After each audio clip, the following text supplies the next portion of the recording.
Hello, Magpie Army. How is everybody? Hopefully I'm loud and clear. Can I get a thumbs up in the chat that I can be heard clearly, hopefully? If not, we'll fucking work it out. But the teams are in. I'm fucking pumped. I'm so pumped that, man, I wish the game was on tomorrow night, man. All right, I can be heard. That's good. Good to hear. All right, I invite you to click on the link and come and talk to me on the chat. The teams are in. I'll get them up in a second.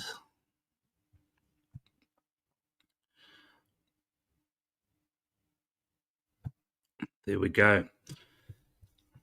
Our strongest team in a long, long, long time. I can't think of any player that would be in this team that is out injured at the moment. Bobby Hill, perhaps. I see that Fly has kept the door ajar for him to make a sneaky appearance in a granny. If so, if we do smash the Bears on Saturday, which I think we will, and I'm sure we're going to go through every machination, permutation, and intricacy about that. Okay, I've got people lining up already. All right, where is he?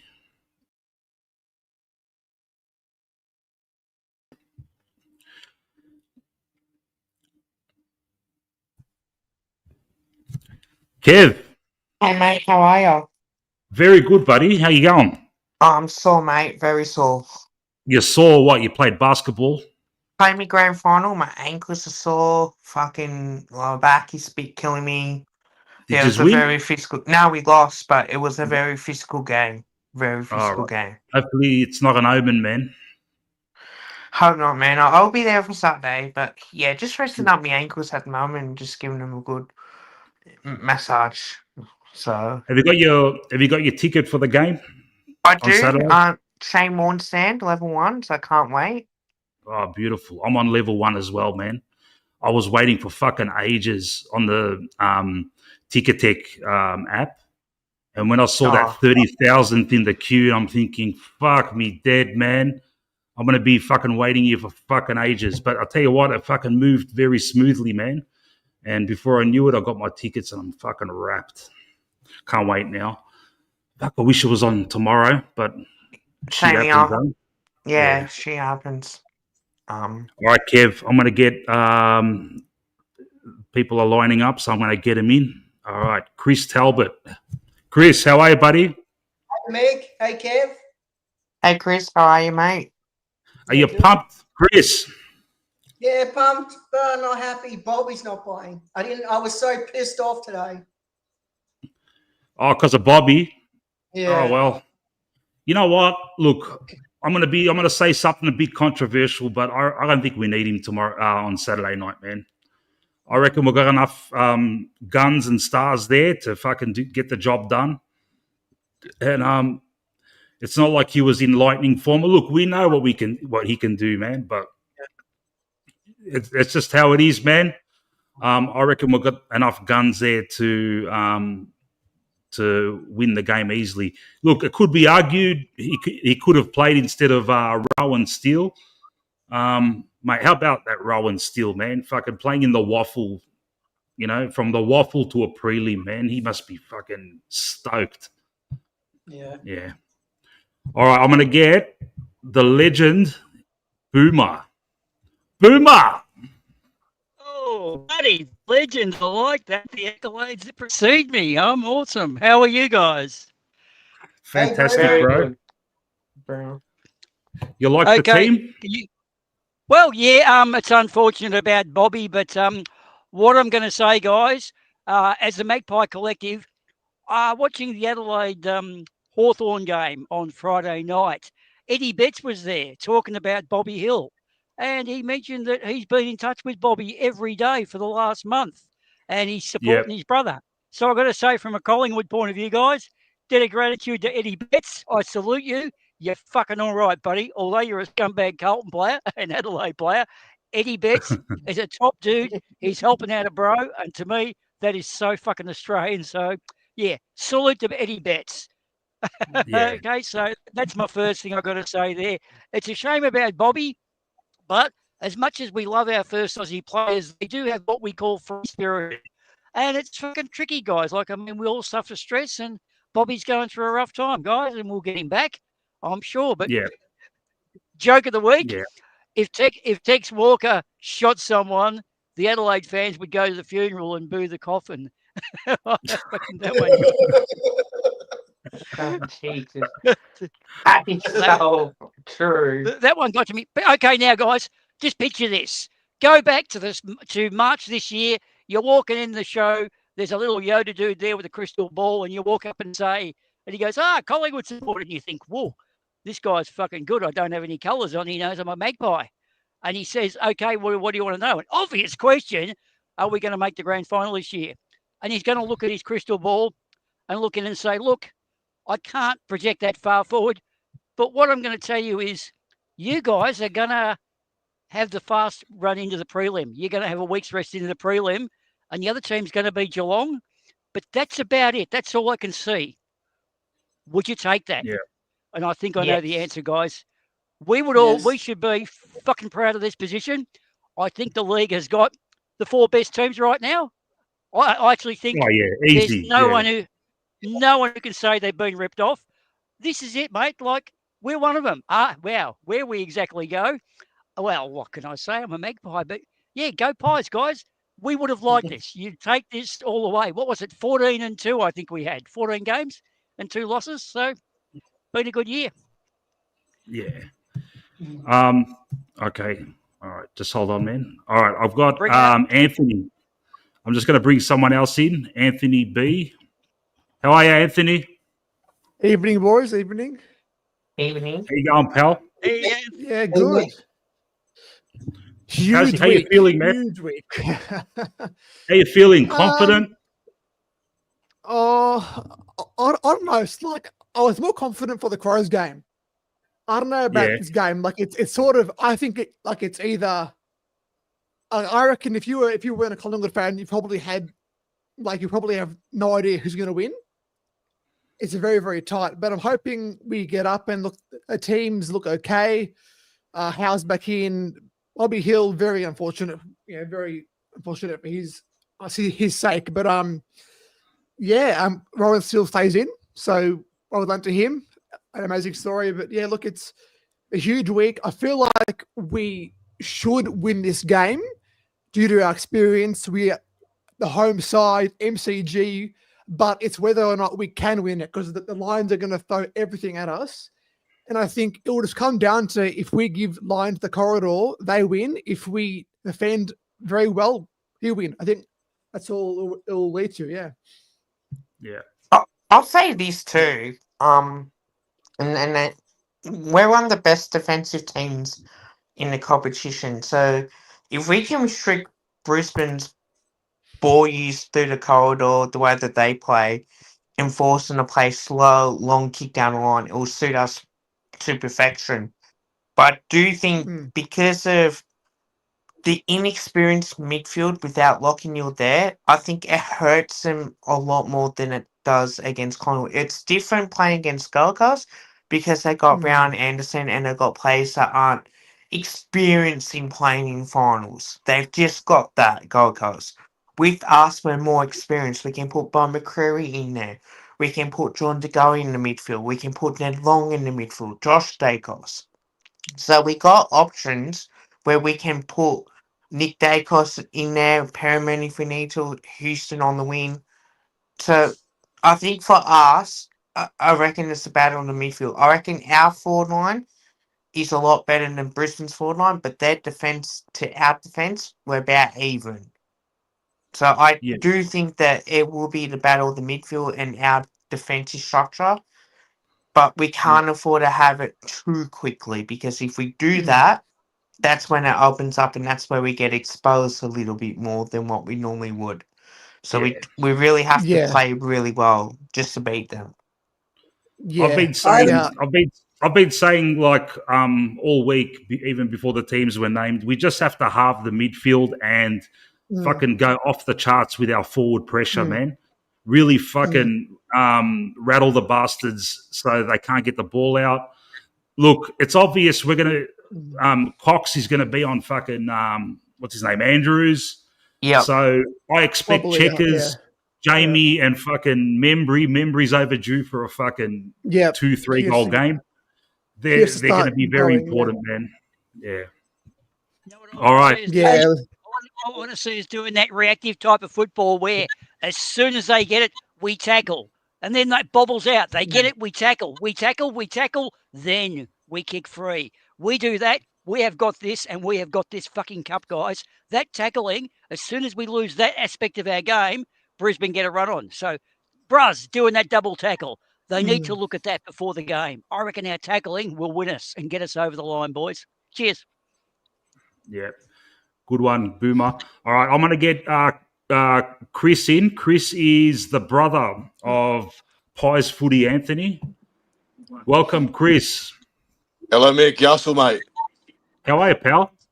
Good, brother. Good, brother. How are we feeling, mate? 48 hours away. I know, man. 48 hours away. In 48 hours, it's probably going to be fucking. The game will be over. Yeah. Fuck. It's just one of those games, isn't it, mate? Just one of those games. Yeah, man. Look, I think. Look, I was at Collingwood's training today, and every time Bobby Hill got the ball in hand, he just looked like his natural self. Just lightning speed, incredible skill. But the thing is, it's just like this is the Bobby Hill situation, and I said it in my brother's live stream today. But it's because our culture has changed so much over the last few years, right? Since Flyers come in, and it's all about, work hard, better every day, all that shit. Darcy Moore being the new captain, we all know how he is. So it's just like when you muck around every day, and with the rumors him, doing gear and all the other shenanigans, it's just like why would you play him over a bloke that rocks up to work every day and trains the absolute house down? Do you know what I mean? But at the same time, in saying that, it's like we're talking about premierships here. We're talking about final series. We're talking about Bobby Hill, who won a Norm Smith medal, okay, against the team that we're playing on Saturday night. So, tough one. Exactly. I do agree that it is. You can have sort of conflicts there. It's like, hang on a minute, why is Bobby in a game where I'm working my ass off week in, week out, and yet he hasn't played for so long, and he only played a scratch match where I've been playing so well, been playing the role for my team.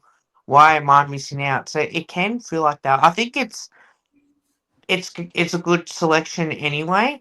Look, I prefer to play Bobby, but I think at the end of the day, we should not be thinking what ifs. Like if we win, are we saying, oh, Bobby should have played, blah blah blah, that was shit by the coaching staff. But because when we lose, we talk about it. But when we win, it doesn't get mentioned. I think it's good to have that balance of, okay, let's back in Ron Steele because he will be the sub, no doubt. And then let's have Bobby play potentially in the grand final if he does keep up his match fitness. Kev, to be honest with you, I think if Hill was playing the grand final, he would have played on Saturday. I think now he's over for the whole season.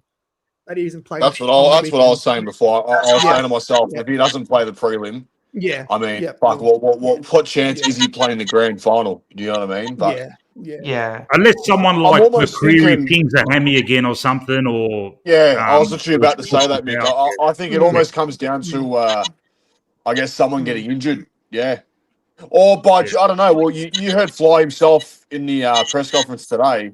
He did say that, look, keep rocking up the training, keep showing up, work hard, and grand final day is still, an option. So you take his word for that.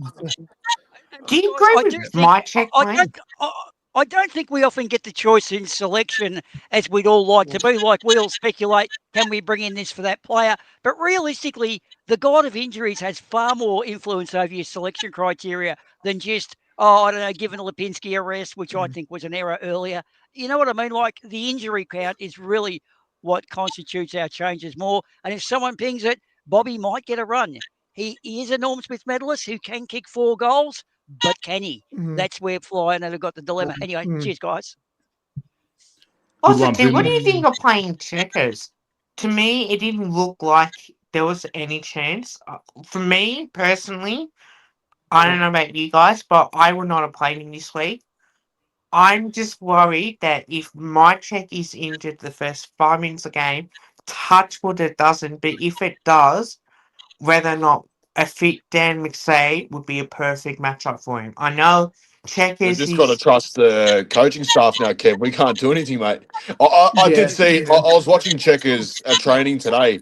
By the way, someone's got something going on in the background. Yeah, who's got that squeaky shit happening? Yeah, Are you playing PlayStation, Kev? Oh yeah. I think that's about it. No, all good. No, so I think it's still going on. I don't know. People are talking. Now it's gone. Hello. Yeah, okay. I think it's. Yeah, I don't know what's going on, mate. I don't know, man. It's it wasn't like that when I joined. Has someone got their YouTube on the background? Hit the mute on your YouTube channel. No, I haven't got YouTube on. I got nothing in the background. I haven't got it. All good. All right, we'll just fight through it, man. Yeah. Yeah, I don't know. I just feel like, what were we talking about? My check. You said you saw Checkers at training. Training today, and I thought, mate, he's just he trained like a battering ram, like he does on the field on game day anyway. So I think it was a safe bet playing him. My question is, like, we all say Bobby was risk. Wasn't Jeremy Howe a risk too? Like, he's been injured the last 2 games he's played. Yeah, exactly. Yeah. That's why I said before. That's why I said before. It's not about like who's fit to play or anything like that. It's just like a club issue, man. It's a moral thing. Like Bobby Hill, you'd think in a perfect world, and if you actually had a brain, you'd play Bobby Hill over Jeremy Howe based on who's fit to perform, because you can't trust someone that's been injured. Bobby Hill hasn't been injured, mate. He's just been dealing with family drama. So that's I think playing Jez over Bobby is more of a risk personally, but yeah. I think the issue is as well Brisbane's tall forward line. I think when you got Ty Gallup in there, when you got Oscar McInerney, when Darcy Fort goes down there, I think personally height would matter. I think Frampton will get on to Logan Morris, and I think Darcy Moore will get either Ty Gallup, and when Howe does play, we're going to play him on a third key tall forward, or we surprise him and put him up forward as well, because he can do that role too. Yeah. All right, guys. I've got Andreas from Black and White United. He's waiting in backstage. I'm going to chuck him on right now. Awesome. What's How up, Andreas? Hey. Good. How are we? Very good, man. Hey, mate. How you feeling, man? Is that Andreas from Black and White United? Is it? It is. Yeah, mate. That's me. Mate, your intro is the most unique intro I've ever seen in my life. Yeah. For which one? For the lives or for the pre-recorded? No, just in general, your intros you do when you walk from like the lounge room into your computer room. Thanks, man. I love it. That's good. I love it. How long you been covering Collingwood on YouTube? Pretty much as soon as the season finished last year. So I did the finals last year, and I sort of concentrated on our trade period and stuff like that. And then pretty much just, because I've had like the Instagram going since 2023, the start of 2023. And then like I wanted to do it, and I'm not going to lie, I might seem like an extrovert, but like one-on-one, I'm a mad introvert. And then when I just decided to do it, I was like, stuff it, let's just do it. And then it's just taken. You know what you should do? You should collab with my brother. You guys should collab. Who's your brother? Pice Footy, Anthony. Oh, yeah, I think I they've both got have. different approaches, dude. I reckon they're both good the way they are as standalones with the crossover. No, Yeah. yeah, of course. I'm just saying, like, you know, black and white. Andreas, you got 1,000 subs. Anthony's got nearly 5. It'd be good, man. You know, we've done some video at the start. We did a video When? together. I don't remember. Nah, we did one at the start, like when I first started. We did like a one-on-one, and then I've been on a few of his shows, and we've done some stuff already. He's come on my channel a couple of times, but I'm pretty keen to do a video with him, like a big one in depth with him quite soon. We're messaging each other today, so hopefully we can get something happening fairly soon. Yeah, get it rolling, mate. Why don't you do all that's the 23 games? Why don't you do all 23 games and go into each game, give us a little 5-10 minute what was good, what was bad, then roll on the number 2 and go through the season. How does that sound, dude? That was the season that was. That's what I'm thinking, but I'm thinking about doing it after like our finals campaign ends, and then we can do the whole thing. Yeah, that's something. It's in the works, definitely. That will be fucking awesome, man. Yeah, live those after we win the again. flag. Yeah. All right, Andreas, how do we win Saturday, mate? Tell us, how do we win Saturday? Yeah. How do we book a ticket to the 2025 grand final? We match up perfectly with them, and they match up perfectly with us everywhere around the ground. I think it's pretty even. The one battle that we have to win, which I think will have the upper hand on them, is the midfield. If we can control the midfield, control the stoppages, know that we're going to lose some centre clearances or whatever it is. But when we win a centre clearance, it's the quality of the clearance. If you look at the game against Adelaide, even if you look at the second quarter against Brisbane last month or a few months ago, whenever we played them at the G, right? That second quarter, we completely dominated them. The only problem that we had was that we were playing catch-up footy. So by the time we caught up with them, we were cooked, yeah? And then they just ran over us just because we gave them, I think at one point, a 20-something point lead, you know? So we're talking about the last Brisbane Collingwood game, yeah? Yeah, at the G. So that's without the goalie. Bobby Hill played 10 minutes only. That was my next point. So with was Jeremy playing as well? No, he didn't play. No. Because he got no. So with the inclusions that we've got, though, if we can control the midfield around the rest of the ground, we beat them. If the quality of our forward 50 entries are on point, like they were against Adelaide, and we can just continue that high pressure game, we win. There's no ifs or buts about it. So my question is who? So Brisbane's midfield is, correct me if I'm wrong, without Neil now, it'll be Ashcroft, Will Ashcroft, McCluggage, and Dunkley.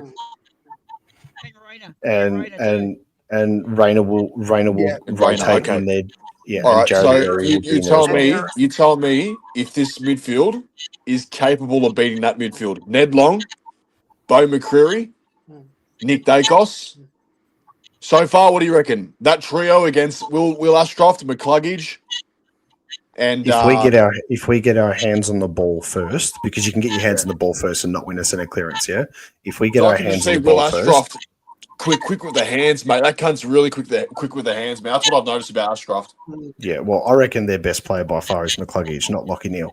I reckon McCluggage is their most damaging player in the thing because all the attention goes to Ashcroft, all the attention goes to McCluggage is the one that you got to watch. We got to keep an eye on the others, but if you can stop his influence in the midfield, because he's going to get possessions around the ground, we know that, but if you can stop his influence in the centre clearances and run away with it, I think we'll be okay. I'm very fascinated to see if Josh starts in the midfield or if he starts in the half bank. I'm very interested to see what happens there, because I probably prefer Dan Houston starting on the wing, but that's just my personal opinion. But if we can just get the quality of the forward 50 entries correct, there's no way knowing that we can lose this game. Based on Mason Cox. If Mason Cox gets us first use and they don't rove to him, I think that's probably half the battle. Cox versus O. Yep. Do you think there? That's probably a key one. If Coxie can get the good taps happening, I reckon that's going to get us some quick goals. And as long as he doesn't fuck up like he did last time and give that 50 metre away, oh God, that was sad. Yeah, but the problem is the thing was, bro. Yeah, I'm going to the game. The thing is with that too, just quickly, when he stuffed up and he gave away that 50-metre penalty against Adelaide, about not even a minute later, he took a really important mark on the wing. Yep. Right. Agreed. So he's He didn't drop his confidence or anything like that. He sucked it up. He cost us a goal. Bang. He did what he needed to do. At the end of the day, it didn't matter because everybody got around him and everyone helped him out. So the players are going to give away free kicks here and there too. But, I mean, the good thing is he didn't drop his head. You know what I mean? He didn't think, oh, shit, here we go, blah, blah, blah. He just went about his business and did what he needed to do. I don't care if he doesn't get one disposal. Just bring the ball to ground and let the boys do the work. And that's something that McStay wasn't doing and that Cox can do perfectly well. Yeah. The other thing too, Cox can just be a pair of hands up in the air and stop them taking an intercept mark. Even if it's a 50-50, that means we're still in it. When Harris takes a mark, we're fucked. When Cox is there, that suddenly becomes a 50-50 and that suddenly becomes an avenue to goal potentially. So, yeah, good call. I like your stuff today, Andros. That was a good assessment. Nice, thanks, Cheers, mate. mate. Appreciate it. Yeah. Yeah, I'm sitting. What I noticed sitting in the Shane Warne stand. I've got tickets M25 level 1, which I'm actually pretty excited about. So yeah, nice good stuff. What do you reckon the crowd differential is going to be? You reckon it's going to be 70-30? Yeah, 70-30 this one because the Fitzroy supporters always rock up. You got to give credit where credit's due. They rock up when they play in Melbourne. So, and you can tell that too. Like when we get tickets for finals and we play against interstate sides, whenever it was, it's very easy for AFL members to get tickets when Collingwood plays against interstate teams. There's no real fuck ups or anything.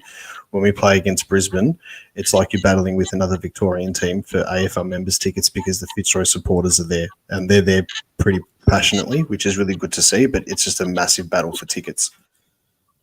Yeah, I was in the sauna today after the Collingwood training session, mate, and this chick that's an MCC member, she's just laughing. Because we're all talking about tickets and that, and then this chick's just like randomly, I'm going to the game. I go, are you back for Collingwood? Like, no, I'm just going for the laugh and whatnot. It's just like the MCC guys should not be getting access to tickets. They're the worst. You know, it's like 100% you can't do anything about it, but it's just like fuck you. You know what I mean? Well, I've got Carlton supporter mates that are going to this game that are AFL members and they got tickets, and it burns me because. You know, they're just going to be sitting there barracking for Brisbane the whole time. That you just wasted some poor Collingwood supporter's chance of getting a ticket. So whatever. Yeah, I think that needs to stop. To be honest with you, it's not fair for the members that do miss out. I think it should be just Collingwood and Brisbane supporters members that can get in because, not trying to be nasty, but the ones that don't follow Collingwood so much. And you're only just going there just to either go against Collingwood or support either teams when your team's not in it. It's like, mate, give it to someone else who's really deservedly, who is a member, who goes to the games and deserves that opportunity to go to a prelim, not opposition. You could say that, yeah, 100%, and I understand where you're coming from. But let's say for shits and giggles' sake, right? We're Collingwood supporters. Let's say we're playing tomorrow night instead of Saturday night, and we went to the game, our game, we got tickets, we won, no worries. And then you were able to get a ticket for the next preliminary final the next day, which was Geelong and Hawthorn. If I wasn't doing anything and I was able to get a ticket, 100% I'd go to see to watch the game. So yeah. Yeah, fair enough. Yeah. Hey guys, I've got a special guest live from the island of Lesbos, in Greece. I present to you the man, the myth, the legend, Manny Costa. Pusere Gamoto. Hello, Manny. He's been kidnapped by donkeys. Manny. Fuck me dead, man. Manny, bro. We need you, man. This is like that time when Buckley was doing that press conference when he got sacked and he was like, Robbo, can you hear me? Manny. Fuck, mate. Yeah, anyway, all right. Manny's in, so all right, he's just gone out, but he'll probably try and come back in. Yeah. No worries. All right, I'm just going to introduce Daz. How are you, Daz? Hey, Mick, how are you? Good, man. Good. How you feeling for Saturday, mate? Yeah, going. I'm taking Collingwood supporters, though. I'm not taking any imposters. But yeah, we're all going. Sounds like that everyone that's on the stream's going. So, we've had 2 finals interstate. Can we all just make heaps of noise right from the start? We need to make heaps of noise. Get them going early. Frickin' don't just sit there like you're in a church. Frickin' make massive noises. We got to make noise. This is our home game. When Bros kicks it, do the big wolf like for Val Perovic. Try that one, guys. See if we can get that happening whenever Bros Fucking every tackle, scream holding the ball. Every frickin' tackle. Let the umpires know that we're fucking there, and we want the free kicks, the dead set free kicks that are legitimate, good, dinky die, frickin' fair tackles that they've had prior opportunity. Penalise them. So if we sit there and do nothing, they'll just let the game go. Brisbane will get on the roll and they'll fucking take advantage of it. So we need to make noise, tackle, holding the ball, do all of that. We need to make our presence felt off the field, let the boys do it on the field. Yeah. Look, stop G'ing me up, bro. Jesus Christ, the kids are asleep. You're getting me excited. Fuck yeah. Well, we've had 2 finals interstate. We've won them both. That's the way it worked out. And some of us, many of us, didn't get to go. And well done to the boys. But this is our last crack at it in a prelim. I don't care who we play. We got to get ourselves in there. We front up. We put in a good effort the following week in the granny. And that's the way I look at it. And there's another team out there on Saturday night. But if we play the way we can play, we beat them. So everyone's got every player's got a job. Every player's got a job, and we can't sit here and say, well, we wish Bobby was in there and all this crap. Fact is, we've made the decision, and I don't see him playing. If we win the next win on Saturday, I don't see us winning. I don't see us playing Bobby next week. If we're in the granny, I think they've already made their decision. They won't come out and say it, but I just get the feeling this was the week they had to play him. I can't see them playing him next week. That's just ridiculous. You can't edge out a guy. If we've got a fit team, no injuries, everyone's performed this week, you cannot edge out somebody next week. I'll put this to you quickly before everyone else starts talking. Really quickly, let's just say, for example, we win this game, and then matchup-wise, for us to have our absolute best 23 out there, Bobby Hill is included in that team, and that's going to be the difference for us winning the premiership. Would you still want to play him, though, or would you still prefer him not to play? Well, look, wholeheartedly, I want our best team out there. I wanted our best team out there Saturday night as well. But, I think they've made their decision. I think the coaches have made the decision.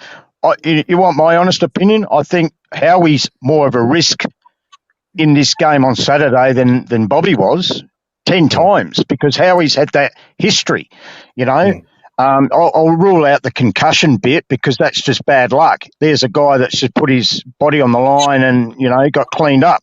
That's just bad luck. But I'm talking about the soft tissues, the groin, the abductors, all that sort of stuff. If you look at past history, they cannot deny that this is a roll of the dice with Howie's age and everything and history just in the past couple of months. I hope he gets through. I hope he plays well. We need him next week if we win.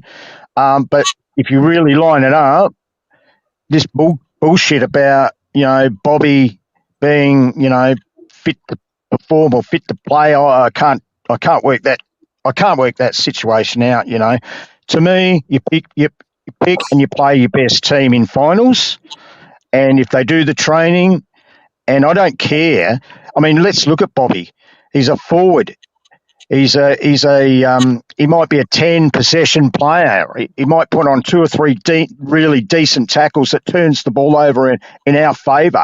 Kicks a couple of goals. He's probably not going to kick 4 like he did in the granny a few years ago.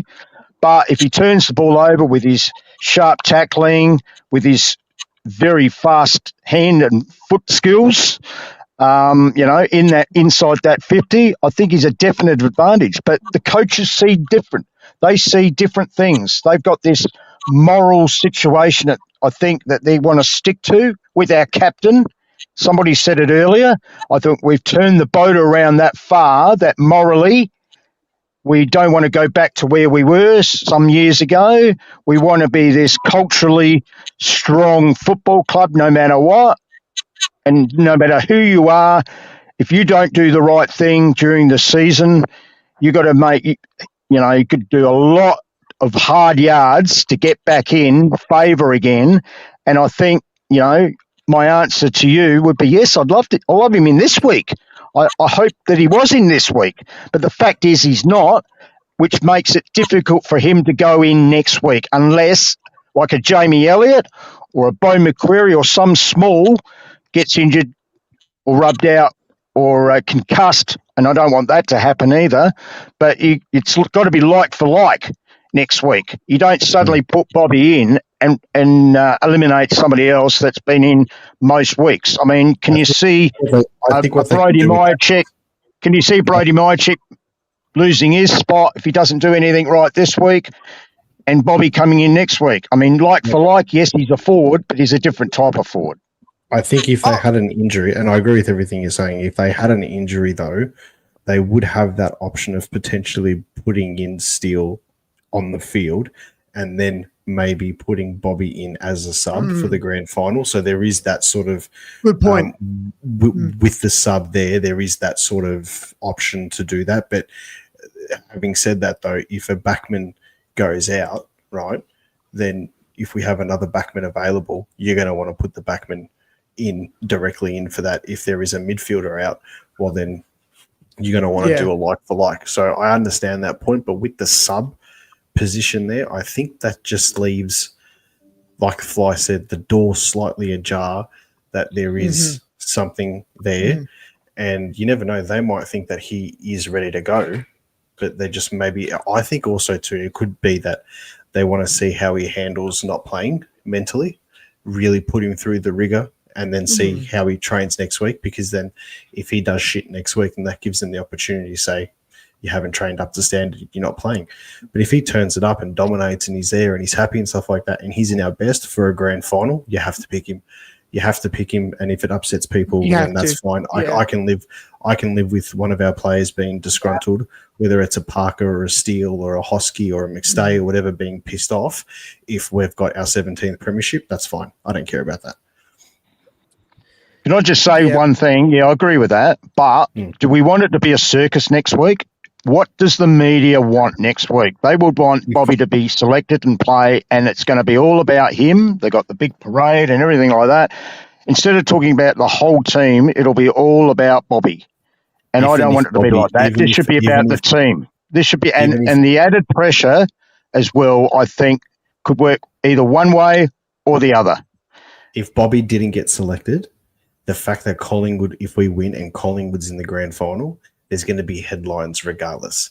Watch, if it's a Geelong Brisbane grand final, you are going to have next to nothing. If it's a Collingwood and Geelong or Collingwood and Hawthorn grand final and Bobby Hill's not selected, they will still make headlines, and it will be all about us. Why? Because we are the AFL's bank. We are the money makers. We are the headliners.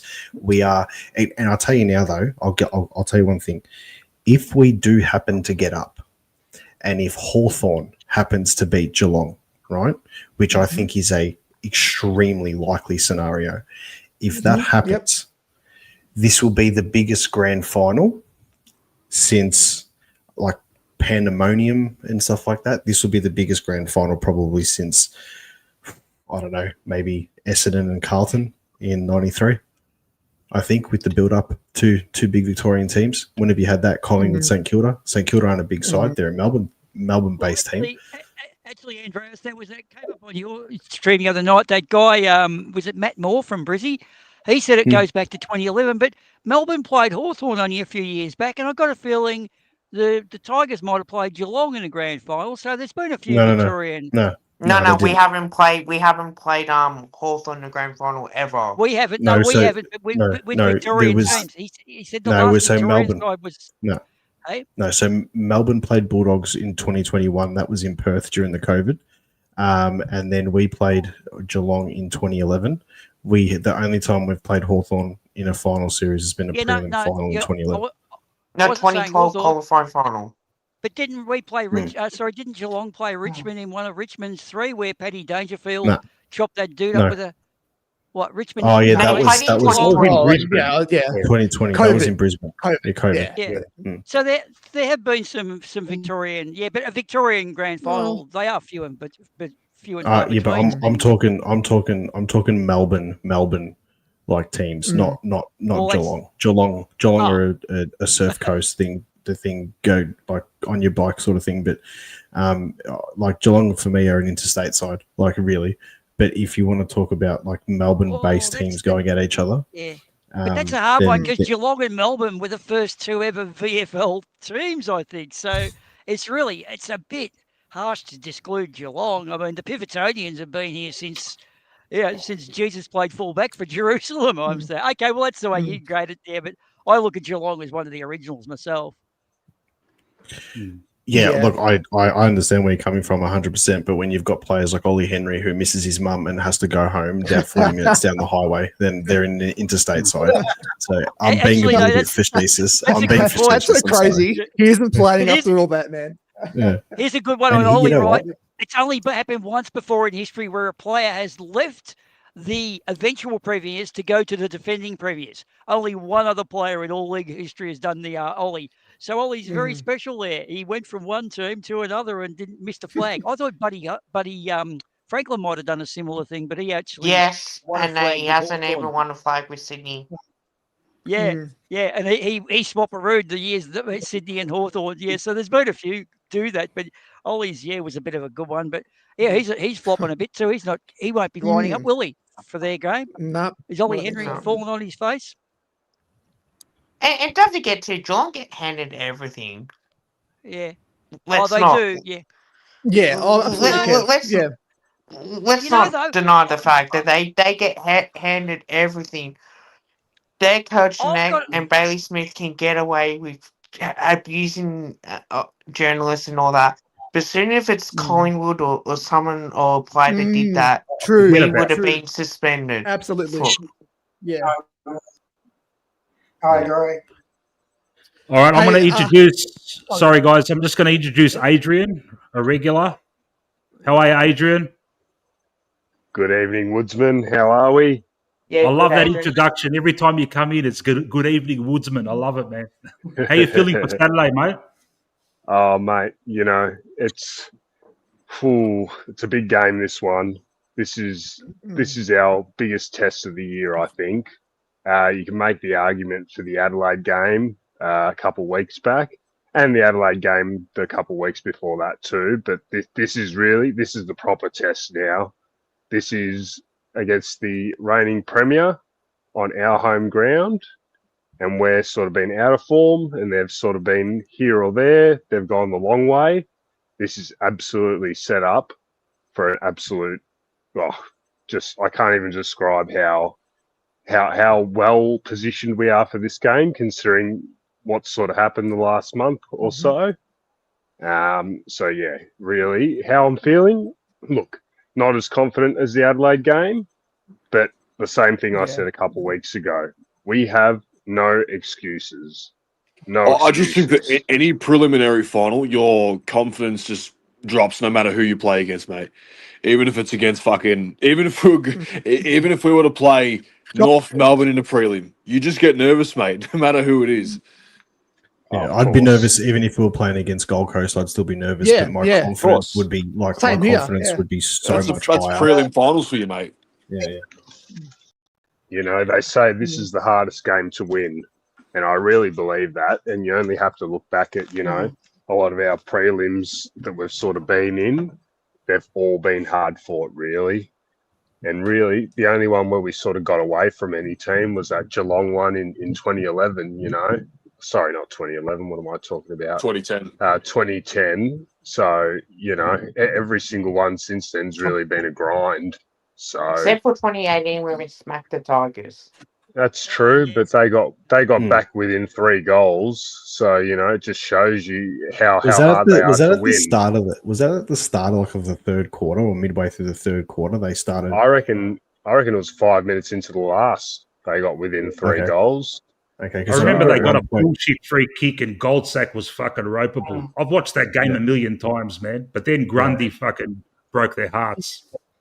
Yeah, I think Jack Rewalt might have kicked one at the start of the fourth, right at the start of the fourth quarter, and I reckon it brought them back within 19 or 20 points or something from memory. So, you know, even when you do get a break in a prelim, the game's just never won. So that's why it is 4 quarters of Collingwood football. It's what we need. I'm just worried about the start. I'm just worried about the start of the game. I think the start's going to be the most important bit for us. We just can't let them. We can't let them jump us and get 4 or 5 goals in the first quarter, and we're stuck on 1 goal 7 or something like that. You know what I mean? I just want us, and I said it in my preview. If we can just, when we get in front of goal. Fair enough if we have a shot on goal on the boundary or it's far out and we take it and we miss, okay, no worries. The likeliness of them going in is a little bit lower. But if we take something 35, 40 metres out relatively directly in front, we've got to take those opportunities. We have to score those goals. We can't afford the bullshit shanks. We've got to kick them because we defend so well, but we're not an overly high-scoring side. So every time we put the ball into the forward line and we take a mark up there, we've got to put it through. Just put the scoreboard pressure on them, and our defenders will do the rest of the fucking work. You know what I mean? We've just got to hit the scoreboard nice and early. I agree. You know, I reckon Geelong, the way Geelong go against Hawthorn, if they were to come out and really thump Hawthorn and show Gunston back to the fucking Bears for you and cut out Guinea and what's his name, the Wizard, and if Geelong did a real job on Hawthorn, that would play in Brisbane's mind look how fresh they were. And if we can come out and be fresh, I reckon Brisbane will start losing it in the upstairs department, in the mental fitness thing. Shit, if Geelong, we don't want to beat Geelong fresh, and that can play in our favour. I want Geelong to thump fuck out of Hawthorn. That would be good. Because Brizzy will love Hawthorn because of the inexperience, but they won't want Geelong because Geelong are fucking good. When they're slick, they are going to be hard to beat. But bring them on. I want them in the granny. Can I just say, I don't know who it was. It might have been Daz. It might have been Daz talking about the crowd. Can someone confirm? Yeah, yes, I think so. Yeah. Okay. So what I wanted to, I wasn't in the stream. Then my phone went flat, but I was hearing it, and I'm like, mate, next year, when every year moving forward after this year, it might be tough, man, because we have a lot of old players that are going to drop off and they're going to retire soon, right? We could be entering a rebuild phase sooner than you think. So we're in a prelim on Saturday. Mate, for any prelim, Barrack fucking loud, mate, because it's a cutthroat final. But this is the year, man. We got all these older players for a fucking reason, and this is the exact reason. We're in a preliminary final. We need to barrack like it's the last grand final or the last prelim we're going to see for the next 5-6 years. That's how we should be treating this game as a fan base. That's how important this year is. I don't know. That might ruffle a few feathers. Who's to say we're going to enter a rebuild? But you just got to look at it realistically and honestly. We might, like I said, be losing Pendlebury. Pendlebury's going to play on, yes, but 2 years' time he won't be there, most likely. So I've got a feeling if we win it this year, hypothetically, we go out and win the flag this year, even though those boys have signed on for another year, don't be surprised if some of them say, hey, maybe this is a good way to go out. And I reckon that one person will be Jeremy Howe. I reckon if we win it and he plays in the flag, I reckon he'll call it. I reckon Mason Cox will call it, regardless if he gets offered a contract or not, if he plays in the winning flag. And then I think Sidey and Pendles will probably go on because I think Sidey's got 2 years left in him. I think he can get close to 400. And I think Pendles, regardless if we win it or not, he'll go for the record. I think he'll just want that personal. I think they both can play for another 2 years, Pendles and Sidey. The way they're playing this year, they're definitely worth another 2. And Jeremy Howe, when he's fit and firing, Jeremy Howe is up for it too, mate. I think Sidey, yes. Pendles, I think, he's got the 1 left in him. But if they can manage him as well as they did this year and be smart about him, you just don't know. But Mick, I'll put this question to you now. Who would you want in the grand final if we got up against Brisbane? Like looking at all the, like just looking at everything from a Collingwood perspective, would you want to face Geelong? Because I think we can beat Geelong and we should have beaten them this season. At the end of the day, it was just a kick and we shouldn't have let them back into the game. And then you look at the Hawthorn game we played at this, like, you know, at that halfway point of the season, we bent them over sideways. And I think a lot of people are forgetting that. And they're so focused on the game that we played against them just a few weeks ago. But we smashed them like they haven't been smashed before this whole season. And I think we're back to that type of strength now. Who would you prefer, Geelong or Hawthorn? Mate, the warrior blood inside me says fucking take the hardest enemy. So I want the Hawks. Yeah. If we win on Saturday night, I want to be facing Hawthorn in the grand final, man. And if we fucking absolutely belt them, which I hope, you know, which I think is possible, man. And that will just eradicate this fucking hoodoo that 100%. We've had with that mob for fucking. That'd be the best case scenario for any Pies fan, man. If we just smacked Hawthorn on the biggest day of all. Well, their supporters think you're the shits, man. Their supporters are so fucking smug and arrogant. That's the thing. You would think Geelong, as Pies supporters, we'd hate more because they've beaten us in grand finals and whatnot. But like, fuck, it's just like you said, Mick. It's the fans of Hawthorn, bro. They're the most arrogant bunch of pricks ever. And their players too, man. Charles, fucking Watson, Ginnivan, like all these cunts, man. Here's the thing: they got a pair of jacks, but we got a pair of aces because we got Nick and Geordie. So jacks always and aces. I'd rather the pair of aces myself. I'll say Geelong purely because with Hawthorn they've been our bogey team, and I'm more scared and worried facing Hawthorn. Like I'll still be confident. But I'm more scared and worried about facing Hawthorn than I would Geelong because with Geelong, you know that we match up really well against. Like, it's always a closer game between the two teams. With Hawthorn, they've killed us. And I think the second time when we played them really worried the shit out of me. If we do come up against Hawthorn, at least with this year, if we do come up against Hawthorn, should we make the grand final? At least we know we pumped them by 50 points. And that's it. It's 1-1 this year. Yep. They got us by 60 the second time, and that's it. It's 1-1. Let's just focus on Saturday, yeah? Let's just beat the fucking Lions. That's it. Yeah. Introducing Mr. Ben Zero into the Benny Zero, mate, the legend. Hey Benny, how are you, mate? Good evening, guys. How are we? Hey Benny. Very good, man. Very good. The fucking man. How you feeling, Benny, for Saturday? Zero. I'm hyped already, man. Over the top. I need to settle down. Benny, you gotta watch your neck, mate. You gotta watch your neck, mate. I know. Is that a private joke? Yeah, no, not really. You can. Benny's got a bit of an injury. He's nursing, but it's all good. Oh, okay. Yeah. Should be right. I can still walk. I'm fucking spewing, Chris. You're not going there with your brother on. I was hanging to fucking catch up with you because I'm hanging to see this famous fucking trench coat, man. Yeah, fuck. The black and green one? Is that what it is? Black and green? Or whatever. Yeah, I know the one you're talking about. The cunt always wears it. I know. He always wears it. Look, man, it is what it is, mate. I mean, you know what? Like, it's less stressful for me to watch it at home compared to watching it at the game. So... Yeah, I don't know, I haven't had a beer for maybe about 2 years. Wow. Saturday night might be the first beer in 2 years.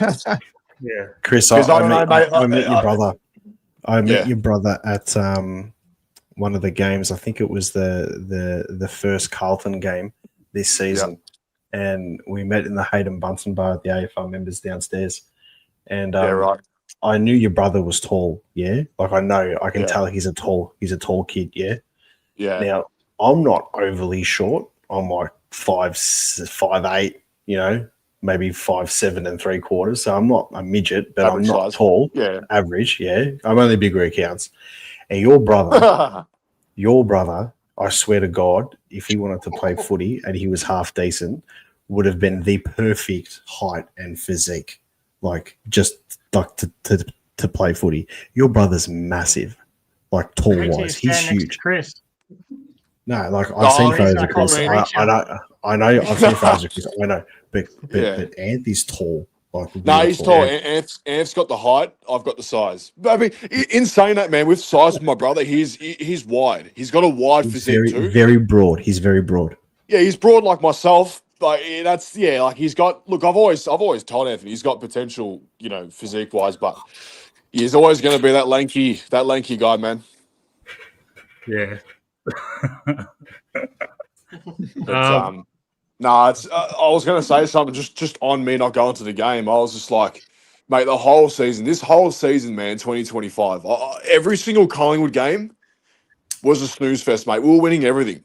I'm usually the biggest stress head, biggest fucking nuffy going around, throwing remotes. Benny, you saw it firsthand, man. That's literally how I am most games, right? I hadn't done that at all this year up until that qualifying final, man. The finals just get you. Yeah. I loved it, mate. That's what I wanted. The last Hawthorn game must have been pretty bad because I was close to turning off, but I just managed to hold out and watch it till its dreaded end. Have you blokes ever had a grand final, like a dreamt about a grand final of Collingwood losing? Have you guys ever dreamt of that? Man.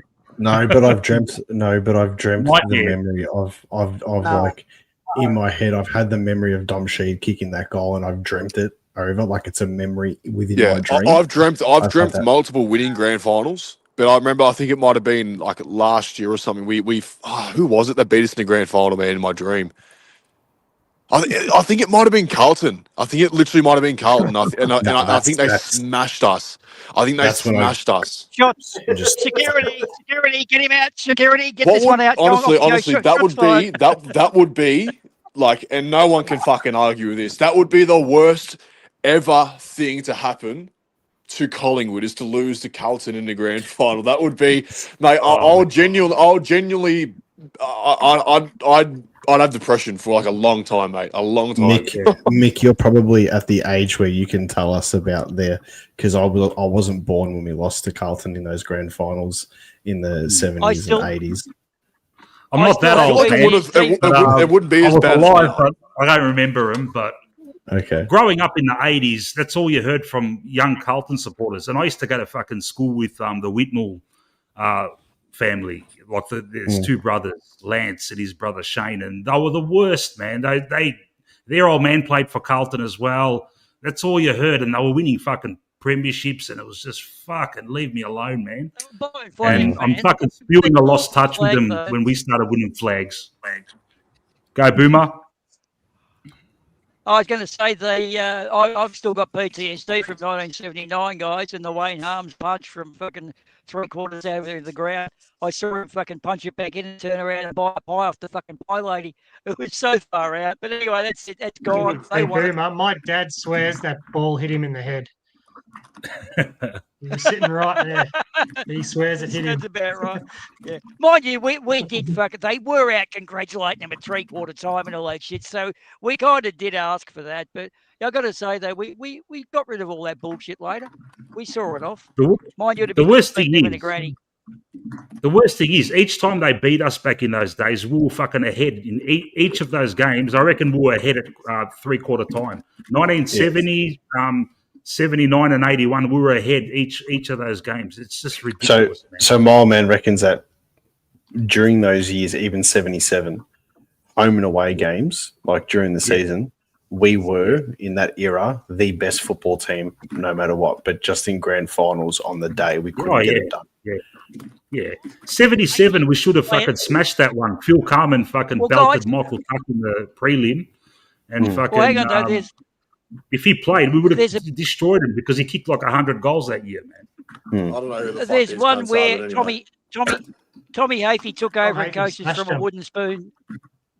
Tommy Hafey coaches from a wooden spoon to a grand final, which is actually from wooden spoon to minor premiers in 77, I think it was. So we went from last to first, which is actually better than what Adelaide did. But Adelaide went from 15th. That's why their thing this year was ranked as a bigger jump. But there's only 12 teams back then. and it was suburban football leagues, right, guys? The thing of it was your teams did battle out there, but we did battle on the way back to the fucking station, man. That was where you had to be fucking fit, and if you couldn't run, buddy, you were probably going to get beat up. Windy Hill brings up particularly interesting memories. That was a feral as fuck joint because skinheads were around back then, and they're all Bombs fans. Fuck, that was fun. And we've got a history. Collingwood's got a history of making grand finals with teams of battlers, man. Like, you know, we just strive to make it, and we made it, and we come up against some fucking superstar team and we almost win them too, you know. So everyone bags us for losing grand finals, but a lot of those grand finals that we lost, you know, look, we probably shouldn't have even been there, to be honest with.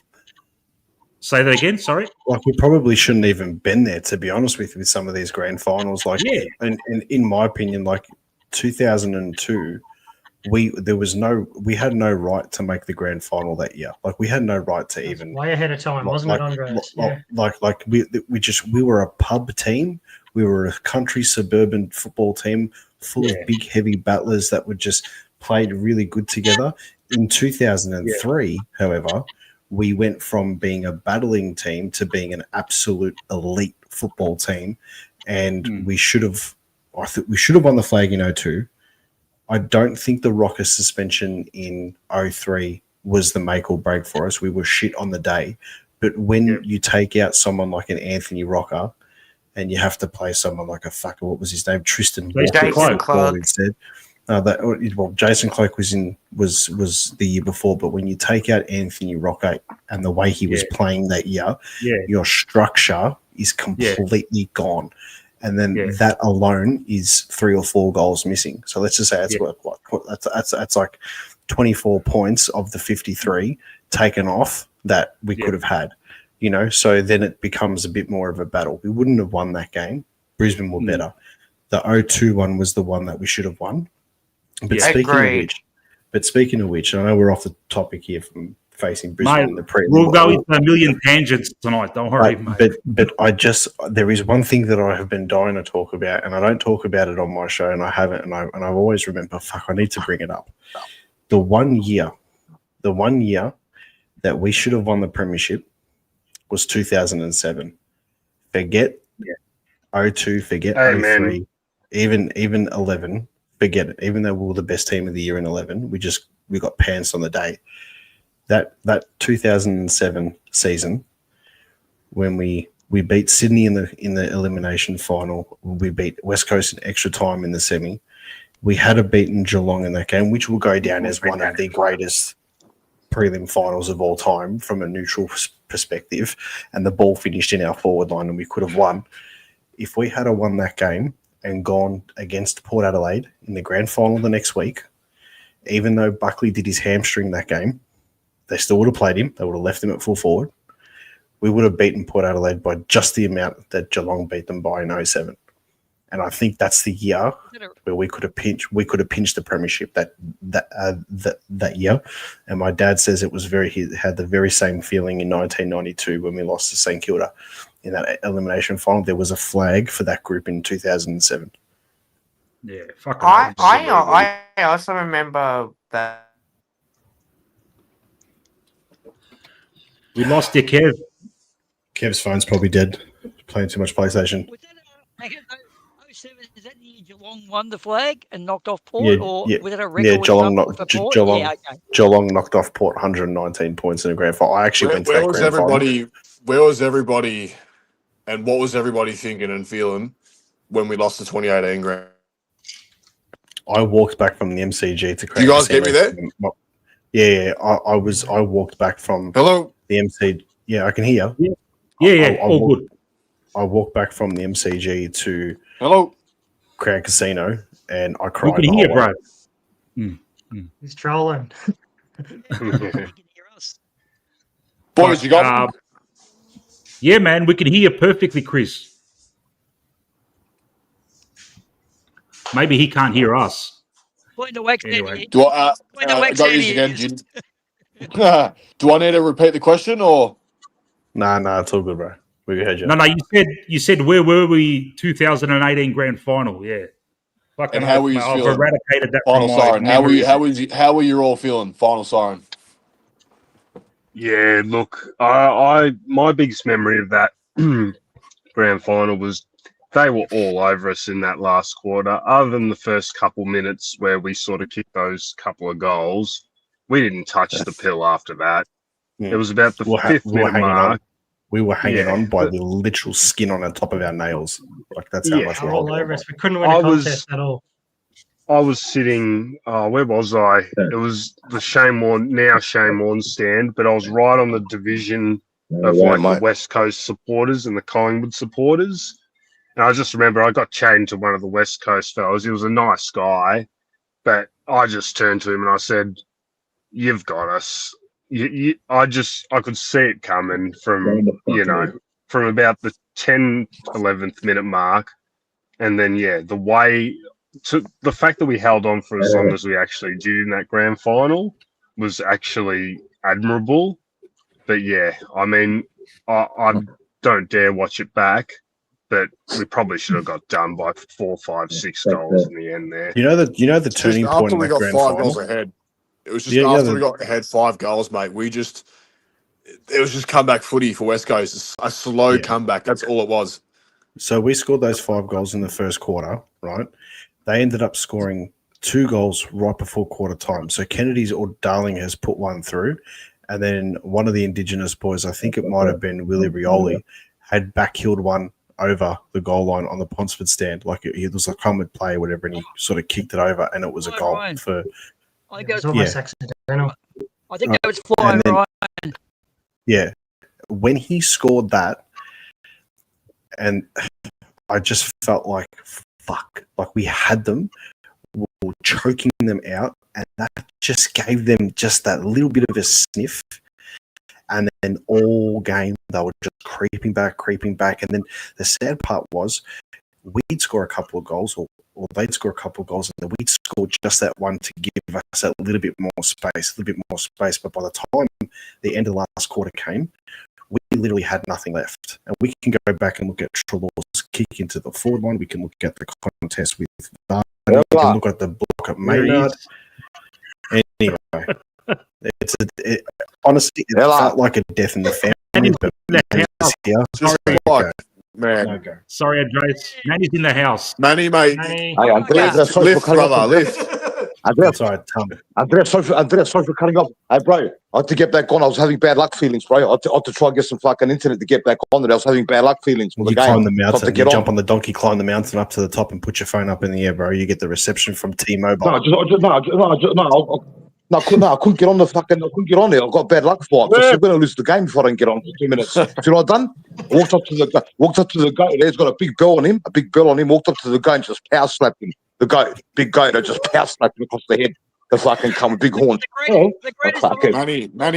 ask the Malakis, man. Lift, brother, lift. Hey, listen, I'm doing all the lifting already. Yeah, listen, don't worry about talking about his old game. Did you not hear me on Pies Footy? Did you not hear me on Pies Footy? Don't shake the cunt's hand, man. Harris Andrews spit on the cunt's hand in the middle, mate. No shaking hands. Hey, we know what cost us the game last time. So what cost us the game last time? We have to reverse all of it, right? We have to stop the fucking Logan lead, right? Cut him off. Yeah, one man. We know Logan Morris, Jeremy Howe to the saviour. Yes, Jeremy Howe, and hopefully now, because Howe's back, hopefully Darcy Moore stays back behind the defence a bit, doesn't push up too high, and also their midfielders, right? Once they start running around with the ball, it's time to insert the tackling pressure. Not like the Suns. Go in there, get Bruzzy in there, and get Bruzzy to crunch him, right? Run right through him and crunch him. As I said before on Pies Footy, I'm putting Jamie Elliott on Harris Andrews. Harris Andrews is slow. Put Elliott on him and beat him on the lead. Don't bomb the ball in, right, and let Harris Andrews intercept or not. That's what he wants to do, right? Instead of kicking the ball to the pocket, kick the ball more central on top of the goal square there, right? And if you can get Jamie lead on the lead, get him on the lead. If you can't get Jamie on the lead, kick the ball to the top of the goal square, 15 metres out. Get Cox to bring the ball down and get the small forwards to rush, and we'll be all right, boys. Yeah. I don't mind that. I don't mind that. You're just gonna drag Harris Andrews out and just keep him. Me too. Keep him on someone's thing. Just like in the worst case scenario, if Jamie Elliott was to go on him, at the end of the day, I mean, Jamie Elliott's the forward, so Harris Andrews is going to go on whoever the fuck he wants to go on. But let's just say, like, if he does go on Elliott, I don't care if Elliott doesn't get a fucking touch for the game. Just run him out of the forward line and then just deliver it into the what you do? forward that's on his own. If Andrews is trying to be a smart ass, right, and he goes to a different forward, you know what you do, right? You clear out the forward line. So what you do is you get Membry to go up the ground, you get Mychik to go up the ground, and what you do is you leave Elliott right back in the goal square. So then Andrews has got no choice but to sit on Elliott. So you clear out the other forwards, you push Elliott right back to the goal square, play him as a full forward, and Harris plays in the back line, right at the back, right full back. He's got no choice but to sit there, right? Because if he doesn't sit on Elliott and he has to go to Cox, Elliott's over the back. So that's where we have to get it. We have to make Harris Andrews accountable. You can't let Harris Andrews intercept the ball all night. So they've got to find the players on the lead. Otherwise, we're not going to get nothing done. I have a question. And midfield battle. The midfield battle is critical. If we can't win the midfield battle, right, Cox has to do the tap rucking like you say, Andreas. You love Cox in the ruck, right? He's a good tap ruckman. Tap the ball forward over the midfielders' heads, and you got Nick and Geordie running onto the footy. And as soon as they run onto the footy, did you see what Mason Cox did when he went in the ruck against Adelaide? Did you see his taps to Nick Dacos bursting through the middle? Yes. They read his tap there. They read unbelievable, man. Yeah, because he taps the ball forward. So when he taps the ball forward, you got Dacos and Degoe. They're on the move already. So what happens is, because they're on the move, Cox taps the ball forward, they pounce onto the ball, and then you know what happens? Because it's 6-6-6 in the forward line, our forward spread, you got Jamie coming out of the middle, you got Membry leading to the left, you got Checkers leading to the right, the defence gets scrambled, and bang, we're hitting targets. But if we're too slow to the midfield and they push their numbers back, right, we've got to bomb the ball in long, and they get their numbers back, and that's when Harris Andrews, he's licking his lips. You know what I mean? So we have to get the ball to the midfield. It's going to be a fucking hard game. It's going to be a rock solid game there. If we jump this hurdle and get the job done and get into a granny, we're laughing. This is the hardest one, I reckon. This is the thing, but as I was saying before, if we do get up on this game, right? Let's just hypothetically we get up on this game.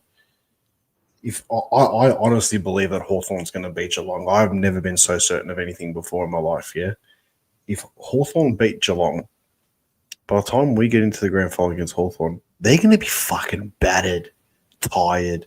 Yeah. We've got the chance here. We've got the chance here. I don't think people understand. Andreas, can I interrupt you, bro? How can I clear interrupt this you? chance is. I want to add on to what you're saying. I literally want to add on to what you're saying right now. Hawthorn, right? If they do make the grand final, you're saying they're going to be battered, right? Battered and bruised. Okay. That's going to be their grand final, mate. Geelong, prelim final, MCGs. By the time they reach the grand final, you're right. They're going to be battered and bruised. And mentally, you would think that's their grand final. They beat Geelong, their bogey team. Now they got to deal with Collingwood now. Fuck. How are you going to do that? You know what I mean? I don't know. Maybe they're going to grand final. No grand final experience as well. That's going to be the first granny. So they're going to go from winning all these finals, right, from outside the four to a granny. So that's their first grand final. So they're going to be nervous as fuck. They're going to be, if we hit them hard, all we got to do is play the prelim like we played against the Crows. Full blind fucking pressure. Right, Brazzy just fucking ramming blokes left, right, and centre, full blown pressure. So they got to get the long ball into our back 50 and get Darcy Moore intercept. If we don't put the pressure on, we've got no fucking hope. The pressure has to be fucking intense. Yeah, absolutely. Hey, Andreas, what's this, man? Is this some kind of event pre-game on Saturday? So it's sort of half an event, half I'm just sort of telling everybody to get down there because I'll be down there. But Matt Moore from the Queensland supporters group, he's pretty much like teed up with them. So they're going to have heaps of tables that are going to be reserved for Collingwood supporters and stuff like that. So it's just a meeting place. It's close to the ground. A lot of Collingwood supporters are going to be there. So as they will be pretty much everywhere, but I know of a few groups that are going down there. So if you boys are looking for a pre-game venue to have a few beers and stuff like that, go get there. I should be there at about 3 o'clock, but pretty much from 2:30 onwards, people should start rocking up there. So that's going to be a good spot too. And like it's not like your typical sports bar or anything like that. They play music, they play, it's open bar area and everything, upstairs, downstairs. It's fucking awesome there. So, and it's literally just across the road from the G. It's right next to the Richmond train station. So it only takes you about 5 minutes to walk over to the G. So I will be there from about 3 o'clock on Saturday. I'll make a point of being there, man. Say that. What's that, Manny? All right, boys. I just jumped on for the bad luck factor. I'm gonna let you guys just jump on quickly. Right. I love you all. Let's fucking lift. Let's pray we get the job done. Right, Yasul Mick, you're a lad. Right, love you all, boys. Get on with it. Keep going for another 3-4 hours, man. Go right on with it. All right, take it easy. We'll talk. My wife will bash me if I go after 3 hours. Thanks, Manny. We'll talk after. Catch you later, brother. Manny. Fucking leave. I want the fucking listen. We want the fucking job done. Do you understand? We're the big boys in this fucking league. We want the job done. If we see shit going on prelim night, right? If they don't come out and perform, there's going to be a lot of questions answered. Fuck Bobby Hill now. He's on the sidelines. The rest of them have to go out and get the job done. All right, boys. Have a good night. Take it easy, and we'll talk next time. Yeah. Yeah. Catch you later, bro. Yeah. All right. There we go. We had our dose of Manny. Where's Sean, Ultimate Greatness, man? He's in the chat, mate. You let me down tonight. I'm only joking, Sean. I know the reason why you're not here. Story from 2018. What was that, Benny? I'm still hanging on to hear the end of Andreas' story from 2018. Walking from sorry, man. It's not. I left you hanging, but there's not much to add to it. So what happened was my mum and my missus and my mates that didn't go to the game were actually at the it's the pub at Crown. It used to be called Lagerfield back then, right? Anyway, so they were there watching the game, and then me and my dad and his mates were at the G. So the plan was, because the after party for the grand final that day was actually at the MCG on the Oval, if we had a won, then they all would have come to the G and we would have celebrated and stuff like that. So in my head, I'm like messaging my missus and telling my mum, like, come on, like as soon as the siren goes, you got to leave, because to walk to the G from Crown's going to take you half an hour. You women can't walk fast, blah, blah, blah, this is that. And then we ended up losing, and then I just walked back to them at the pub. And for some fucked up reason, one of the restaurants on South Bank, when you walk into Crown from the MCG, happened to be a West Coast supporters like event there that supporters flew over to Melbourne, didn't get a ticket, and were watching the game with other West Coast supporters from Melbourne. And as I've walked past, like, I'm in tears, and I'm just like, not sulking, but I'm doing that sort of that holding it in, that ugly cry that you can do when you're really upset. And I'm just sort of like walking down this, and they just looked at me and laughed. And I think that was the point there. That was the point there where I'm like, we've waited 8 years for a flag. We've lost 2 grand finals in the meantime, but the 2023 grand final win, I think, wiped all that away, because the 2018 loss was like a death in the family. 02 and 03 were bad for me, but the 11, I think the only thing about 11 was that we won it the year before. So there was still, for me, it was like, I'm upset, but like 12 months ago we won it. I've seen one, when Collingwood won it in 90, I was only a little baby, so I never really got to embrace it. I was okay. I was accepting of the loss. 18 was a death in the family. 23 was just the perfect way to let that go.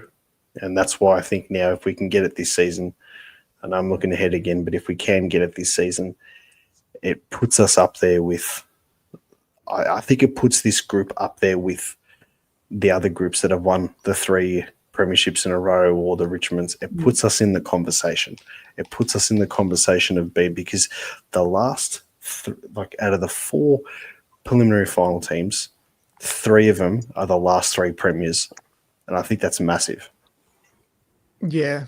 Well, there is one thing in the 2018 game, which I think is something that we all do overlook as Magpies, is that was the biggest game that Mason Cox never gets a kick in, according to Mick Malloy.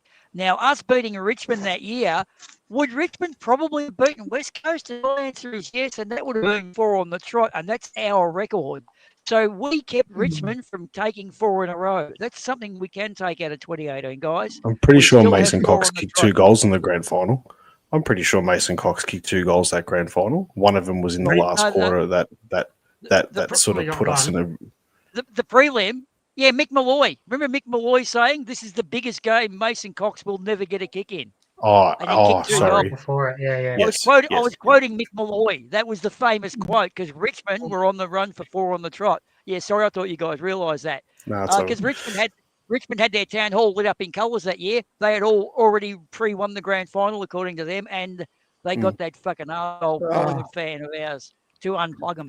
But anyway, so we did stop 4 in a row. That's one thing that this team did do under Bucks. So yeah, 4 in a row is still ours. Yeah. They all have a meaning. We also have a bit of a debt of gratitude to Footscray because they've been the bookend for a couple of 4 in a row. They stopped Hawthorn and they also stopped Melbourne back in the fucking 50s too. So Footscray, we owe Footscray a bit of a debt of gratitude on that. So we keep our 4 in a row, Stopped Melbourne having 6 in a row, didn't we, in the 50s? We interrupted their run. Yeah. Yes. Yeah. 58. Yeah. Boys, I need to head off, but I'm going to tell you now Collingwood's going to win this game by 17 points and Jamie Elliott's going to kick 3. And I think the best on-ground performance, I'm going to throw one out here to you guys, but I think Ned Long is due for an absolute fucking blinder. Yeah. What was the margin again, Andreas? I'm going to write this down for prosperity, mate. 17 points. Yep. And you said Elliott was going to do what? Elliott's going to kick 3. Yep. Long's going to have a blinder. Long was going to get best on ground. He's not going to get the most disposals, but he's going to get best on ground. Oh. Okay. Wow. Nice. Beautiful. Yep. All right. All right. And Thanks, the reason being is Lockie Neal's not playing and he doesn't have to tag him, so he can do whatever the fuck he wants. Anyway, beautiful. I'm off. Love you, boys. All right. Thanks, Andreas. I'll try to catch up with you at the Pink Lemonade, man. Done. No worries. Just message me, but I'll be there from 3. No worries. No worries, pal. Okay. No worries. See you, boys. Yeah. I'll tell you what, man. I've just been looking at their midfield, man, and it looks fucking impressive. Now, ours is impressive as well. Now, Andreas just said that Ned Long's going to have a blinder. He better, man, because when I look at our midfield stacked up against theirs, I look at Ned Long and he looks like the weakest link. So if he has he needs to have a big game, man. And if we are asking a lot from the kid, you know, he had a great first half of the season. He had a bit of a lull, and then he had a great game 2 weeks ago. So, I hope Andreas is right about that. Yeah. Well, I'm thinking Bo McQuarrie's going to be the man. He's going to do the job in the middle. He makes them tackles stick, and they're going to shit themselves. That's what we want Bo to be, fucking Bo the truck. The Mack truck of yesteryear. That'd be good to see. If Bo lays some tackles and so does Lockie, they're going to be fucking thinking, oh, is this really worth getting? Yeah. Hey, Boomer, what's your tip, mate? I'm us by 21 because I actually reckon Coxie's going to fucking come out like there's no tomorrow and be Coxzilla. Mate, I reckon he's going to play like there's no tomorrow because in his opinion, he's probably going to retire this year. So what the fuck? Does it matter? Yeah. Yeah. Hey, I heard a Brisbane player. Yeah. Yep. How many is Cox going to kick? You said? I don't know. No, you just get lots of taps. I don't know how many goals. Just Mason Cox will have a good game from the ruck, from the tapping ruck and negating Harris Andrews. Just Mason Cox will be the standout, but Bo McQuarrie will be the tackler. Yeah. All right. I heard a Brisbane fan having a big fucking grizzle on the radio during the week saying, and I still remember the way Collingwood did the 6-6-6 rule to get Mason Cox the tip so we could then get the ball to Dacos to go in to win the game. And I thought, you fucking sook. Like, Jesus, you left out the bit where one of their... Yeah, do we include the plan to fucking get one of their players to punch it back to Nick Dacos? How would you feel? I've punched it away from fucking Myercheck. Oh, to Nick, to DeGoey, to the goal. Gee, maybe I shouldn't have touched the fucking thing. Fucking hell. What a great fucking piece of play that was. Oh, wasn't it, dude? Still, and the way Dacos was mid-air, and it was a left-handed handball straight to the pirouetting Degoe, who fucking, that kick itself was fucking a 5%er. It was awesome. I did discover a bit of interesting cheating that Brisbane did back in the early noughties, right? Qantas, who happened to have a Brisbane CEO and a Lions fucking schedule and a Lions pilot, discovered that if you flew a plane at 20,000 feet, it used another half as much fuel, but the players didn't have fucking as much fatigue. And they tried this for us. But then when Mick Malthouse found out about this and asked if they could do it for theirs, Qantas denied doing it and said you can't do that and whatever. Yet they did do it for Brisbane to give them competitive advantage. So the fucking Sooks were cheating back then, and they couldn't win one back then either. It was after Matthews had coached them. But how's that? Manipulating players to get competitive advantage. I thought, you fucking cheats. Yeah. Getting the planes to fly. Boomer, I can back that up, mate. Yeah. I can back that up. And in 2007, when we flew back from West Coast after that extended semi-final, we hired a private plane, or as private as you can get in Australia, and we did indeed fly out that night at a lower altitude so that we could benefit from that sort of recovery. Right.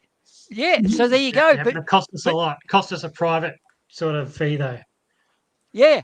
So there you go. But the fact that Qantas organised it just for their boys, and they're the first ones to whinge about it. Things like, I used to say, you guys have got a retention allowance. Oh, that doesn't give you anything. It's called a fucking retention allowance. It's to keep players and be fucking stacked. In fact, their three-peat's not as good as Hawthorn's or Geelong's, because Geelong and Hawthorn did it without concession, in my opinion. But these Brisbane guys, fuck, they whinge. Yeah. Mate, that whole era they had, it shits me how when the media talk them up, the greatest team and all that, they never mention the salary cap benefits they had, mate. Their whole midfield were Brownlow medalists, man. Every Black, Akamanis, Voss, throw in Lappin, who never won a Brownlow, but he was a fucking great midfielder, you know? Yeah. Now, who else can afford all those salaries, mate? It never gets mentioned, and it fucking shits me, man. Yeah, Luke I agree. Power as well. Yep, that's another good one. And don't forget they did cheat in the 2002 grand final when Anthony Rocker kicked that goal and they gave it a point. Now, Benny Zero claims to have been right behind that. What can you tell us about that, Benny? So I had a really shit day that day because I had a cold or something. And so I was sitting amongst the Brisbane supporters because I didn't get a ticket through Collingwood. I actually had to get one from my auntie, who's a Brisbane supporter up in Brisbane and weren't coming. So me and another guy were sitting all amongst full of Brisbane guys. And it basically came straight to us, dropped way short of us though. And every one of them knew it was a goal. We knew it was a goal. Only person who didn't think it was a goal was the goal umpire. Yeah. Far out, man. Maybe we're all retarded. I don't know. We don't have that anymore, do we? We have score reviews. So yeah. Hey, Benny, what's your tip? Sorry. Who was that? Age or Daz? Yeah, I was just going to say, you look back then, you see how small the goalposts were. It's actually, I can sort of get it that they made probably so many errors back then, but by all accounts, that was clearly a goal. And the man that says it himself, Anthony Rocker, he says it was a goal. He could be the one to be like, oh, look, I'm not sure, this and that. But he's always maintained it was a goal. Yeah. Even the Brisbane players thought it was a goal, man. Yeah, it's just one of those things. Yeah. So Mason Cox's parents have flown over from Texas. Sean says whenever they come over, he stars. So that's a good omen. Benny, what's your tip, mate, for Saturday? Oh, let's go Pies by 5 goals. I reckon we're good for 1 goal a quarter ahead of them every quarter, at least. So I go 5 goals. What's going to happen? Is there any particular thing that's going to happen on Saturday? Oh, geez, pull it out of my backside. Yeah, I think De Goey will have a ripper. I think Nick will have a ripper. Membry will kick a few. I think he's due. Jamie, he's probably worth 3 or 4 even. I think he'll want to play good. Maybe even a bit of a job interview for those northern states for next year. We'll see. Yeah, I can't see Logan Morris kicking 6 goals. I can't see him kicking 1 or 2. So that already cuts their last margin right down. Then they had that other fella kick 3. Sorry, I forgot the name. He's not going to do it again. Yeah, Smith, that's the one.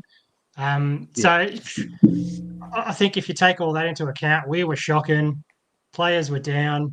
I didn't have my steak before the match, so I fucked up the whole thing with superstition. All right. So yeah, no, it's looking all right. But, we've got to turn up.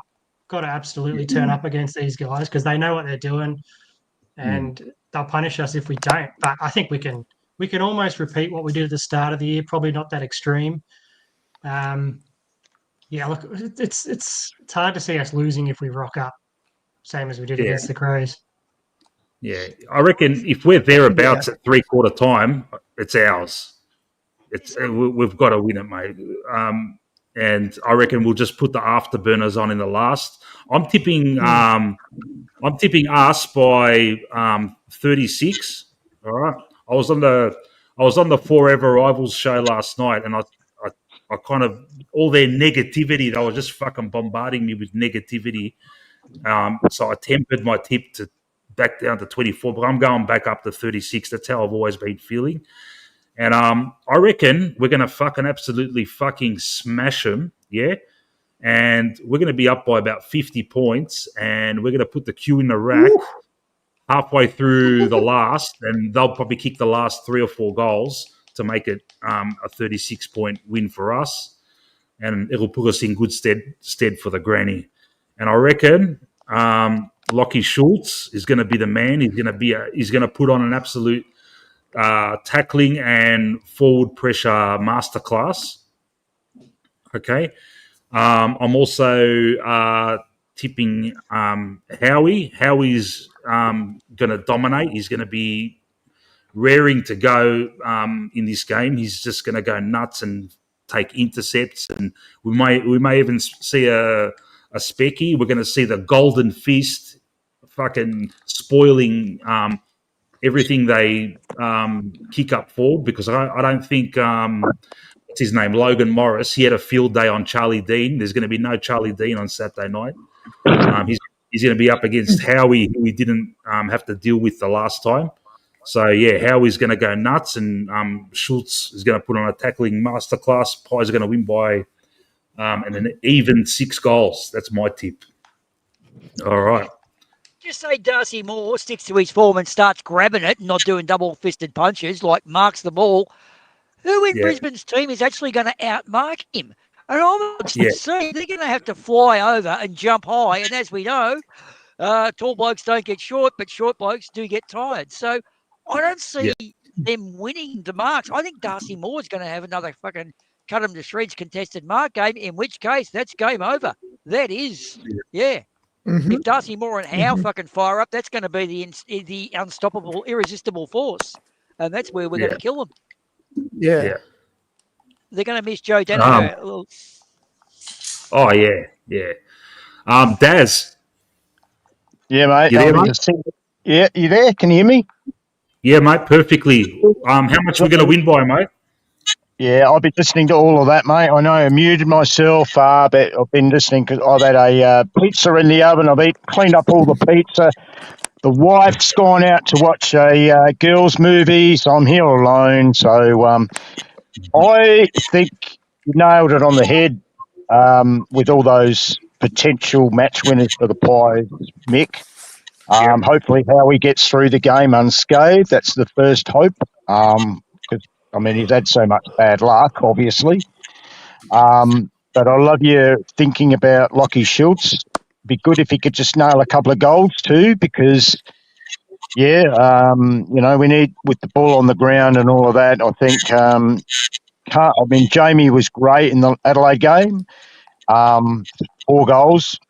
I reckon they'll have a job on him. So they'll try and quieten him down. So hopefully he'll play well. But yeah, lots of tackling and pressure. I think Darcy Cameron might have a biggie. I'm going Darcy Cameron BOG. Around the ground marking and just his general, I think,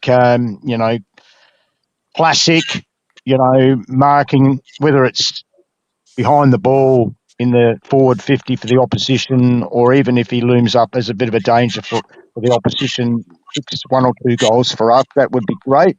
My ideal thing would be Myercheck, take those marks, kick those goals, 4 goals, Brody. Let's get some action out of you, mate. 4 goals up in the forward line. And my margin is 16 points to the Pies. Yep. And I see us. I don't want to see what we saw the last time we played them, where we had a crack in the second quarter and then we lost all momentum after that, and they ran over the top of us. Hopefully that won't happen with some leadership at all ends of the ground. I don't want to see Darcy just because Howie's back. I don't want him going back to that lazy, fist pumping or tapping or whatever he does go through in those ridiculous moments. I want to still see him attempt and try and take those marks, intercept marks. Just because Howie's back doesn't mean he needs to relax. I want him to still do his job. Hopefully Q continues his great finals form, DeGoey as well. But I just want to see a better effort every quarter, put the pressure on from the beginning, 4 goals up at half time, run over the top of them in the third quarter, keep the foot on the throat in the last, and let's enjoy the prelim. Let's not have another nail biter, another heart, defibrillator, close finish. Let's enjoy what we come to see as Magpie fans. Enjoy our team putting the foot on the throat in a final, because we won't get it next week. It's going to be a real tussle, whoever we play. And let's face it, we've had difficulty beating the Hawks over the years, and we've had difficulty beating the Cats in finals. So whatever happens next week, let's concentrate on just doing the job this week. And when we get that momentum, don't take the foot off the throat. Keep pushing and keep making sure that the opposition doesn't come through that door. Love it. Go, boys. Love it, mate. Yeah. 16 points. Pies home. 16 points. I hope it's more, but, I just have my doubts on whether we've got the killer instinct. That's the only doubt. Hope they can surprise me and put the foot on the throat. Don't let them in at any stage, and let's put some bloody damn pressure on right from the first minute and keep it on. Keep it on. They've had a week off like everybody, but, old side or not, everybody's got a job to do and they need to rock up. Somebody just said it before. They need to rock up, every single one of them. And remember, you get through to a prelim and you don't perform, there's always that possibility you could get squeezed out next week. Yeah. Yep, I like it. All right, guys. Thanks very much. No worries, Jazz. Thanks. Go on, Boomer. Nice one to say after they leave the ground, to say, good luck with that beauty sleep, guys. You're going to need the preparation for next fucking year. Like, we're playing the game so they can get home to get a beauty sleep. Yeah, fuck you. Next year, buddy. You can almost use that for motivation, couldn't you? We played the game earlier so they can go home and prep. They didn't give us any fucking concessions during the season. We had 5 day, then 11. We got none of that bullshit. Yeah. Anthony, you're next, mate. Oh, sorry. All right. Okay. All right. So I'm going Pies by 24 points. That's my tip. And look, all year the Lions have been a funny team.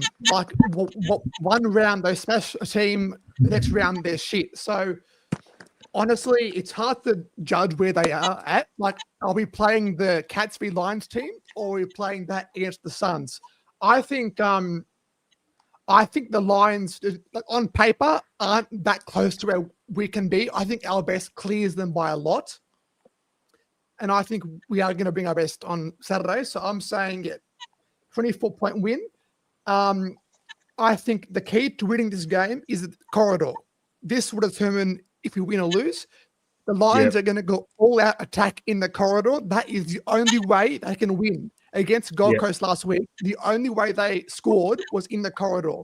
Against Geelong, Geelong closed it off, and they went long down the line, and Tom Stewart just mopped it up like crazy. So force them long down the line. They aren't that tall. We often see them actually aren't. So their tallest guys probably Darcy Fort or Oscar McInerney. They're pretty small. So long down the line, corridor, block it off. Down the line, that should get us there. Jamie Elliott 4 goals, I think. And him on Harris Andrews will be amazing. Get him like Gunston.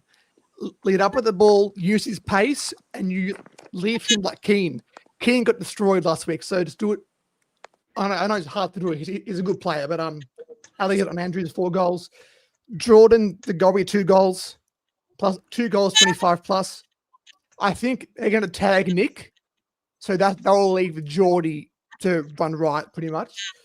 And on the game now, so first half, I reckon it'll be tight. I reckon it'll be just very tight first half. No one really, probably low scoring, maybe like 30 to 40. Pretty tight tussle. Third quarter again, we're going to just blow it apart. Third quarter, we're going to blitz them, and it'll be just powerful 10-minute block. We're going to smash them. Ned Long going to smash them. Nick Dacre's going to get a few goals. Quaynor will be good. Quaynor will keep Charlie Cameron goalless.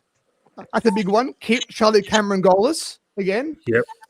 And guys, and more should do well. And if we stop their corridor usage, we should win this game by a lot. And hopefully we get Rayner. Don't let Rayner tackle us. Get Maynard on Rayner and just smash him into the ground. Yep, I like it. Right. I like it. All right, I want to add one more prediction. I'm going to go with that. Maynard is just going to fucking spear tackle Rayner. So there you go. That's one. Good one. Yep. All right. Who's next? Who are we going to go with next? Chris Talbot. How are you, buddy? You there? Yeah. Chrissy Talbot. I'm going. What's your tip, mate? I'm going Collingwood by 15. Yep.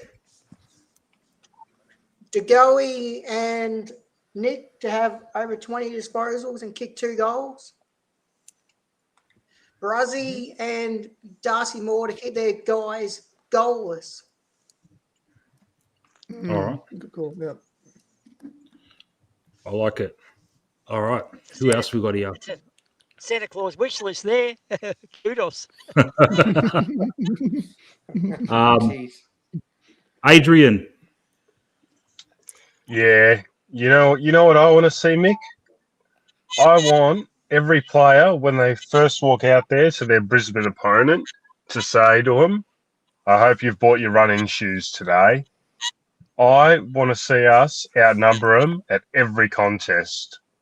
That's first 5 minutes. That's what I'm going to be looking for at the ground. I just want to see our guys get to every single contest and have a +1, +2, whatever it is, at every single contest. We've got to bring the pressure really early.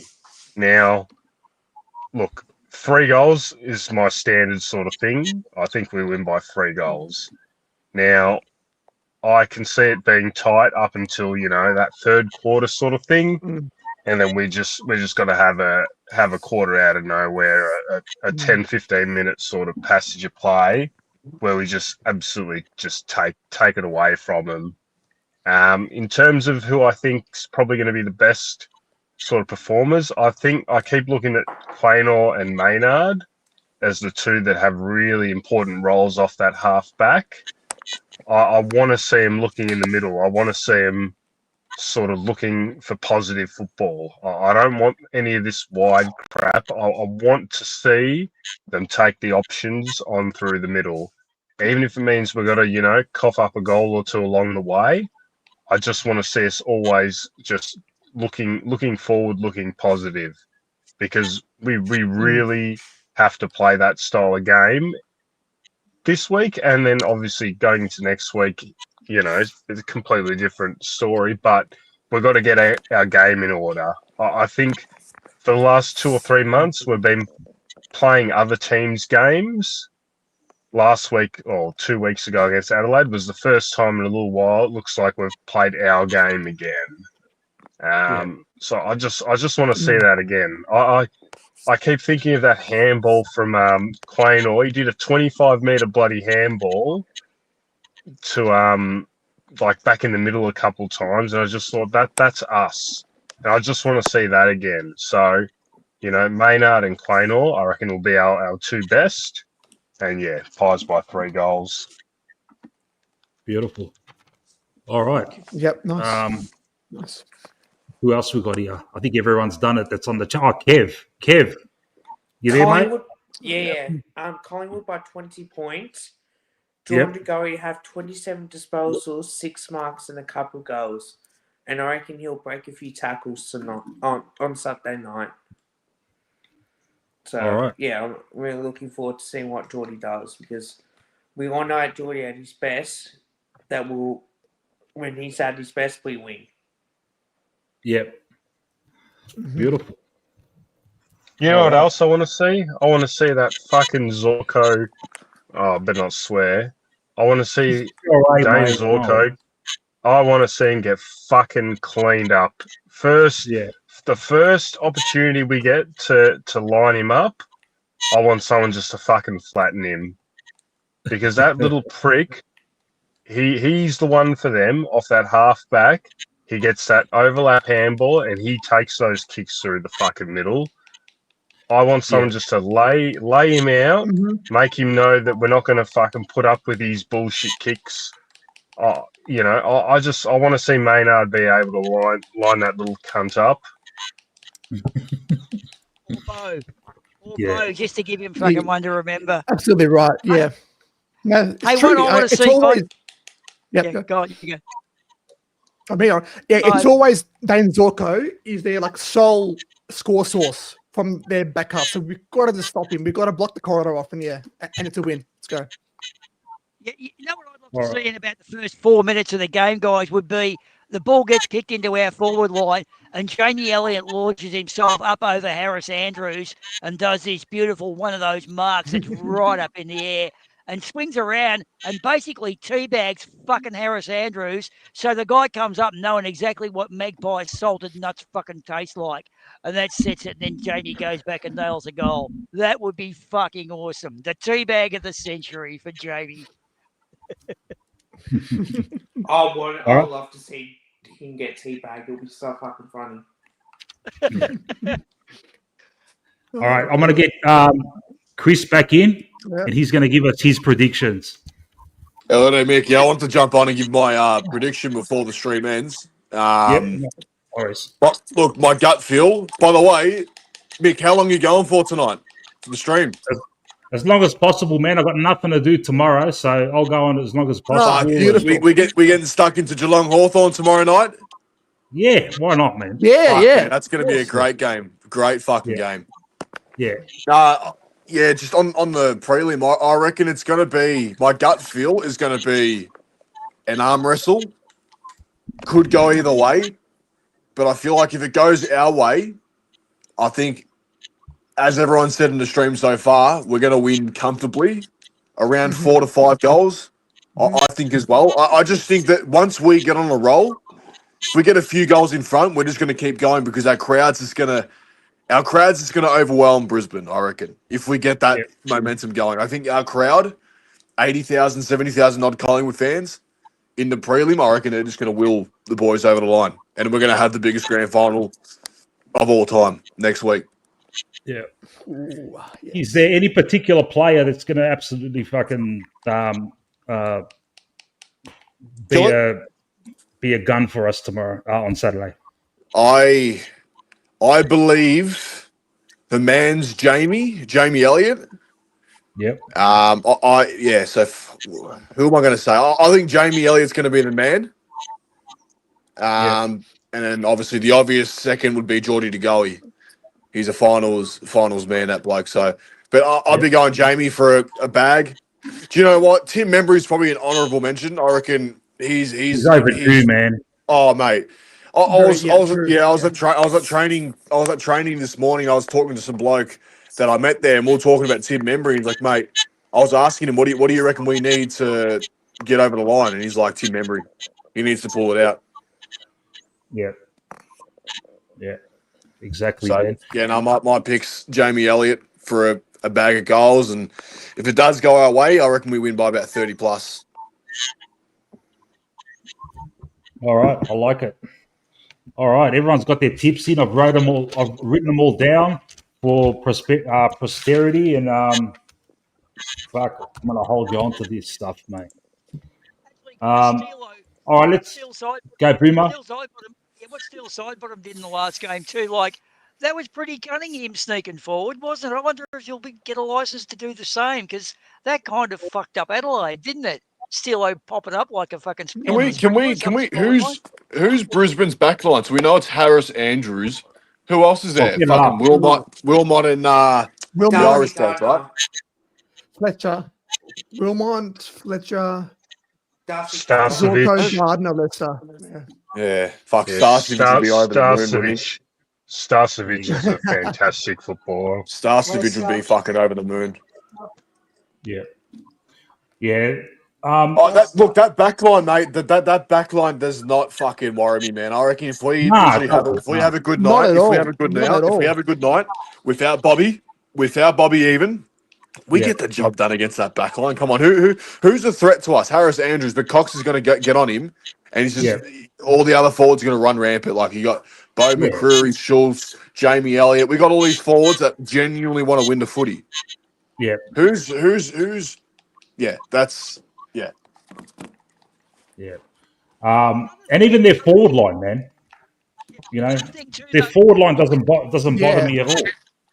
I mean, Morris, Gallup, that's the thing. Yeah, like they don't worry me, but at the same time, yeah, we didn't have Jeremy Howe back when we last played him, and Logan Morris was just having a field day, as every forward does when they play on Darcy Moore without Jeremy Howe. So the fact that we have Jeremy Howe back this time around, you know, with Geordie De Gully, we're in better shape. Also, though, too, another thing which I think is worth a consideration is that if we use Coxie as a sort of a tap ruckman and then wander forward to bolster the forward line and negate Andrews, we then have Darcy Cameron as the backline support as well. So in a sense, our ruckmen become not so mobile, therefore not so tired. And if that runs Oscar backwards and forwards, they're not going to get the tap outs. So I think, like, you know what I mean? Like a not so mobile ruck duel of Cox and Darcy, I think could be a fucking winner here and run them tired, because Brisbane, it's getting warm now. And if they come into the coldness again, that can be what we could work in our favour, the colder weather too. But I like the idea of Cox being up forward to attack Andrews. Yeah. So Saturday, 12 degrees during the game should be clear, but yeah. But the chill comes in and up Brizzy. It's been warm for about 4 weeks now, and your blood thins out. Whereas down here, it's only just got warm this last week, so our blood's still pretty thick and acclimatised to colder weather. So I like it. It leans towards us, just that little bit. Yeah, and apparently it's only going to rain during the day on Saturday. It's like by evening it should clear up, so it's not going to be like a wet, sloppy game, which I wasn't fearing when I was hearing that it was going to be rainy. I wasn't fearing it because I thought it'll probably play into our hands. But yeah, it should be a nice, clean game, and our foot skills and our handball chains should be ideal for that. Mick, I want to ask you a question, brother. Your thumbnail for this live stream, first and foremost, well done. It's a great thumbnail. How'd you make it?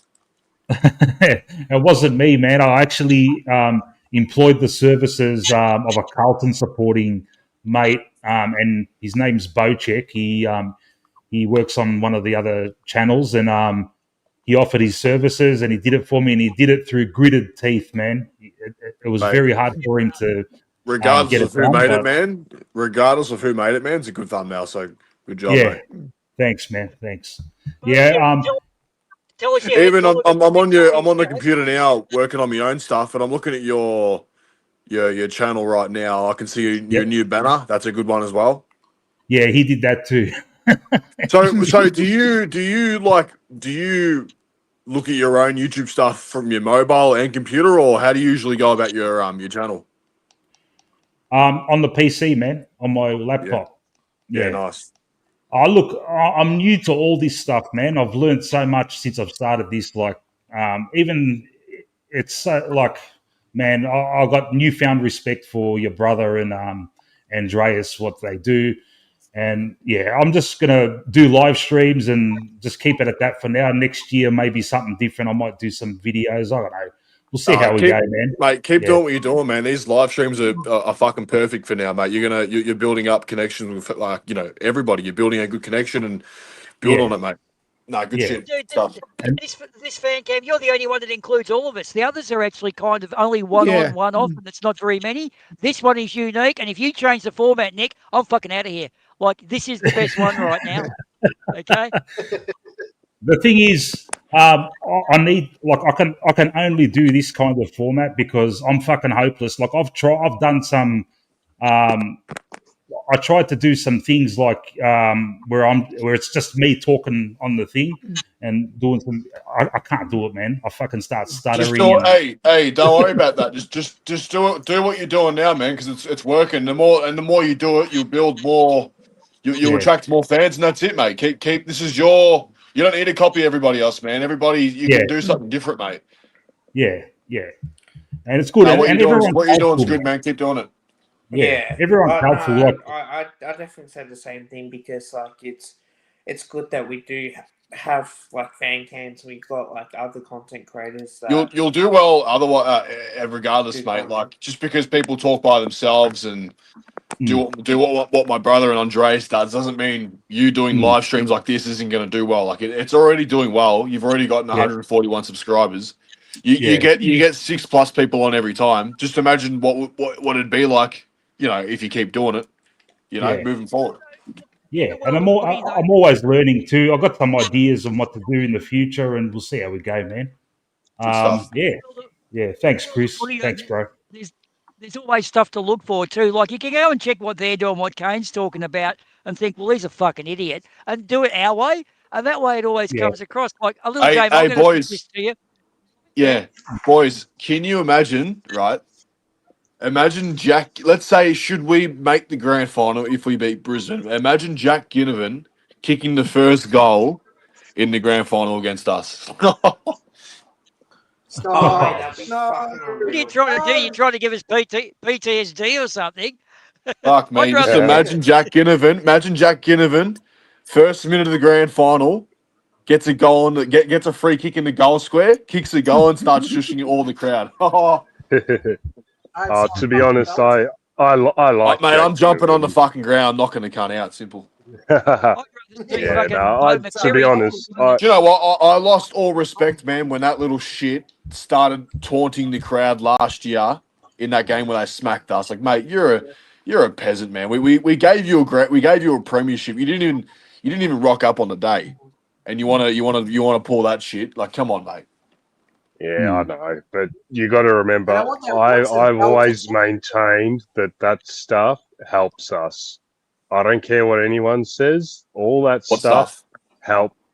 When opposition players take their head out of the game and they start sort of taunting our crowd and kick a goal and go to our crowd, that stuff helps us. I've always maintained that. It might give us the shits, but ultimately it does help us. It revs up the crowd, and we're always outnumbering oppositions in the crowd. So who's speaking right now? Is it Daz? Is it Daz or who's talking? No, right Adrian. You going to the game, Adrian? I am, mate. I am. Was it you at the start of the stream that was getting on the crowd needs to lift? No, I don't know. That was Daz. Yeah, that was Daz. He was firing him up. But good old Ben Zero's in the chat. He'll be there, so everybody get into him. He needs to fucking bring the noise, mate. Benny, bring the fucking noise, buddy. Hey, Benny, are you going to go to that? Benny, are you going to go to that pink lemonade thing? No, I can't, mate. I'm having I'm having my ritual steak before the game with my parents. Okay. But hopefully, I can catch up with you maybe during the match sometime. Yeah, man. Yeah, we established during the game and we'll somewhere catch up. there, I think. Yeah. Yeah, absolutely. And whoever wants to have a chat. Hey, Mick, how many darts you gonna have, mate? How many cigarettes, huh? Half time, man.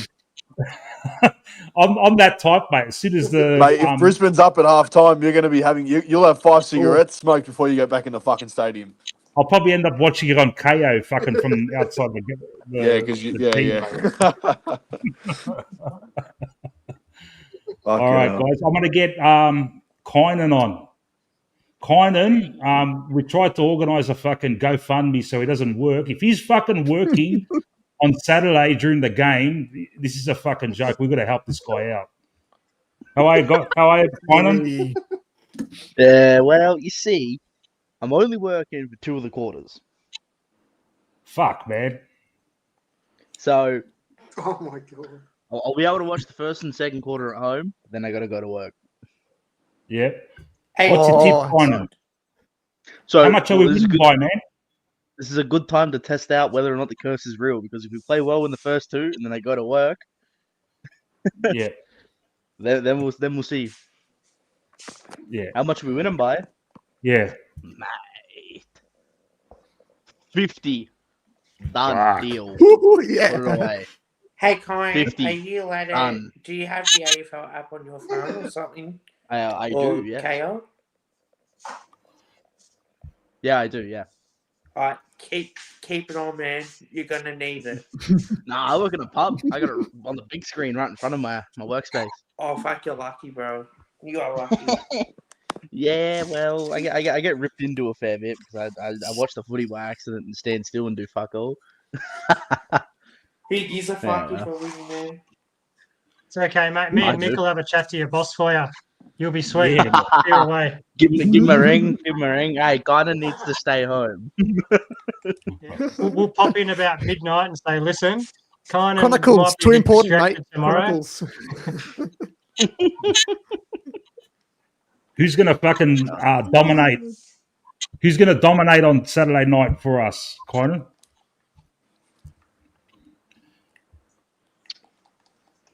Well, I can't say Bobby Hill, can I?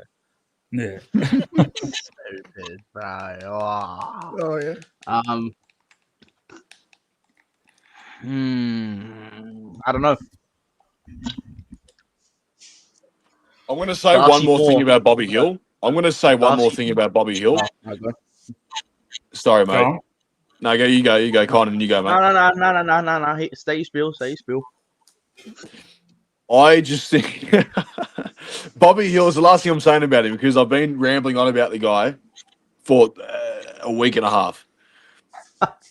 He is like, mate, if we lose, man, like everyone's going to be talking about him because he's the one player Brisbane fear. Simple. Simple. And it's just going to, and everyone's going to bash the club for, staying or, being all about the morals and all this shit. Like, oh, you're going to put the people who work hard before the people who muck around. Like, mate, at the end of the day, man, it's a season to win a premiership. It's not, yeah. Anyway, that's the last thing I'm going to say about him. And it's all about Bruce. He's your 5-goal premiership Norm Smith medal finalist. Play him. It doesn't make sense. I said this before. It's all about looking after the players that work hard. We have a different culture at Collingwood now. Darcy Moore's the captain. We all know how Darcy Moore operates. He doesn't tolerate garbage. So that's a bunch of jerk offs, bro. Nah. So that's just shit. Yeah. Oh, he worked the hardest, so he deserves a spot. No. Well, whoever the best player is deserves it. Yeah. But is Bobby going to do? Can Bobby kick for and pull off for Norm Smith? See, this is why Fly would play him if he thought Bobby's best was there. That's what's the sad thing about it. If something's there that Fly thinks is wrong, it's hard to say fly, you're wrong, because he's got the inside info. I agree with you. I'd rather see him out there too. He kept playing Dan McStay when he wasn't at his best either. Yeah. And he had that strange love affair with fucking Charlie Dean as well. It's like, mate, lost us fucking 3 games. Yeah. Single-handedly. While Frampton was languishing in the reserves. Yeah. While we put Frampton in VFL. Yeah. And sacrifice his form. Well, it's so annoying. Leper's on list management now, so he's not doing the backline coaching like he did in 23. Who else? Scotty Selwood, his brother, fucking decided to off himself, and I mean that's got to have some effect on Scotty. So I mean, there's shit we don't know, but yeah. And Lipper gets pulled out when he's just getting some form. They give him a rest. That kind of got me. I couldn't figure that out. Same with Tim Membry. Oh, his poor wife has to deal with 3 hours while he's not there. Oh, yeah. If you're right, Kynan, if you're right and we win by 50 points, all of us are going to be fucking bowing down to fucking Jared Wade, because if we win by 50 points, it's obvious he's got us. He's got the boys fucking primed, mate. And that's what I've been hearing. I've been hearing like this stuff. I don't know who said it in one of the press conferences that he timed the training loads perfectly to be ready just before that. I don't know if that's possible to do, but apparently he timed the training loads perfectly to get the boys perfect for the Adelaide game. Maybe this whole 14 wins thing was actually a psyop. Psyop? Yeah, psychological warfare, mate. Get the other team. Oh fuck, we can beat Collingwood now, and then they all get really excited and play their best games, get injuries like they have, while we're sitting pretty. Yeah. Could be. The whole world's a fucking psyop at the moment, so that wouldn't surprise me, man. True. Very true. Swoop Luke actually pulled that one out to Bobby fucking Dutchy Holland. He said, maybe Fly's holding back and the players he's not getting to play. And like Dutchy's kind of, are you serious? Dude, it's the last game of the fucking season. Surely you're going to play your best fucking team. Literally. But Luke's like, no, I hope it's tactics. Yeah, okay, Luke, dream on. You look good with the Pixie Cup, mate, because you got a beautiful face. Like, I don't know. It's weird what some people say. I saw a video of him, and I deadass did not know he's like 4 foot tall. Oh, yeah. I know. He's tiny. I was at the MCG, guys, and I thought I'd lost the Collingwood garden gnome that was stolen off my house in Hotham Street back in 1991. I'm walking through the G. I've got there the line tower. There's my garden gnome. I've run up to grab it. It's fucking Swoop Luke. Bastard. I thought my garden gnome was back. Hey, I'll tell you what, though. He's a funny little cunt, too. Like, I mean, he does tricky shit, but fuck, he is such a nut. I love his unhingedness. It's amazing he's got Dutchy, though, because Dutchy's a bit of a staunch cunt. I didn't think Dutchy would do that. But that's cool. Yeah. I didn't expect him to be so tiny.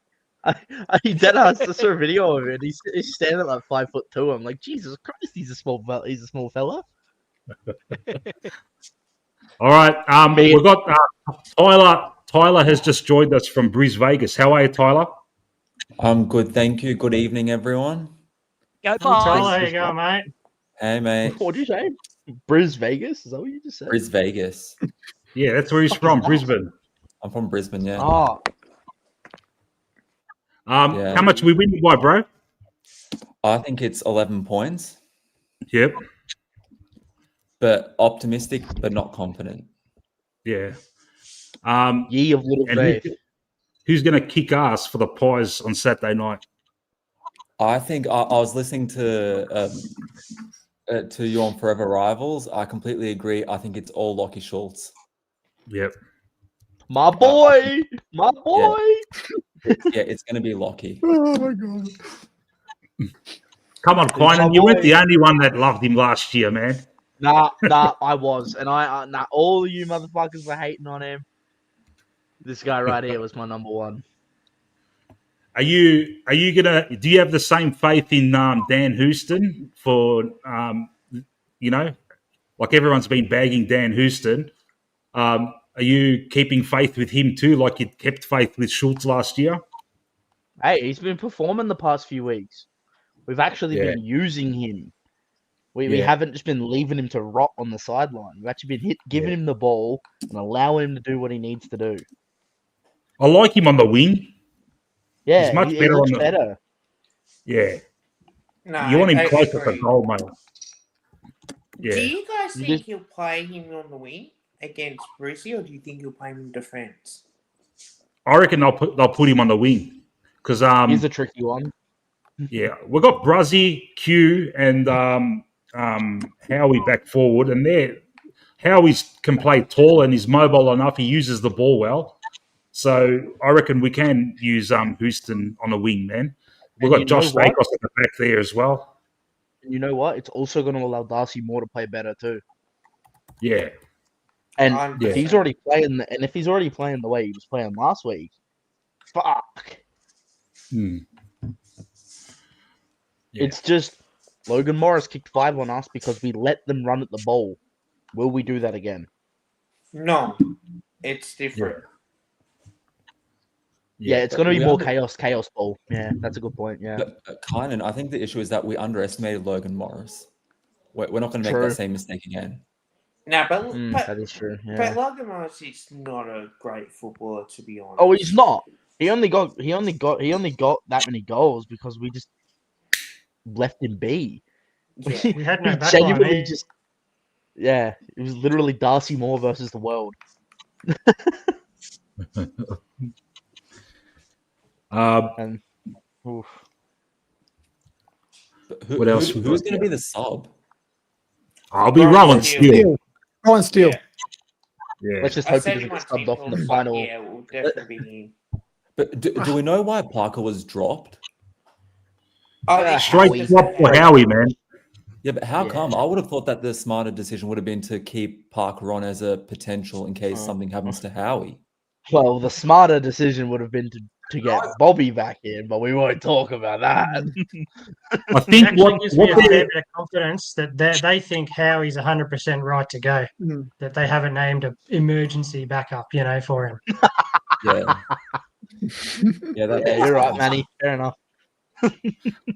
And I think their thinking is that if, let's say, Howe goes down, Brisbane's forward line, they're not overtly tall, so we've got enough to look after that. That's probably where their thinking was. But at the same time, I thought I would have kept Parker in instead of like Rowan Steele. I love the kid, but he's green, man, and Parker looks a bit more. I don't know. He just seems a bit more ready for finals, but I mean, yeah. Because I got 2% on my device, I'm gonna have to charge it. Easy. Norris, Kev. Yeah, better charging phone as well because I need it for tomorrow's training. So it should be fun. Who's going tomorrow before I leave? What was that? Who's going to training tomorrow for the captain's one? Not me. It's too far. I'm in South Ring, mate. Yeah, probably. I don't know. Probably Chris will go, or Andreas, or one of those guys. I would if I lived in Melbourne, but fuck that. I'm not living in Melbourne. Gross. Yeah. Don't blame fucking me, Joy got blown away. It was like fucking Kansas during the week. What was it, 100-mile-an-hour winds, fucking trains, trams, buses all crashing. Godzilla could have done fucking less damage. Hey, so who's fucking sub on the weekend? Is it Steele, is it? Rowan Steele? Yeah, it would be. Steele. It Has to be Steele. Yeah. Look, you got to just going back to Will Parker before. These are good problems to have. It is a great problem that we're having a discussion about a Will Parker being unlucky. You got to look at the positives. Yeah. Yeah, but also on the sub, like, I don't know what Rowan Steele's going to offer that Bobby Hill can't offer. Like, you give Bobby Hill 1 minute on the field, he can blitz you in 1 minute. And because like Geelong, Hawthorn, Brisbane all have so many small forwards, right? And here's that one player who's different. He isn't like Bo McCreary. He's more nimbler. He's smaller. He's quicker than them. And I feel like we are missing that. Yeah. We haven't got that player in the team yet. All our small forwards are big-bodied, hard, like tackling machines. We haven't got that quick player. So I would have put him a sub. I can't see what Steele's going to offer that he can't. So it's a bit of a funny selection in my opinion. Yeah, we're missing like a Charlie Cameron or like a fucking Stengel or exactly. I'm trying to think that's of one for true. Watson, that is true. Watson, yeah. That's all true, but we did say all this before the Adelaide game, and then we ended up just slaughtering Adelaide.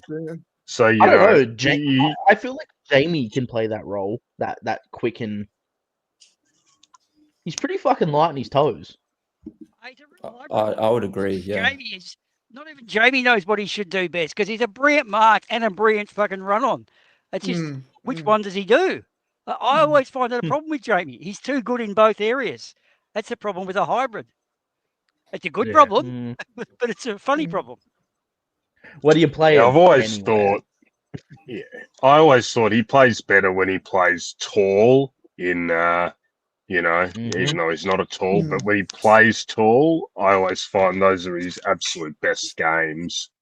And, without Dan McStay, he's showing that that's the best version of Jamie when he's sort of, and with gets to play that tall forward, absolutely. Even with Cox, it just seems to work. Even though when you look at it, you sort of think it shouldn't work. It just does work for whatever reason with our makeup, with the way we structure. It just works best when Jamie's sort of playing as the tall forward, as stupid as it sounds. Yeah. It's like him and McStay actually compete for territory. They overlap and therefore fuck each other up. Sometimes Bruz can do that down in the back line. He'll overlap with another back player. Like he used to clang into Scherenberg a lot or who was that other dude? Tommy Langdon when they were playing down back. So when players overlap, like Lockie Schultz and Bo McCreary overlap as well, but now they're getting it wide. In fact, those two giving each other space makes us a fucking winning team with Ned Long. That opens it up for Ned then. Oh, how good's Ned been? You need a you need to hold your positions in the forward line. That's the thing. That's where I've been most critical with Dan McStay, because he seems to be in no man's land so often, whereas the other guys sort of know their positions. I've always sort of thought like Elliott just knows his spots. Myercheck, that's why he has to play even when he's injured or he has a few quiet games, because structurally he just knows his positioning. Wherever McStay plays, the whole thing just falls to absolute bits. And unless he by himself kicks 2 or 3 goals, which he rarely ever does, no one else can contribute, because he obviously just gets in everyone else's way, or he doesn't know the patterns, or he doesn't know positioning. So, when you got an Elliott, when you got Cox as the sort of focal point and he knows his role and everyone else can plan to a Cox, it's a lot better. And it blows my mind that you've got an American bloke that hardly knows the fucking rules, but he knows his positioning better than Dan McStay has ever fucking known. Yeah, that's funny. That's why I'm so happy that he got dropped and they've persisted with Cox, because you saw in one fucking game it changed everything. And also he took marks on the wing. Yeah, important marks. Dan doesn't do that. Yeah. Dan takes marks nowhere, mate. Lucky to take a mark in the forward line a game, That's the thing. And like I said, I keep going back to it. When I watch Cox, he's fucking playing angry. He doesn't play to fucking make friends. He plays fucking angry. He plays. Fucking plays angry. He plays like it means something to him. It's life and death to him. He's fucking got pride. He wants to fucking be there. He wants to show the coach, I fucking belong here. When I see McStay, I see him fucking but I see McStay, he's just fucking sort of waltzing around. He's rubbing his hands together. I'm like, what the fuck is this guy doing? You're the full forward of the fucking Collingwood Football Club. Act like it. Can I just We got ask a a question? fucking American that has got more ticker and cares more than what we do about a fucking guy that we cherry picked from another club to come and be our full forward, and he fucking doesn't do it for us. And we've got a lanky fucking American. Why was Dan McStay put into the leadership group? Yeah, that's a weird one. No idea. Because to me, it seems like it could be that McStay's playing not with arrogance, but in a way, it's like, I'm the leader, so I should know what's happening, but no one knows what's happening with him. And there's no cohesion when he's involved. But as soon as you remove him, it's like we play a whole lot better. So the problem's got to be him. Absolutely. So then that's why I'm not sure why he was pushed up to the leadership group. If it was up to me, this would probably be an unpopular thing. If it was up to me, I'd tell him to look for a new club at the end of this year. Well, yeah, next year we're going to have so many tall forwards that he's going to struggle to get a game if he can't increase his fucking output. Charlie West. When does his contract expire? I think next year, does it? Yeah. Yeah, I think he's got one more year. But I would honestly say to him at this point, I would say, look for another club. I don't want to see him play again. Do you think we get value for him if we float him as a trade option this year? I honestly don't care at this point. Richmond would get good value since Tom Lynch is retiring. No, but Tom Lynch but he's playing an extra year. Is he? Oh, yeah. I thought he didn't sign. No, he signed. Looks like we've got McStay until fucking 2027. Because we might end up in a situation where, let's say, like, knock on wood, we make the grand final, we win the grand final without McStay. He might look for another club because that's 2 grand finals that he's not part of. Well, one's his own fault. Play better. Well, one's his own fault. The other one, he was incredibly unlucky. But then he might be disgruntled and go to to a D's, who might offer him 4 years. Cool. Can't get rid of Bobby and Dan though in the same year. You've got to keep one of them. That's what I'm saying. So unfortunately, if we lose Checkers, we've got to persist with McStay for an extra year. No. You put Charlie West in. No, but we can't get rid of what if we're in a situation where Jamie goes, Checkers goes, and we push McStay out. Yeah. Well, then guess what? Bobby Hill, Charlie West, Noah House. Dimatia gets a run. Noah House, Zach McCarthy. Noah House needs to get a few games. From Sydney. Buller from Sydney. I saw. I've seen some of his highlights since we've shown interest, and fuck, I like him, man. I like him, mate. He's fucking tall as fuck. He's a good mark. He takes contested marks and he leads out good. He's a proper full forward, man. And he's had a good season. He's had an okay season, mate. He's kicked like bags of 3 and 4, which these days is for a full forward, mate. That's what you want, mate. That'll be a good pickup, I reckon. If we can get him, Blight from Richmond. I'm hearing we're back on for Petrarca. Ultimate Greatness has been saying the last few days in the Discord stream that we might go for Jack Steele from St Kilda. I don't like him, but if we pay him peanuts, I'd take him. But if we get Petrarca, Blight, and Buller, I think that'll be a good haul for the preseason. Straight up, what's with Collingwood and picking up shitters and turning them into gold mines? It's the same as Geelong. Yeah. No. Geelong gets force-fed good players that are undervalued. It's our culture, man. We've got a good culture that turns average players into above-average players. If these same players go to Carlton or fucking Melbourne or something, they're not as good because the culture's shit. Our culture, we've got people like Pendles and Sidey, showing them, leading by example, showing them how it's done. And it turns these average guys like Frampton and stuff like that, players like that, it elevates them to a new level, which I don't think that can happen in other clubs with shit cultures. Hang on, I've got to jump in here, guys, because go back to 2023, and I was really excited.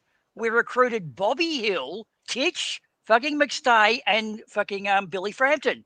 Now, you look at that was a really good year. But when you look at it now, and it was that order, now the three on top have fallen underneath.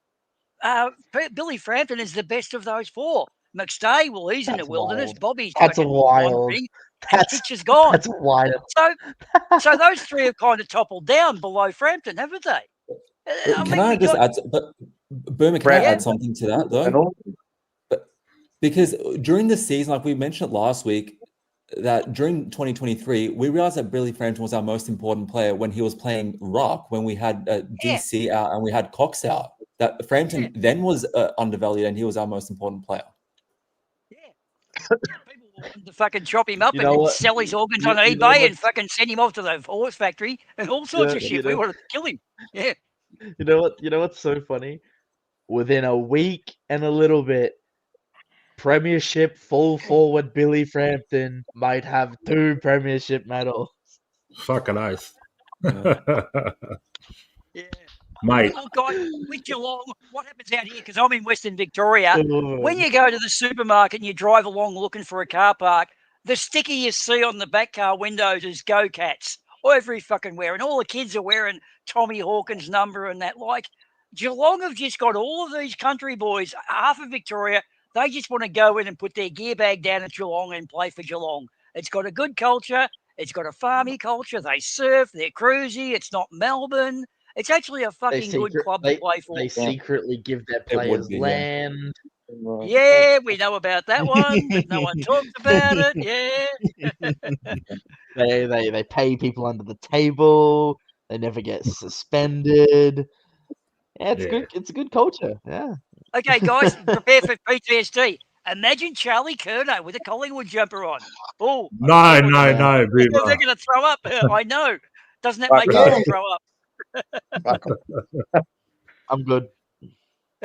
The thing with Frampton, I've liked him from when he first came because I remember we played a game against Richmond in the fucking wet, and he fucking towelled up Tom Lynch, and since then, I've always said he can do a job. He's not your perfect fucking intercept fucking backman, but he does a job, and he's in career best form at the moment, and he's deceptively good with the ball in his hands.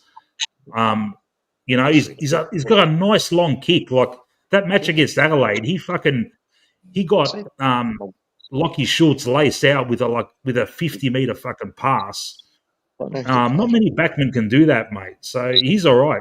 And I just saw some the Collingwood Football Club put up on YouTube like a little video showing the last 14 days at training. 14 days? Yeah, I just see that one? And Frampton's like full on like Mr.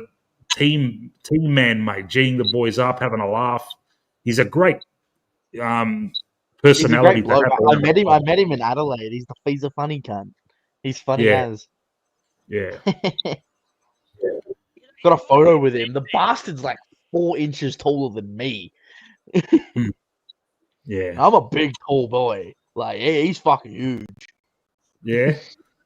You're a tall Conan. Yeah, I'm 6'3", 6'4". Yeah. Fucking hell, man. He's like 6'6", 6'7". He's fucking huge. You were talking about forward stocks before, guys. There is a certain chap that used to play in the forward line for us a while back called Jordan De Goey, and he was a bit of a fucking beast down there. I mean, can we use him as a shock fucking centre half forward? Like, just that whack him in, kick a couple, pull him back out for the midfield? Because he did start as a forward, if I remember rightly. Yeah, he was too valuable. Too valuable in the middle. Yeah, especially. I think so. I think so. Yeah. Look, clearance. We're weak at clearance, right? We've always been weak at clearance, but he's a clearance beast. So it's sort of one of those things. You're robbing Peter to pay Paul when you play him forward. Yeah, agreed. If we're on top in the middle, and you've got the luxury to put a De Goey in the forward line, absolutely. But Yeah. unfortunately, our clearance game is just that weak that you sort of need him in there. And I've heard a lot of coaches talk about what De Goey does. A lot of the experts on the radio and that, they talk about what De Goey does and what that opens up for Nick Dacos. And that's why you sort of need, you need him in the middle to complement Nick. I'm hearing you. But, okay, hear me out, though, on this one. If Darcy Moore's gloving him well and Billy Frampton and Howe are doing the same, which is pretty much the irresistible force, well, that's going to open up for Houston to be more on the wing and the Lipper to actually get some legs. Then De Goey on the receiving end of a fast-running wings could be a whole new avenue to goal. And that could really, Absolutely. you know what I mean? That would be a good Yeah. tactic. Like a bit of a game plan, but yeah.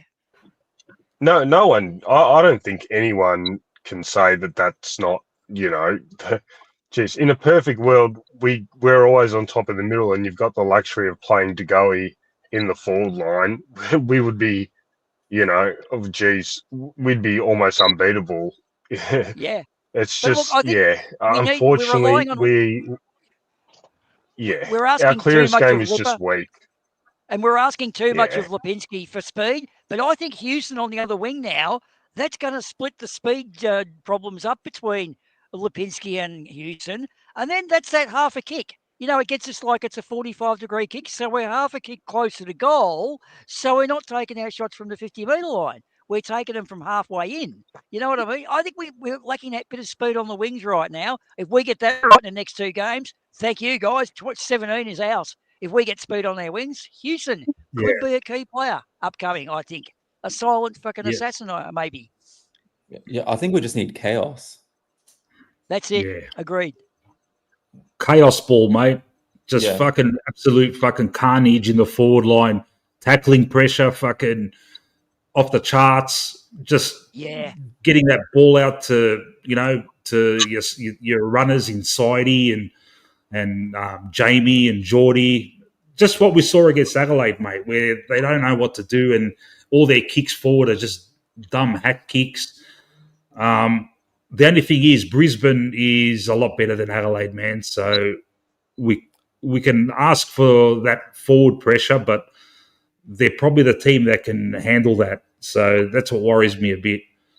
I noticed that last game against Brisbane, where they beat us, they were doing a lot of those diagonal kicks, which fucking got through us, and that's what worries me.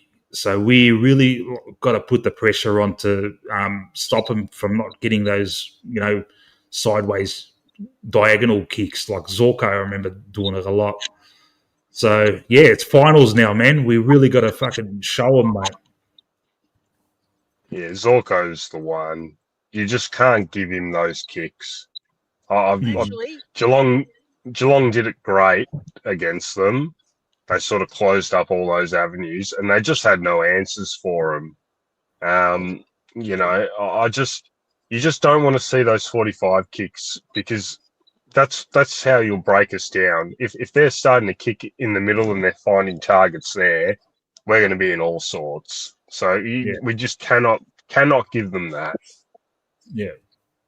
Someone on the radio brought up a really interesting stat. It's not a pie stat, so I'll apologise in advance, but it's a Brisbane one where Zorko hit some game this year, like 250, I think. And if you go back to Zorko's debut game, I think his debut was Jonathan Brown's last. And then if you go back to Jonathan Brown, his debut game might have been Alistair Lynch's last. And then Alistair Lynch goes all the way back to the VFL days when he went there from Fitzroy.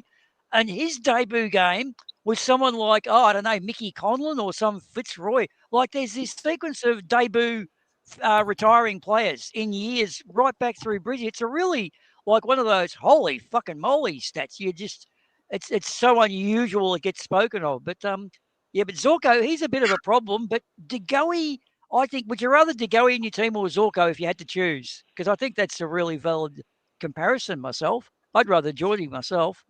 But the Brisbane boys, they pick Zorko every time. I think if it's a regular home and away, you'd probably want Zorko because he's consistent, whereas in the finals you want De Goey. Good call. That's a beautiful fucking answer there, man. I love that. You nailed it.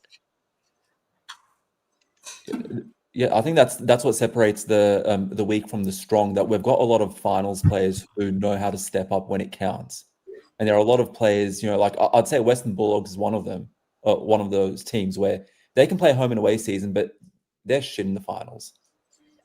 Look, watching the game, the Adelaide game where IQ was starting to play and they were booing him, when I was watching it, it was almost like there was this little, those stat bars you have in a video game?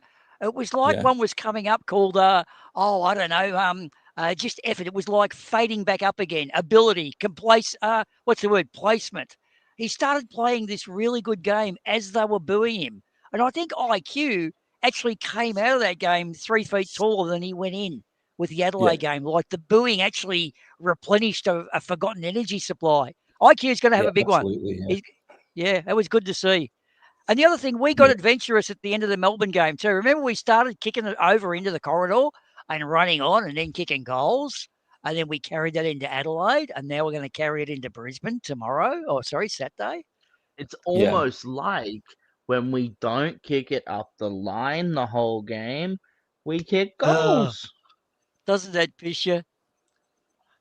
It's the oh no, don't kick it in the middle, it might risk a goal. Yeah, they might get one, but so might fucking we. Back ourselves, guys. If we're kicking it into the corridor, we're hopefully kicking it to advantage. I think that's that ties. That ties back into what I was saying before. Though that last 5 or 6 games that we lost, it just felt like we were playing the other team's game every week. We'll play marks up. We'll play marks up. Yeah.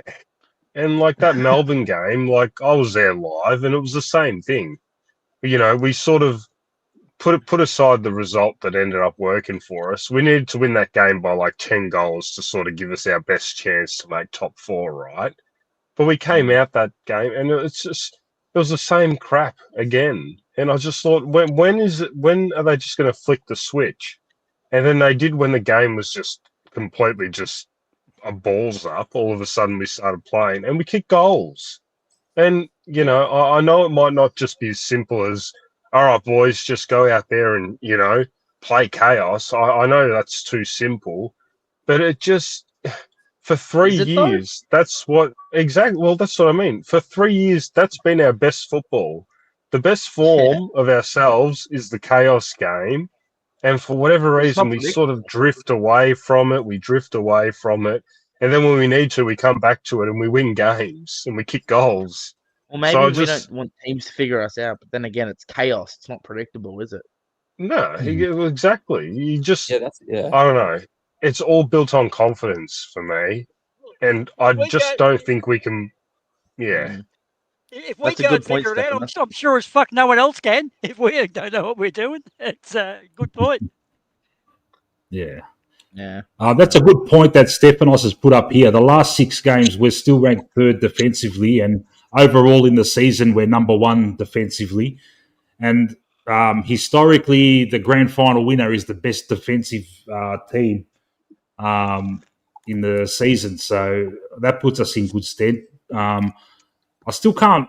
That seems strange that we're the best defensive team. Like, it's because we played so well up until round 16. Yeah, that probably skewers the averages.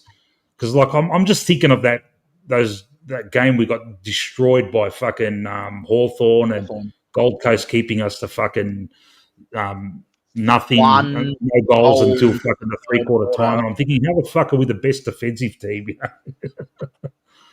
Yeah. Well, they also weren't scoring a lot though either. So. Yeah. Mick, to add to your point right now, the 4 best defending teams in the competition right now are all in the prelim. Yeah. So that's where champion data is completely correct. If you've got a good defense, you will go far. It's as simple as that. Yeah. And we're probably not number one by a lot, you know. It's not like we're fucking number one by, you know, heaps. Oh, I beg to differ. No, we're Are we? number one by more than two percentage points. Hawthorn's number 2, Geelong's number 3, Brisbane's number 4. Yeah. And there's a massive drop off to Adelaide, who's number 5. That's the thing. Hawthorn's defense isn't even that good. Like, please forgive me, guys, but I mean, Jack Gunston is having a year that I just cannot fucking believe. Like, is he is this the same Jack Gunston? No, he's their full forward. Hawthorn's full forward. He played for Brisbane for 2 years and then played for Hawthorn back in their premiership era. But I mean, right now he is fucking good. Like, he is going to be the biggest problem. But I reckon Frampers has got his measure. I think in the pressure of the finals, Billy Frampton will be able to contain him. So if we can cut off that, that's the whole thing. Will the Hawks be able to keep up the pressure? Will Guinea flop? Will Guinea flop a few times and we get holding the ball kick? Suddenly Hawthorn's goal kicking drops down dramatically. That's what we've got to do. The whole thing is that at Collingwood, when he flopped, he didn't get any. But when he's in other teams, look what happens. Yeah. Kind of funny about that, isn't it? Yeah, it's almost like he has. Look, in fairness to him, he has improved his game. Like he does a lot more now. Like he still goes missing in that, but he just seems to kick more goals and find himself in more dangerous. Still a flog. It's a winning move, though. He plays better for them. They're a better team because they've got him. I think we're a better team because we've got Lachie Schultz. I think it's a win-win situation when you look at the way Ginnivan went. Yeah. I mean, it took Lachie a year. Schultz is more of a Collingwood footballer. I've always said that.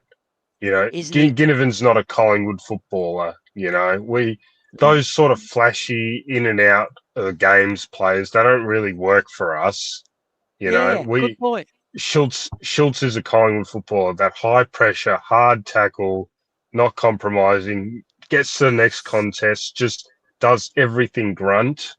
That's Collingwood in a nutshell, you know. Whereas Ginnivan, the in and out of games and that, like, it just doesn't work for us. It never has. The attitude, the whole fucking thing.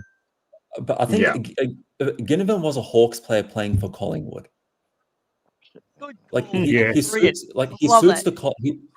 Hawthorn really well because he's a Hawthorn player. Yeah. I think there's something to that. You know, that certain players, you know, it depends on the culture of every club, and it does sort of complement whichever team they're in. You know, it probably makes sense because I just always thought, I said, look, even when he sort of came through and he just started and he had his good first season and he kicked his 40 goals or whatever, after that he was sort of just hot and cold and you know, and I just thought it's just not what we need. We need a guy that's sort of, you know, every week is going to show up. Even if he's not kicking goals, he's going to show up every week. And that's why, you know, Schultz, look, people can still make the comparison, whatever. They're completely different footballers. But I'll tell you now, you're taking Schultz 9 times out of 10 right now. Oh, yeah. Yeah. Definitely. Look, I actually said this last game, but I feel Schultz, when you consider, like, what is it, his talent, the sum of his parts, what he is, and if you're going to give him scores and quantify him, how exponentially he is as a player, like how much better he does play than the sum of his parts. And I reckon he's one of the best players we've had since Tony Shaw in that regard. For what you produce for where your talent level's at, Schultz just goes in so hard to the point he's going to wreck himself. You know, a bit like Brett Ratton was for Carlton. Just go into the packs regardless. He's so selfless. He's my boy. He's my boy. He is your boy, isn't he? Pat him on the head like you do. It all comes back to the thing, you know. I think when Schultz puts on a Collingwood jumper, he grows an extra bloody, you know, he grows an extra 5 inches sort of thing. He just plays like Superman, you know. Did Ginnivan ever do that for us? Really? Yeah, good point. Did Ginnivan ever really put his body on the line for us? except in flopping, maybe. Well, actually, on Yeah, Triple M, well. someone said to Jason Ackermanis, Jack Ginnivan, he reminds me a bit of you, Ackers. What do you think? And Ackermanis is like, no way. He's got no left foot. He's not tall and big. He's not this. Like, Ackermanis fucking cracked it up beautifully and pointed out how shit Jack Ginnivan was compared to me. Moi. And the thing is, Ackers was right. Ackers is fucking double the player Jack Ginnivan is. Fuck, it was funny. Acker won a Brownlow. I know. Fucking hell. Please excuse me. Don't. With all due respect, yeah, I understand what you're saying. You're having a joke, taking the piss out of Jack Ginnivan.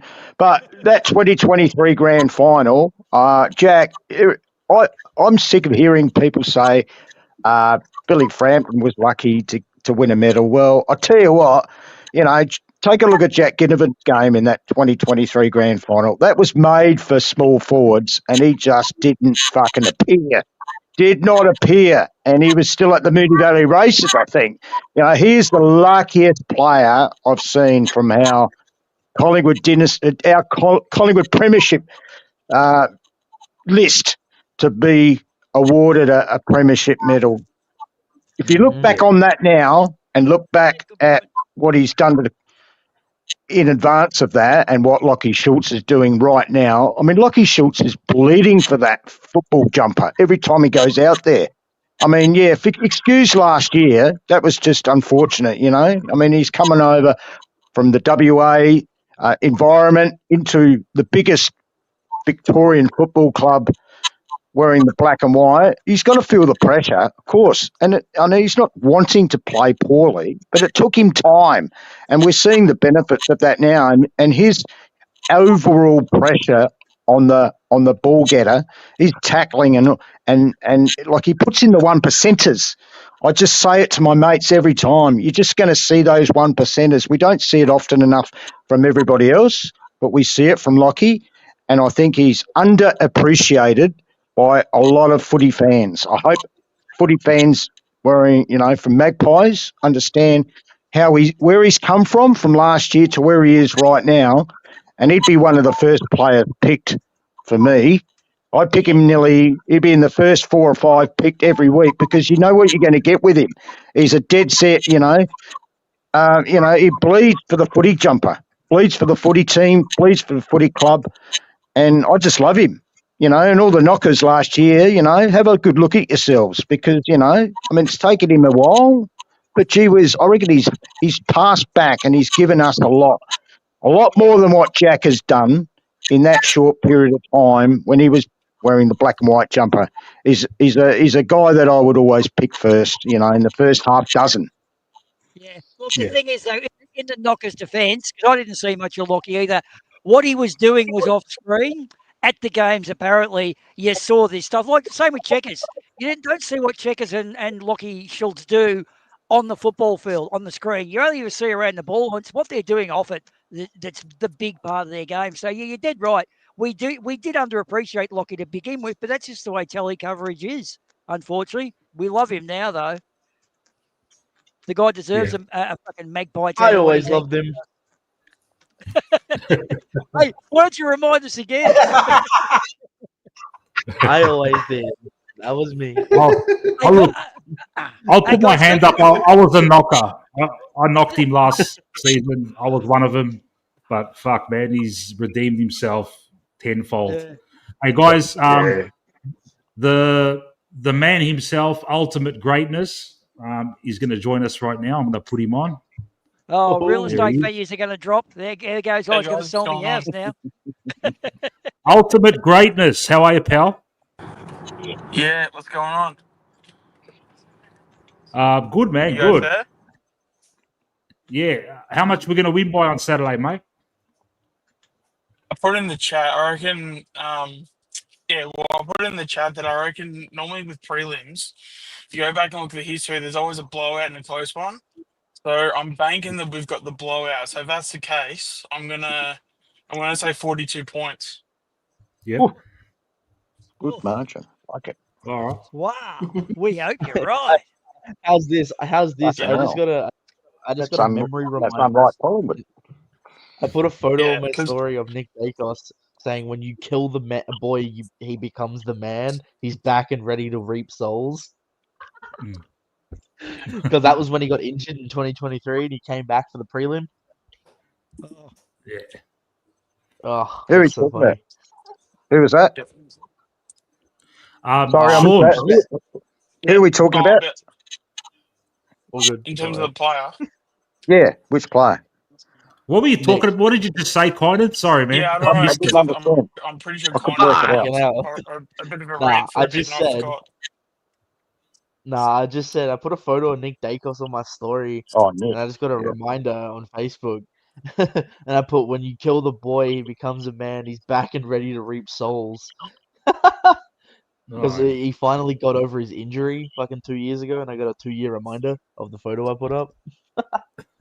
Yeah. I thought that was funny. Can I just ask? Can I ask everybody whether they reckon Jack Crisp's year's been this year? Because I'm looking forward to hopefully seeing him play really well on Saturday night, being a senior player. He's had a bit of a niffy year. I think he's been okay, but yeah, how do people rate his year? I mean, could it have been better? I think it could have been better, obviously, but yeah. And how important do you think he is on Saturday night with the, that midfield for Brisbane? Of course, Jack can play different roles, play wing, half forward, and mid.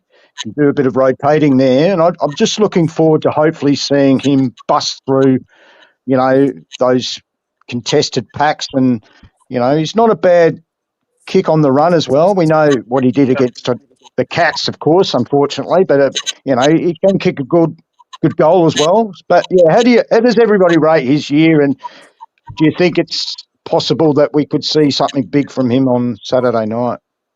That'd be I good. mean, Let's like, for hope me so. He's a great personally, like, I finals player. think when it comes to Chris, I don't think he's had a year that's been any different than like any other, like especially his last couple of years. He always seems to go into finals very like lukewarm. Doesn't have like this like amazing sort of like form line going into it. But if we see his final series, like he's rated, I think what was the stat? He's like, I think he's rated like the second best finals player ever in the current era. The only player that's better than him was obviously the dude from Richmond. Dustin Martin. So Yeah. I don't think he's done anything different in terms of better or worse, like leading into it. I will say I don't think he played as well as he probably would have liked in the qualifying final against the Crows. But I mean, if that's just a one-off and we see him shine through the prelim and he shines through the grand final, that's what he's done in the past. So I don't think he's done anything like different. So everything he has done the last couple of years is basically on expectation. Yeah. No, I noticed with Crispy, like he always has good seasons, but he does go. He always has a bit of a lull, like a 3 or 4 week lull, and I always complain about it. And then as soon as I complain about it, he comes back good, and that's part of his longevity. Like he's got to go through periods of not being as good, but this year I can't say he's had a great season, but as Sean said, man, you can't write him off. I just miss his clutch goals, man. He had a couple of chances last week where he just shanked them, which is very uncharacteristic of him, But he'll have a big thing with a guy. The thing with a guy like Crisp is it's hard to know because we don't actually know what his sort of role would be. Like I mentioned a couple of weeks ago, we've had this year. It's been one of those years we've had hardly any injuries out of the midfield group, other than DeGoey being out most of the year. But pretty much all the midfield's been there all year. So a guy like Crisp is sort of just like squeezed out a little bit of that, midfield mix. So I don't know. It's hard to judge because you just don't know what his role sort of is. The one thing he hasn't done as much as what he has in previous years is he doesn't seem to be breaking the lines as much as he used to.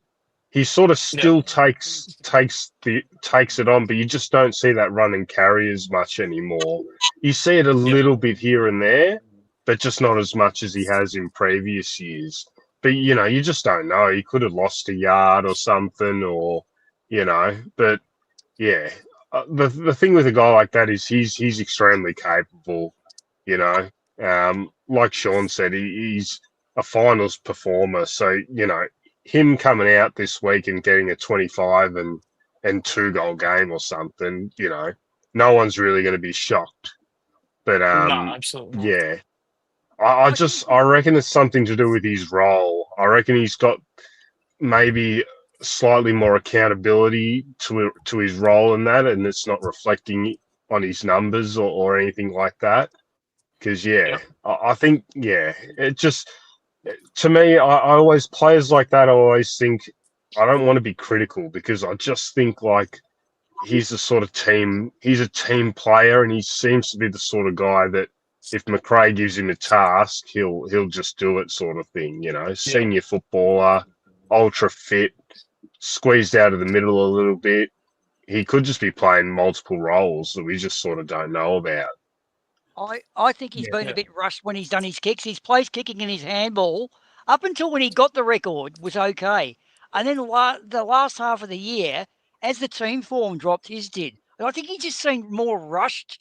He wasn't getting those beautiful spot-up kicks that he usually does, those 45-degree kicks, and his handball. He was part of a lot of handball chains, the Chinese checkers handball chains, which seem to have fallen out of our game in the latter part of the season. So Crisp's fortunes, I think, are a lot to do with ours. Yeah, we have missed him a bit. Yeah. But I think you're right, though. We don't know what we're missing. It's just missing. Yeah. Also, as well, I will just add this as well, because I know this for a fact. In 2023, Crisp did have a really bad with his back. Like, he had a back injury into 23. So when he had that bad patch, that was basically why. So when he was going through the season and he was struggling a bit, and the narrative was like, oh, he's only getting a game because of the record. That's basically because he was trying to obviously play games, but he actually had a really bad back injury. So, and I mean, I'm not going to say that I'm an AFL player or anything like that, but I've played sports. My back's not the healthiest at the moment, but when it comes to backs as well, like, it just wouldn't surprise me if that's something, especially with the home and away season. It is obviously important because you got to bank wins to make finals, but again, I think it is the thing of we play to what we need, not necessarily to what we want. So I think with Crisp is sort of in that bracket where in the home and away season he sort of like treads water a bit, sort of doesn't like overplay himself, because if he overplays himself, it could probably it could create that back injury again. If that is that if that is what is going on, it just wouldn't sort of surprise me if if that is the thing where he sort of like treads water, and then when it comes to the final series, which we know in 23, like, he was amazing in that final series. So I reckon that has a bit to do with it as well too. So but whether if he is injured or not, like who knows at this point? I mean, I don't know specifically for this year, but especially when it comes to back injuries, they definitely don't. Once they heal up, you sort of always seem to like have them like here and there, sort of thing. Or you build up your back muscles, which actually slows you down more because you don't build up fast fiber anymore because you're conscientious of it. Therefore, you don't want it to happen again. So maybe he's gone that way. Remember when Possibly. IQ seemed to have slowed down in 24? You know what I mean? They did all those let's all get competitive and lifting weights. And it's like he lost a bit of his speed. Yeah. I think Chris may have because he put on way too much weight. And I think he's even admitted that himself. Is that he put on, not weight, obviously he put on way too much muscle. Because I think we all saw the preseason photos in 24 where he just looked massive. But yeah, this year, that was actually a direct intention to sort of, slim down the muscle, which is why we're sort of seeing the IQ of 23. Yeah, and we're getting it again. He's quickened up again in the legs, so he's lost the fast fiber and developed the endurance racer stuff, I guess. What do they do? Yeah, how don't marathon runners train differently to sprinters? I think they do. I don't know. I'm not one. I believe so. So, Sean, I didn't ask you what's like. You tipped the Pies by 42. What's going to happen? Who's going to shine? Yeah, so I put in the comments. I had Long for best on ground, and I had Coxie for 3 goals. Okay. Wow. Wow. Coxie for 3 goals, you reckon? Yeah, Yeah. because he's got his parents in the crowd. We know that when the parents are in the crowd, he stands up. And I think with Brisbane, because outside of Are his Harrison parents injuries, in the their crowd? backline. Yes, they're going to be there. The crowd. I'm pretty sure they were there at training today. Yeah, they had training From session America? today, and they were there. Yeah, they're all they're over and they're all good to go. The So fact we'll that they can afford to do that is insane. yeah. Well, I believe they're going to put. Or I'd imagine you'd think that they would be there for the grand final if we make it. So if you're gonna come over, that's probably the time to do it. But Hey, are no, they're we gonna definitely see there, and every time 2018? they are there, he plays well. So Are we I gonna see a reckon 2018 he'll probably have another prelim, and yeah, I mean, God, haven't I flipped on Coxie in the last like 7 days? And yeah, kick 3, and we'll have another prelim Coxie performance. Are we gonna see a 2018 Coxie? Yeah, 2018, 2020 elimination final. Yeah. Actually, he's 23. No, is he 23? No, 2018 grand final. I feel like that gets lost with all of his good games as well too, because he was just as good as he was in the prelim than he was in the grand final. Yeah. For 2018, like I think he 3 goals as well. Yeah, But he did. Yeah. I guess because we lost that game and Oh, our supporters trying to probably forget don't want that that nightmare. grand final. That's probably why it sort of gets forgotten a bit. Yeah. One of his goals in that grand final, one of his goals, I don't know, it just fucking slew off the side of his boot, but it went straight through. It's like, I remember watching it and thinking, oh no, but he fucking went through. Exactly. Yeah. Can I just ask not that we care, but there is a game on tomorrow night, and significantly, we'll hopefully win on Saturday. But what's the predictions there? We don't have to spend much time on it. Who do we think will win tomorrow night? And I just want to say also, if you go back in I think the last somebody can do a quick check, but I reckon over the last certainly since 2017, certainly since 2018, there's at least been one cracking close prelim final. You have 2 prelims, and there's always one real cracking close one. So hopefully tomorrow night will be the close one, and ours will be a 42-point win, hopefully. But yeah, predictions, we can just spend a couple of minutes on it. Let's not spend too much time on the opposition, but how do we reckon tomorrow night's game will go, and who's likely to be first in the grand final? You go first, Daz. Go first, Daz. All right. Well, as I said, I really couldn't give a toss, but there is going to be a winner tomorrow, obviously. It'd be great if it went to extra time. Yeah. They just went to extra time, and it was a real brutal 4-quarter game with a bit of injuries. That would help, obviously, next week, whoever gets in. But my head says Geelong for the simple reason they've just got a knack of winning finals. They don't win every final, but they've got a knack of winning most finals when they get to a prelim. I mean, they went out last year. They didn't. I think they took it personally that they didn't make it to the grand final last year, and I think they'll be wanting to rectify that this year. Otherwise, it's a bit like last year, a bit of a wasted year. So I just sort of think, and I just got a feeling, I hope it's this week rather than next week, got a feeling that Jeremy Cameron might kick at least 5, which I think will probably be, everyone's applauding Jack Gunston. Jack Gunston, don't get me wrong, I think Jack Gunston's probably the best prime forward in the comp in the last 3 or 4 months, I reckon, definitely. Guy's 34 years of age. He's a fantastic player for that age, when everyone thought he was pretty much done when he was at the Lions. But yeah, I think Jeremy Cameron might have one of those 5-goal matches. He's been a bit quiet in recent weeks, but I reckon we should not be surprised if he kicks a few tomorrow night. So my margin would be, hopefully tomorrow night it's a close one. I say 6 points, the Cats, but after extra time. Yeah. I'm going to jump in next here. Yep. I think it's Geelong, and I think this is going to be the match that's not close. Like this, like the comment that Mick just put up. Geelong do everything simple correctly, and I think they will be worried about the Hawks. I don't think, based on what I've seen from the Hawks and what I've seen from Geelong, that it should be a tough match. I'd love it to be a tough match. I just don't think it will be. Yeah. By how much? Margin? Yep. I think it's 6-7 goals minimum. All right. It's big. And the only reason I say that as well is because the Pies in the last 3 prelims, they've all been nail biters. I'm not confident that our match is going to be the blowout. The big one. Big. Yeah. Sided game. Yep.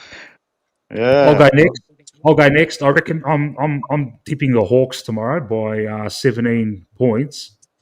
Oh, wow. And the reason being is I just think they're on a crazy form run, and that form run, it's going to culminate tomorrow night, and I reckon they'll spend all their fucking energies in winning that game, and they'll be absolutely fucking exhausted at the end of the game, and then come the week after when they play us, we're just going to run over them. But look, I'm not disrespecting Geelong. I just think Geelong, they've had a good run, but they've played a lot of shit teams up at that shit stadium of theirs, and they've been played into form, but they're going to hit a team that's in real fucking hot form, and I reckon Hawks will pip them by 17 points, and that's the result I want to happen as well, because I said it before, I want to play the Hawks in the grand final so we can smash them and get rid of that fucking hoodoo that we've got against them. Guinea. Yeah. Yeah, we'll play against Guinea in the granny, and he'll do nothing. Final. Fucking Brazil spear tackle him. No Hollywood Hawks, hopefully. Yeah. Okay, I'm thinking what's going to happen.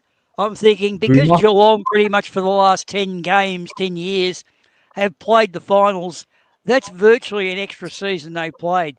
They're going to be sore, but they're also fucking smart. Hawthorn are going to be too cute. Once Geelong start arm wrestling and stop the too cute, Geelong are going to ping them by about 20, 21 points.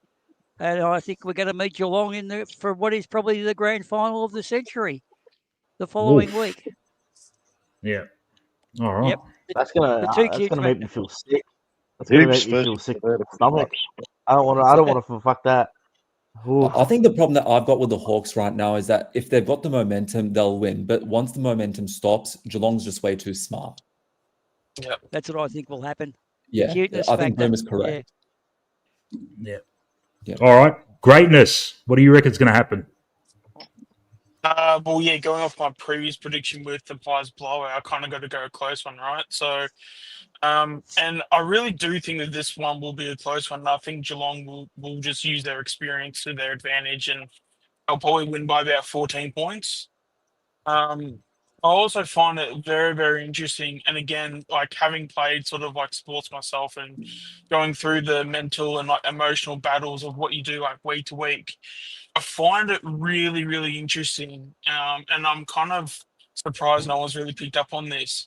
When it comes to Bailey Smith and Chris Scott, throughout the whole entire season and even previous seasons that they've been around, they always seem to be very cool, calm, and collected. Where this year they've sort of gone out and they've sort of created an issue for themselves. Normally, whenever that happens, because I've even done that myself, you're sort of doing that because you're trying to deflect onto somebody else. Like you're trying to like it's in a way like pointing fingers a bit. But that to me, I find very, very interesting, and I don't necessarily think it's one where they're going to go into the Hawks game and they're probably going to lose. But it's just I think Hawks are going to give them a massive scare. basically to the point where they're gonna really just be, oh damn, okay, no, we actually got to kick into gear, otherwise our whole season just will be just completely worthless.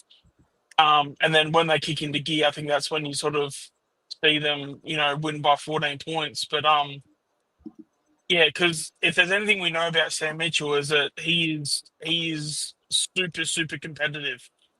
And he will find if there's a tactical way of beating Geelong, he'll find it.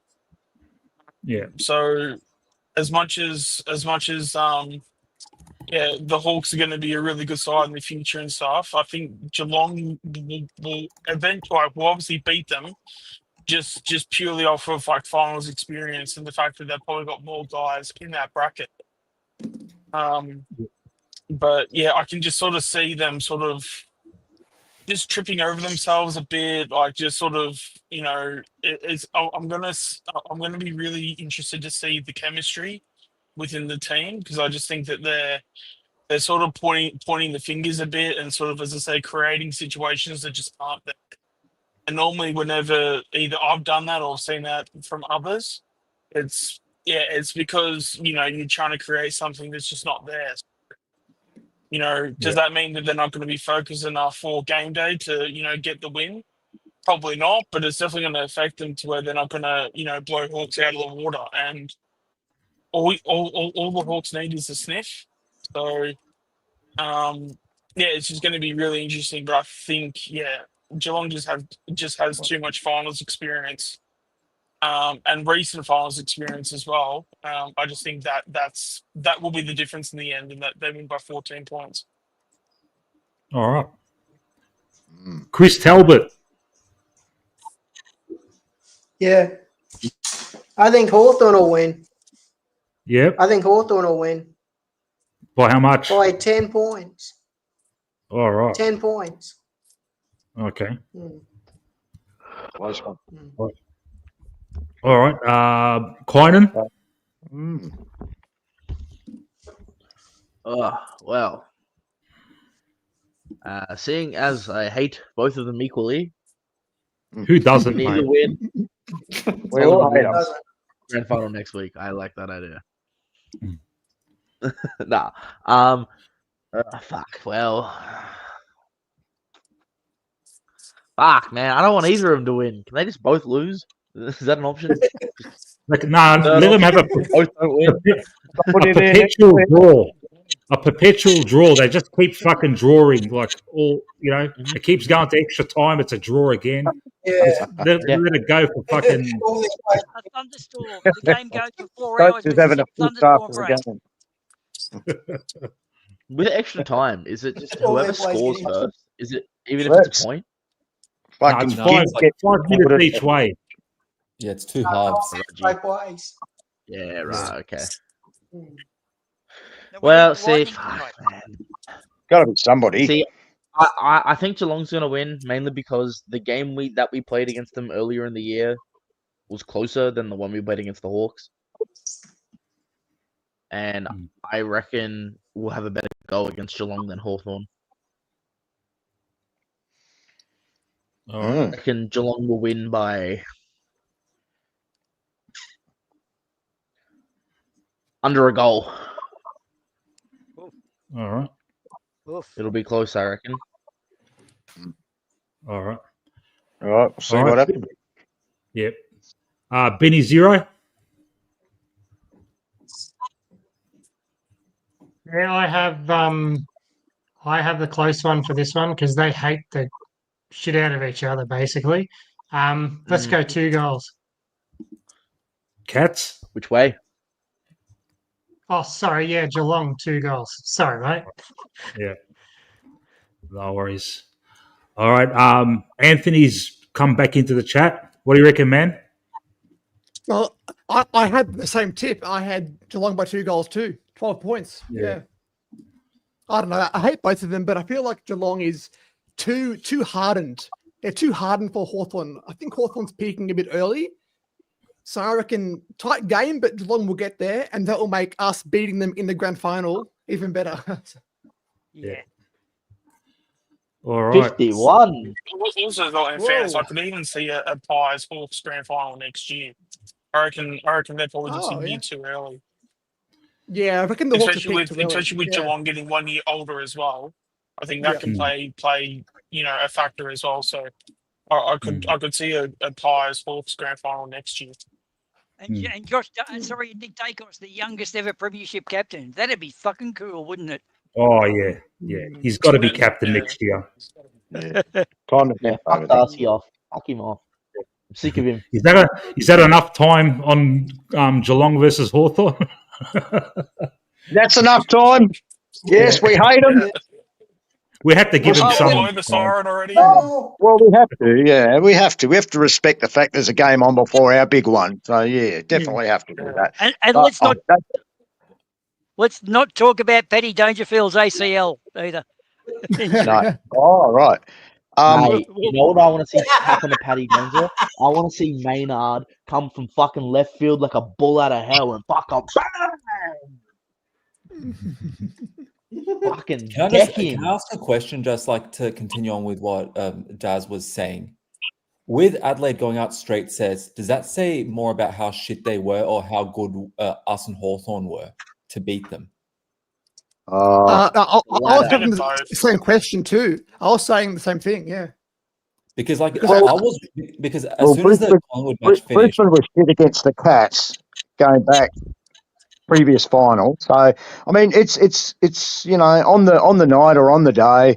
I don't take any of this bullshit. And then the Crows are like the supporters over there are saying, they're leaning on the fact that they had the flu and all of that went into the second week of the finals. A lot of bullshit, mate. You put your team out there. They're in the jumper.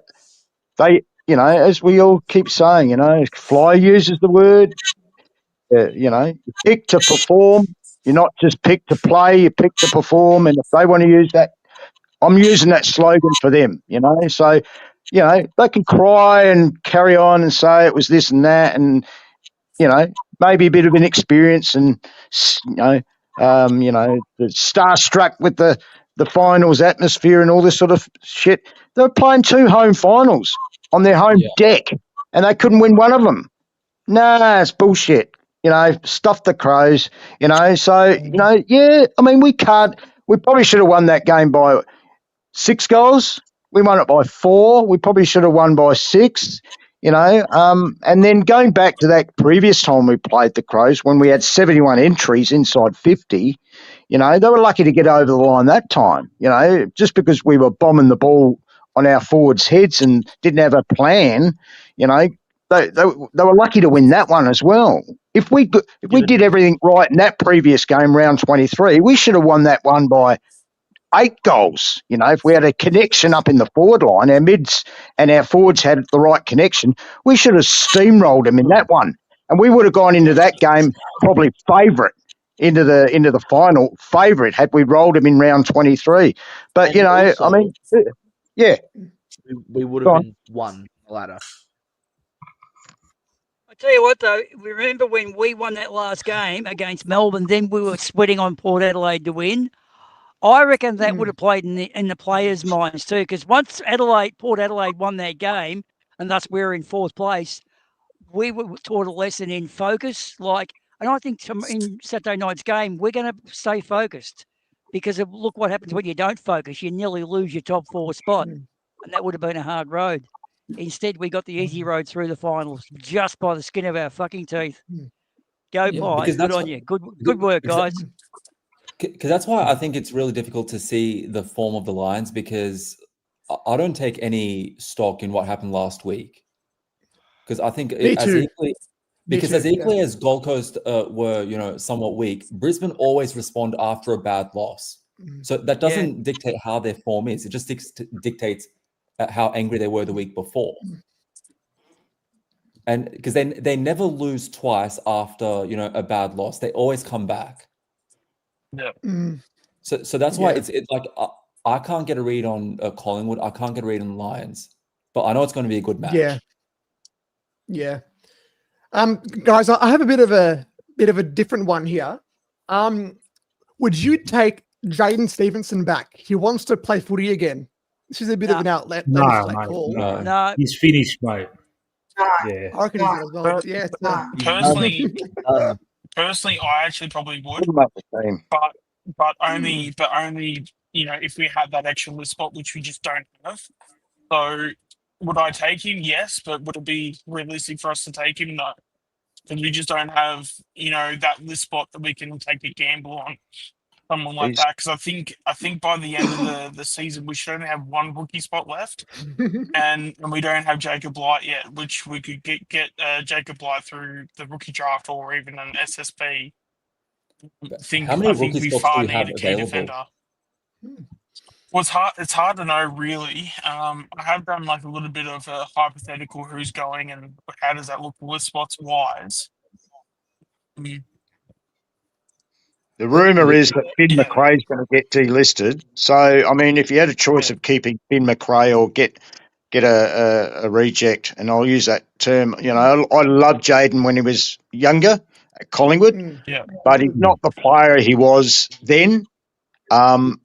And I also love Finn McRae, and I think Finn's had some opportunities. But if I had the choice, if they're going to delist Finn, and then I don't think this will happen, but if they get Jaden Stevenson, that just wouldn't make any sense. Just wouldn't. Are they see? Like I was at the start of the year, I was very positive that Finn was getting delisted, and now I'm not so sure. No, he's definitely getting delisted. Yeah, he definitely is. Yeah. Yeah.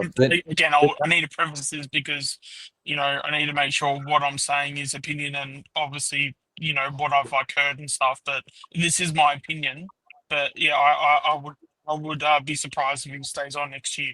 That's coming from a guy that's been a massive fan of Finn. But just like right now, who's like in your opinion, who's definitely getting delisted? Well, off the bat, you got to delist two when it comes to the mid-season draft. So I think AJ and Finn are just the two automatics. I think they're just gone. Okay, so I'll just list the names, and you tell me yes or no. Charlie Dean, yes or no? Yes. Yes, in terms of he's gone. Yep. Markov. Markov is gone. Yeah, he's not. I believe he's gone. Yep.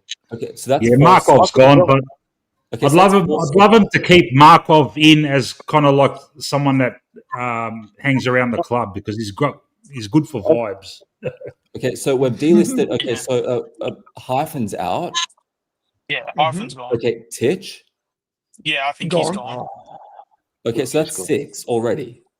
Yep. Yeah, so there's quite a lot of spots, and the thing is, but also as well, you got to look at like the NGA kids that are coming through. So you got Jai Saxena, McGuan, McCarthy. That's 3 spots right there. It's going to be 3 senior spots as well. Just wait, but Sean, they're taking up rookie spots. No, they're not. Oh, sorry, you're talking about Markov and those guys. So like Markov and Elliott retired, remember? So he's not delisted. So there's a spot already. Yeah. Sorry? Oscar Elliott's retired, so he's not included in the list, but he's another. And we still don't know what's going to happen with Brody Mychek or Bobby or Bill or Jamie Elliott. I mean, I think Brody Mychek's definitely gone. Yeah. Okay. Oh, you think he's gone? I think he's gone to Especially Melbourne. if we're going after Buller. I think Buller's the indication that Checkers is looking elsewhere. Yeah. I think he's gone to Melbourne. Because also as well, you kind of got to look at it from Checkers' point of view, and also the club's point of view as well. Checkers has taken a low deal like throughout pretty much his whole career. So now that he's at the end of his career, he kind of wants a bit of a payday, which I don't blame him for. Like if that's what he wants, he should go after it. But because we're not going to be the club to sort of give him that, I think it's, I feel like if it's because it's not more opportunity, but he's obviously wanting to potentially leave for more cash. Yeah, it's a I'm sort of fine with that because at the end of the day, we're not struggling to replace him. Like we got Charlie West, Noah Howes, Buller is also potentially coming in as well. I don't think that we're going to be stressing if we have a Mychek not sort of be on our list. So, at the end of the day, if that's the case, then I can just be like, yep, checkers, make sure you make sure that you look after yourself. And hopefully you can put in a performance where it finishes us with a second flag in 2 years, and off you go. Thank you for your career, and everything's all good. Hey, Sean, is 6 or 7 changes, is that considered a lot? Over what's the average? That's about the average. That's about average. It also depends on like the changes as well, because there's obviously senior spots, rookie spots. So if you take out a rookie spot, you can't put a senior guy in the rookie spot, or like a rookie guy in the senior spot, unless if you're like changing the list around. So you can delist a senior guy and then go to the rookie draft and re-rookie him, like what we did with AJ and Markov. And all guys through the national draft have to be senior through the senior list. The listed free agents, so through the senior list. The rookie draft obviously goes through rookie, and SSPs are through the rookie as well, and mid-season drafts through the rookie as well. Well, look, Craig McKelly did actually say about 3 weeks ago, look, the way state of play is, if you can go somewhere and get a better deal or get a longer deal, don't let, more or less he didn't say it verbatim, but don't let the door hit your ass on the way out. Because this is the standard thing player agents do. They come and they say Collingwood because Collingwood's a good thing. And like Jack Silvani, well, that's gone, hasn't it? So Craig Kelly said, don't let the door hit your ass on your way out, meaning, and that's code for can the fucking shenanigans. We've got a flag to win. And I actually think it's wrong to do this speculation when we've got a flag to win. That's priority one. Not who's going to be sitting around fucking rooting someone's sausage roll lady in the year 2023. We've got 2 weeks to go. Then you can fucking pull each other, give each other wristies under the table as much as you want. But right now, I reckon it's fucking grand final, guys. That's priority one. But Boomer, that's the fault of the media, though. That's the problem. Media love it because they talk about it. Yeah, they love it, and even more when it's the Pies, Yeah. Oh, dude, like that Jack Silvani deal, he was going to St Kilda about the same time we were singing When the Saints Come Marching Into Dakota. The old man, you got to give it to his old man. That was beautifully played, and we didn't get played. He just, imagine if Jack had just gone straight to St Kilda for maximum dollars. That's a bad culture. But let's play the game. Oh, look, the Bulldogs have even put their head up. This is cool. This is getting traction. What, Boomer? I think he was coming to Collingwood, though. That's the that's my. I think he was coming to Collingwood. It's only John Rouse. I can say from the stuff I heard, he was coming to Collingwood. Yeah, it was only changed like last minute. Was it Daz or someone in here called it the way like Collingwood got played? And someone said him around. I think Collingwood got played. I think in the end, they got played. But I think they just dropped him around. Yeah, that's what they did. Yeah, and he's a good defender, but he's not going to be a number one defender. And also still yet to prove himself. Really, he's had his injuries over the years as well. Oh, I would take him definitely if he nominated Collingwood. Definitely for what I believe he's worth. He's not worth more than 800. And the media and the point on the media, I mean, what gets me is every time there's a frickin' player that's unhappy, there's a mention of Collingwood. Oh, what about Collingwood? They love it. They get, because they love news. They love to, the roll the news, and it's like clickbait. We'll get Collingwood involved and get Craig. We'll get him. We'll talk about this at next post match or mid-match press conference and try and see what Craig. And you remember what Craig said about, love the first date with Jack, and all that. Where did that end up, and all this sort of stuff. I mean, and the media ran with it. How many times did we hear that over a period of time? I agree with you, Boomer. We've got a prelim to win and all this sort of stuff. My check is out the door. So be it. He's out the door. But while he's got the Collingwood jumper on, he's got to perform. And if Jamie wants to go to the Gold Coast or wherever else, again, we hope that he performs and all of that and goes for it. And let's not forget, there's still deals to be done with maybe keeping Mason Cox. A lot may depend on what happens on Saturday night again, because I don't think it's all stamped yet. But, I mean, his form's was pretty good recently, obviously, and we probably could give him another year. But, we can't be stupid about all of this because we've already signed Pendles for another year, Sidey. Dugovi's got another year to go. As we said earlier, McStay's got to 2027, unfortunately. Billy Frampton, isn't he? What's the story of Billy? Somebody look it up. Is Billy out of contract? No, he's not. He's got he's got Yeah, an extra year. Yeah, look, the big fly in the ointment too, guys, is Tasmanian Devils too, because they are just going to totally destroy draft capital in the next, whenever Tasmania can dig out enough ground to make more than the cellar bowl to play in. Once that gets up and running, once that gets up and running, that's just going to fuck the draft picks for the next 3 or 4 years for all of us, I think. Daz, I think just to your Mason Cox thing, I think they're re-signing him for a year. Yeah, well, that is the way I would think they would be thinking right now. Yeah, they were looking at that. I think they would be. I think they will with Brody going to Melbourne. Brody Mychek, they couldn't get rid of him as well. I wouldn't have thought. I think it would be dumb. But they also. I don't think it's necessarily about keeping him. I think Brody just wants out because I think he wants better conditions, like a better pay. Because he has taken under since he's been here, so. You can't really again fault him for sort of wanting a better deal when he's already done he sort of sacrificed his contract so he can continue on. I feel like as a player you can only do that so much, and it is one of those things where it kind of sucks for him because how can we pay him when he's like 32 and he's like 32 and like trying to. Does anyone actually? This story that's been going for quite a few weeks now, actually, about Max King. Is it Max King or Ben King? Which one's the Gold Coast guy? Ben. Max is accent killed it. Yeah, sorry. Yeah, so Ben King. This story about the Pies after.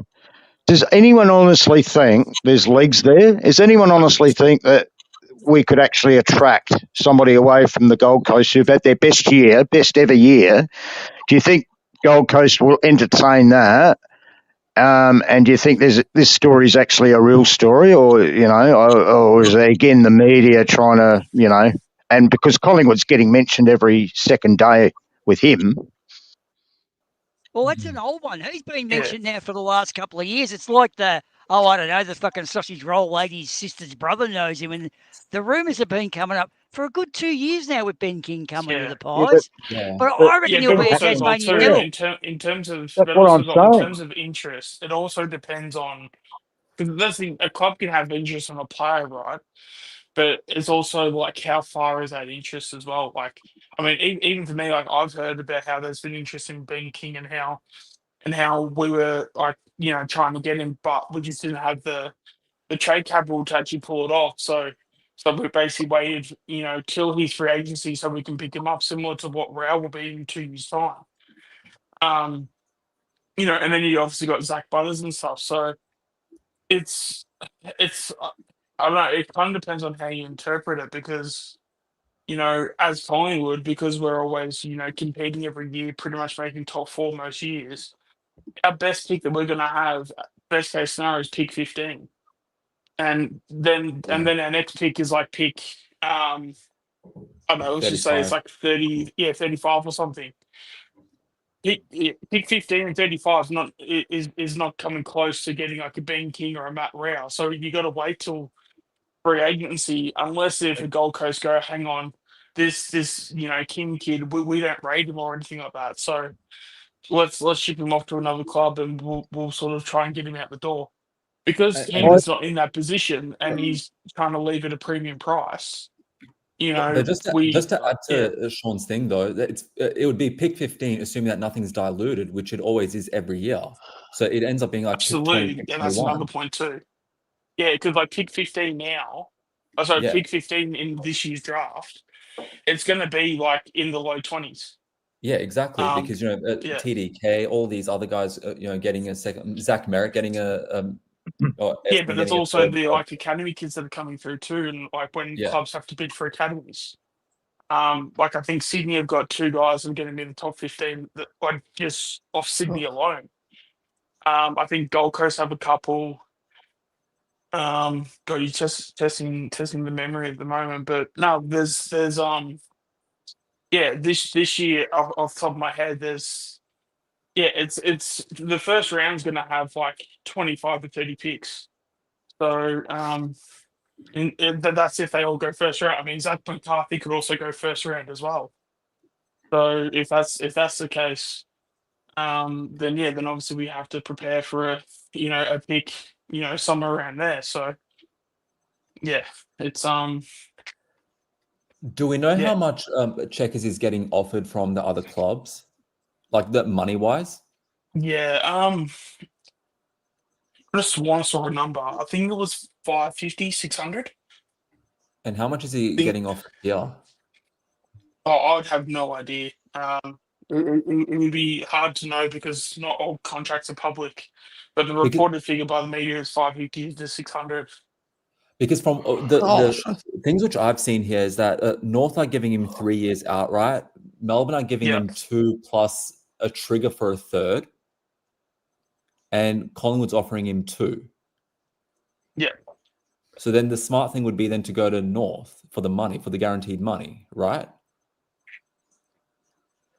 Yeah, and then also as well, depending on the player as well, the player just might want to play as long as possible because they're you can have players because at the end of the day, not all players are just there to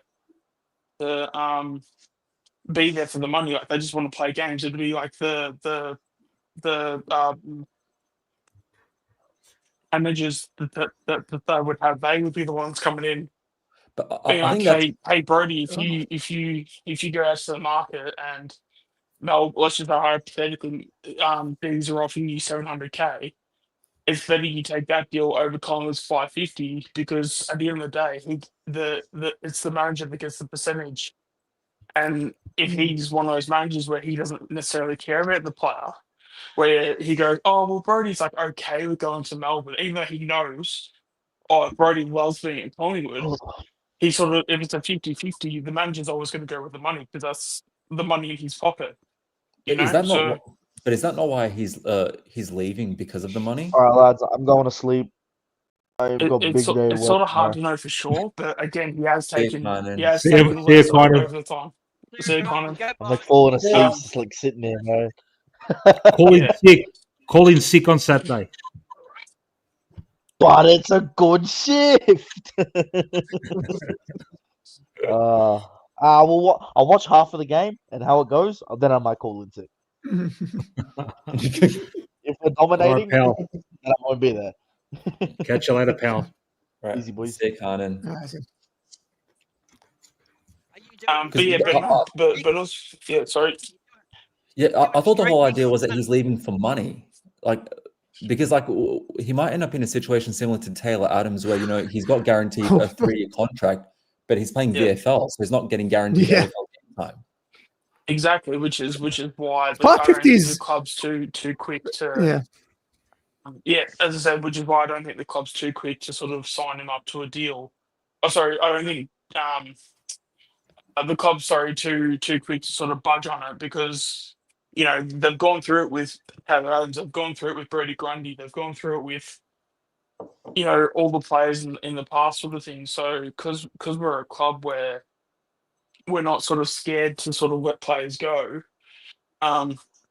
Yes, it can be a bit of bad PR, which is why we fell for it in the past because we had guys like Eddie in charge.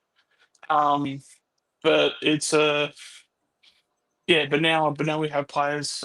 We have people at the club that will now back in of the fact of this is our plans, this is our future.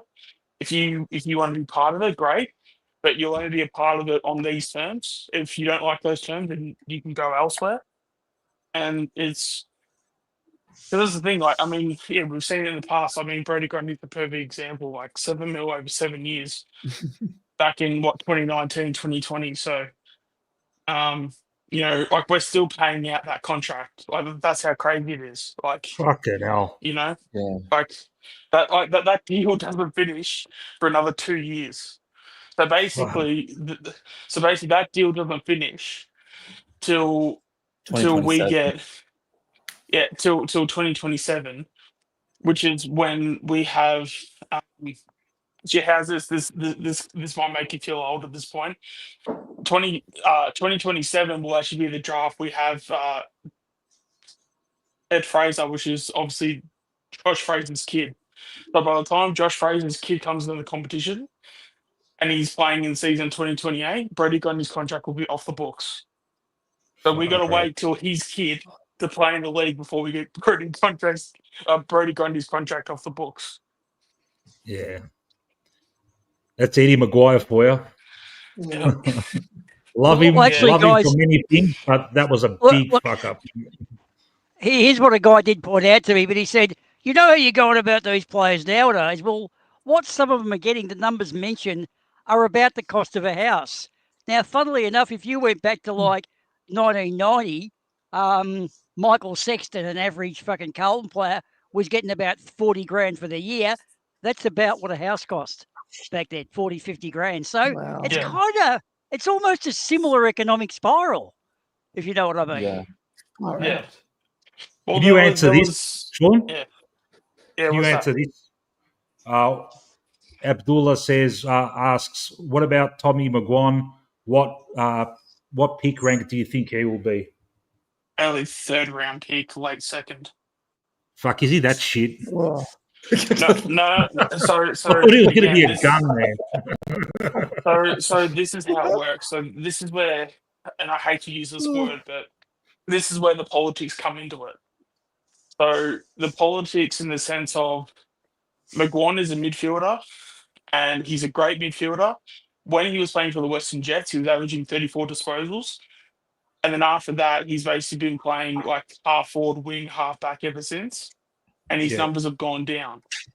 But we know that when he plays in the midfield, he gets 34 disposals if he's like a main option midfielder. That's not to say that he's going to average 34 disposals if he plays in the AFL. Yeah. But after, 4, 5, 6 pre-seasons, we know he's going to be like his dad, where he's going to be that high footy IQ. He's got a decent left foot. It's like, personally, I think he's going to come on really well. But I think in terms of expectations, I think we've got to have expectations closer to Josh Dacos than obviously Nick Dacos. That's basically what I've been trying to tell people all year. And also as well, because of the draft, there is so many midfielders in this draft. It's actually crazy. So the way that you go up the draft is that you've got to show something different compared to everybody else. Yeah. You either got to be like a real hard nut or get like ridiculous possessions, something different than the norm. Yeah, pretty much. And because McGuan's a very vanilla midfielder, there's nothing wrong with that, because he's averaging 34 disposals. But clubs want, that sort of X factor. So, I guess for an example, clubs want a Dustin Martin, right?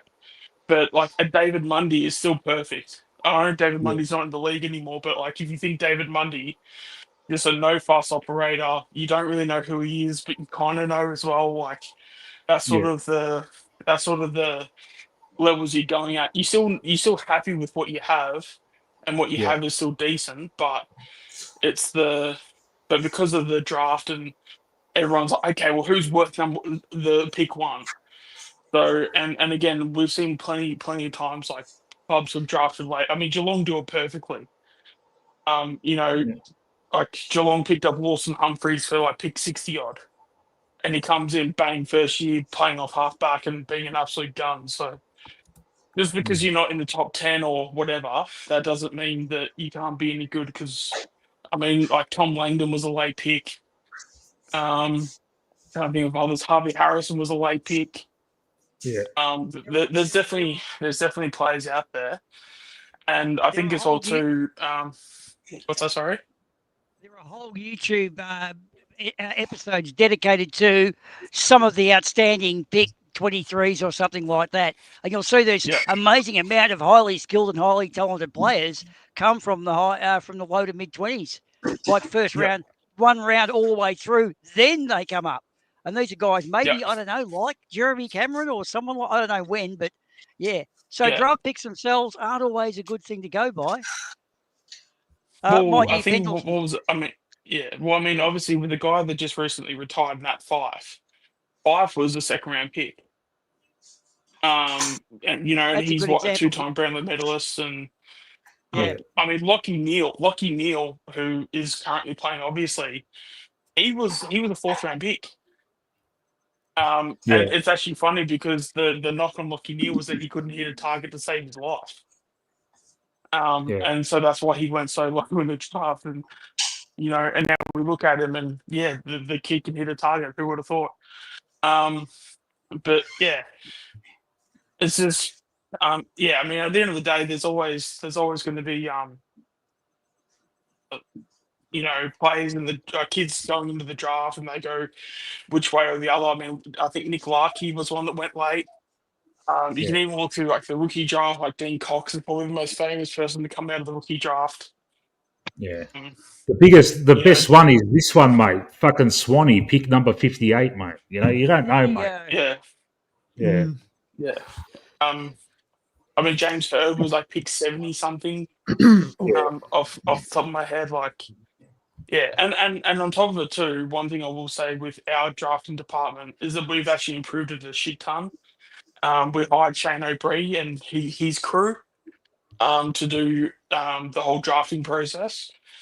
And I just spoke about how good Geelong has been with their drafting. We basically got one of the Geelong guys over to Collingwood. So even though he's a former Collingwood player, but he's he knows his stuff. Can I ask a question just with this Josh Dacos pick? Everyone keeps whinging about father sons academy picks, and Josh Dacos is one that's brought up as pick 57, that he was brought up or that he was recruited that late. Does that mean that every club passed on him and Collingwood swooped up at the very end?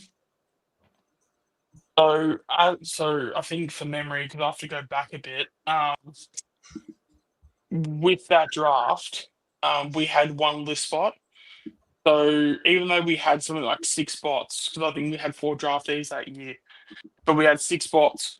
Those spots have to also include the rookie draft. So that's where you get a lot of passes towards the end. It's not necessarily because they don't want to play out in the in the national draft, it's because they want they want to pick their player in the rookie draft, so lesser salary, bit more of a gamble type of pick. So at the time, it was like our 4th pick, I think, for memory, but it was either that or rookie draft. And I think cutting out, Sean. Yeah. Wait. He's gone. He's running his battery flat. Sean, just log out, come back in. We'll get you back in later. All right. All right. So, what do you reckon, boys? Are we still feeling fucking confident? Fuck yeah. I wish the game was tomorrow night, man. So do I. Yeah, it's too much of a wait. No, I'll tell you what. The anticipation makes the end result so much better. You'll have a late one after the game, won't you, irrespective of the result? Yeah. That's the thing. If we get fucking destroyed, it's going to be hard to front up for a fucking post-game stream, but I'll do it, man. I'll fucking do it. Can I ask a question just for everyone here? Let's say if Collingwood lose, is it a failed season? Nah. Yes. Yeah, it is. Yes. Yeah. Where we were at the start of the year. Yeah. At the start of the year, of course. 40-2, down Houston, Pendlebury, all going on. Of course it is, yeah. See, because I'm the exact opposite. I think prelim is the minimum, so I don't see it as a failed season. Yeah, I mean, but you'll always rue the loss. You'll always rue the opportunity of, what if, and the fact that we could have gone there. But I don't see it as a failed season, because considering just where we were last year. I'm on that hill with you. I will die on that hill, but it looks like it's only us two right now. Yeah. But I'm there. It's a very hard point. It'd be a failure because you're on top of the ladder. Like 10 points in front of that, and then what? Yeah. Then you don't make grand final from that. Of course, it's a failure. So then what's the pass mark then? Grand final. If you lose in grand final, that's pass mark. Okay, so then can I just to play devil's advocate here? Okay, do you mind let's say we make the grand final, we play Geelong or Hawthorn, whichever one, and they smash us? Is that a failed season? No, because we made it. Yeah, we made it. That's Even because the way that I look at it is that I look at Adelaide 2017, GWS 2019, Sydney 2022, where they lost so bad in the grand final that they didn't recover the following season. Yep. So that's why, in that regards, we made the grand final, so it's a pass mark, but the wounds are still there. Yeah. Whereas the way that I see it, in 2022, we were better off losing that prelim because we were energized to go further than to be demoralized by losing 80 points in the grand final. So that's why. Yeah, the whole season was set up for a flag tilt, and at the start of the year, I was saying almost flag or bust, because then Houston cost us a lot of picks, a lot of money as well. And keeping all these old guys on, and we got rid of Ginnivan, all these young guys as well. So I thought a club's all in, and my standards don't drift. So 14-2 was a flag win, but even when we lost, I still wanted a flag win. That was still my pass mark of the year. I don't know if you guys are different, but I feel like this season, with the way the club has approached it, the way we were on top of the ladder, but 3 games clear, we should make a granny or win it. Anything less is a fail, in my opinion. Yeah. But does it not? What I think is a failed season would be GWS, because 3 years ago they finished second, 2 years ago they finished third. This year they finished 5th or 6th or whatever. They've had 3 they're dropping. But you look at you look at Gold Coast, you kind of can't say that's a failure. They played their first final. It's not. So it's always a tricky one. That haven't failed, but our sons are quite young, and we're like a professional unit. Fair enough. Yeah. See, the way that I look at it, if we compare Adelaide to Gold Coast, I think Adelaide's season is a failure. I think Gold Coast season is a pass. Yeah. Good call. And that's simply because they're top of the ladder. But right now, if we lose to Brisbane, we're losing to a team that's ahead of us, and Brisbane's a quality team. So it's not like we're losing to defending premiers. So, So So that's why I'm it's not like we're losing to a random GWS in 2019, where it's we should have won that match, but we've lost, and that's a failure. Yeah. Look, it's not a disaster. If we lose, it's not a disaster, but it's fucking disappointing. Yeah. Oh, yeah, 100%. I completely agree. Disappointing, yeah, of course, yeah. That's why, if anyone remembers 2022, after the Sydney prelim, did you think that season was a failure or a success? Success. Huge success. Even though we weren't expecting anything, man. Yeah. So actually, can I give a reference to that year? Fly said on the podcast during that year, the year we got to where Sydney beat us out by a point, there was some big motivational conference happening in the States with all these big football managers from Europe and the baseball and all to go. Now, Fly said to his contact over there, any chance you could get me a seat at this dinner at about $5,000 a head. Now, the guy got back to Fly and said, yeah, look, I've got you 2 tickets, but they're a bit strange. He said, why? What is it? They want you to talk. They wanted Fly to go and actually give a presentation of how we went from virtually, what were we? Where did we finish? Down the bottom. Fuck, we weren't wooden spooners, but we were close. Second last. Far out. He actually went to talk at a motivational speech that had all the great football managers just based on that season. Like, that's big Yeah. shit. Yeah. And Fly said the biggest problem was taking his wife or leper, because the other one would have killed him either way. Yeah. So, yeah, I mean, that's for Fly, that is a huge fucking mark on your resume. So, yeah, thought you'd like that, guys. Yeah, because that's what That was I think. brilliant, Just yeah. with me, just the way that I see it, like the fact that like we were in such a shit position July, August with like how our season was failing, that like I see this sort of as like not a bit of a redemption, but more like a salvaging a shit situation. Like, Oh. but it's sort of coping in a way as well.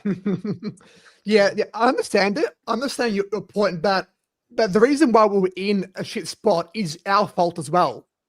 Yeah. So it's all our fault. So I sort of reckon it's a failure because we, as a club, got to that shit position in the first place. So then, with us, like with every season, is it because we've had such success that a grand final is the bare minimum?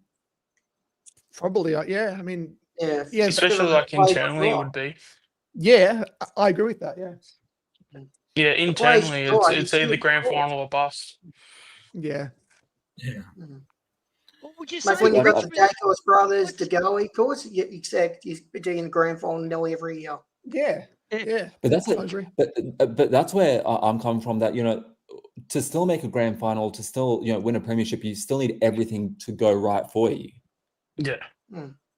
Of course. Like yeah. So that's where like I see it. We could be the most healthiest team, or the healthiest team, or the most informed team, and the final season just goes completely bust. But then you can be Hawthorn or GWS from 2-3 years ago, where you just have a stellar 2-3 matches, and you're in the prelim. You're one kick away from the grand final. It's things like that where like that's why I like to me. I see it as I just see it as prelim is the bare minimum, and anything there, Godspeed.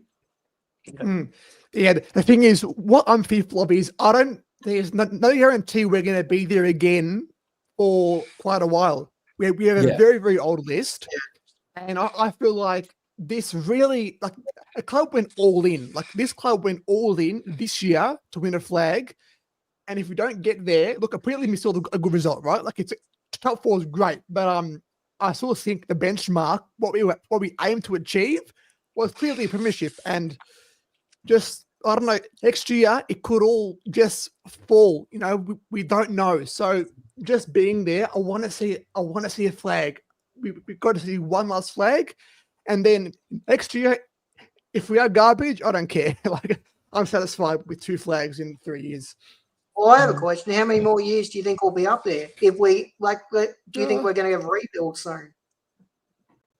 Until the core leaves, until the core in terms of the coach, list manager, president, until those core people go, I think we're going to have success. Like even like Shane O'Brien with the drafting department, Jared Wade with the medical team that he has. If they all go, then obviously we need to probably stress a little bit, but as long as, because that's the thing, I feel like players will come and go. Obviously, you're going to have your Penderburys, your Sidebottoms, and Howes, and all these players, and we'll draft them, we'll trade for them, get them in free agency, all these things.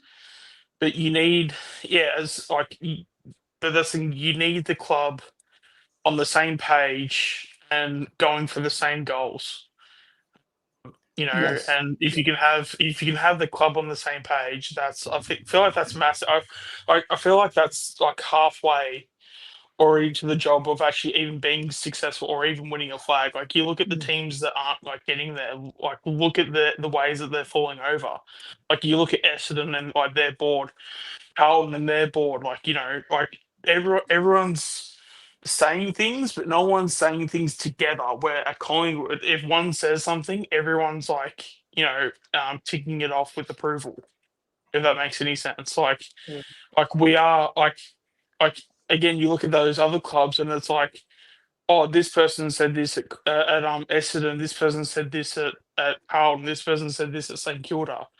Where with Collingwood, I feel like when someone has said something out of it, it's like, no, Collingwood has said this. It's the club, it's not the individual, because the club is where it's at. If that makes any sense.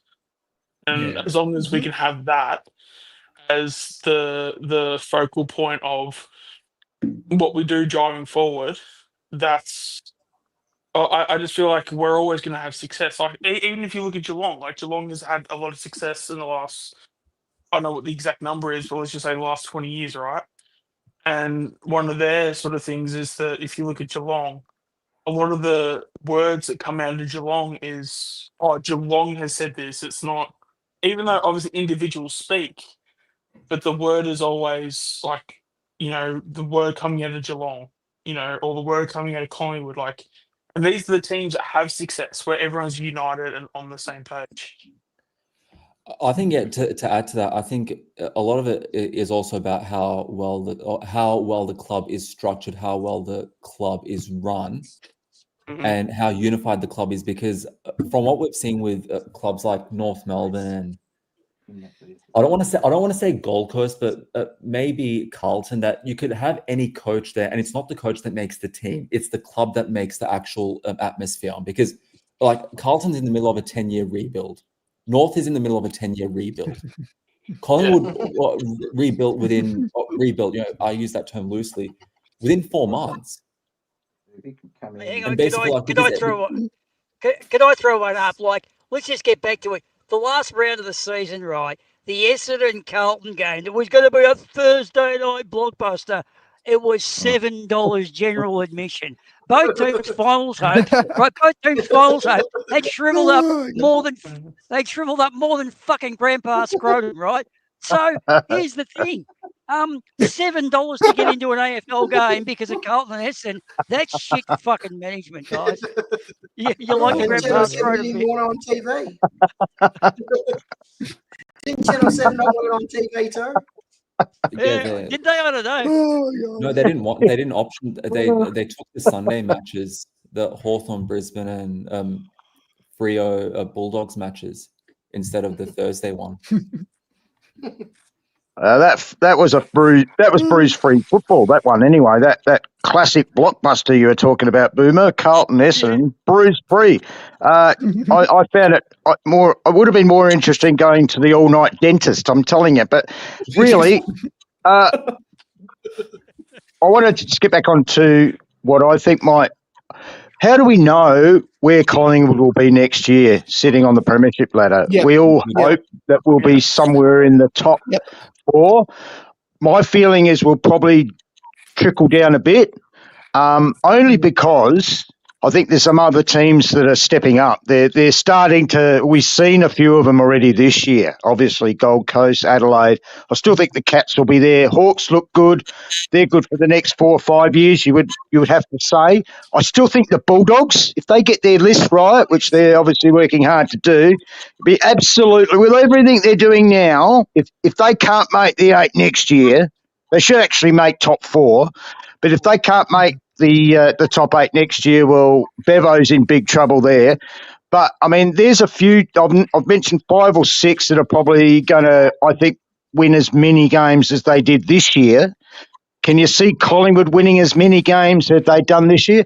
We hope so. But realistically, I think we've got to expect a little bit of a downward spiral. I don't think we're going to bottom out. But I think with the players that we've got, and let's be quite honest, we haven't got a great amount of players in the VFL. I've seen a lot of it this year. Yes, Charlie West, but he's only 19. He'll only be 20 next year. I mean, we've got to expect this guy probably – can we see this guy kicking 30-plus goals next year? Hopefully he can, but it will be a big effort if he does that. But he's also got to remain injury-free. He's a confidence player, I think, too. So he's got to be given confidence. So I hope Fly gives him that confidence early in the season. If he's got a good preseason behind him, we need to see a little bit of him. But, as we all know with the young guys, sometimes they burn out quickly. So we've got to manage him carefully. Noah House, I've got a lot of confidence in that guy. I've seen him take a specky, mate. Not once, but a few times. I mean, this is a training, I know, but I've seen him do it in the VFL, take a couple of really good hangers, pack marks, and I think we shouldn't underestimate his ability.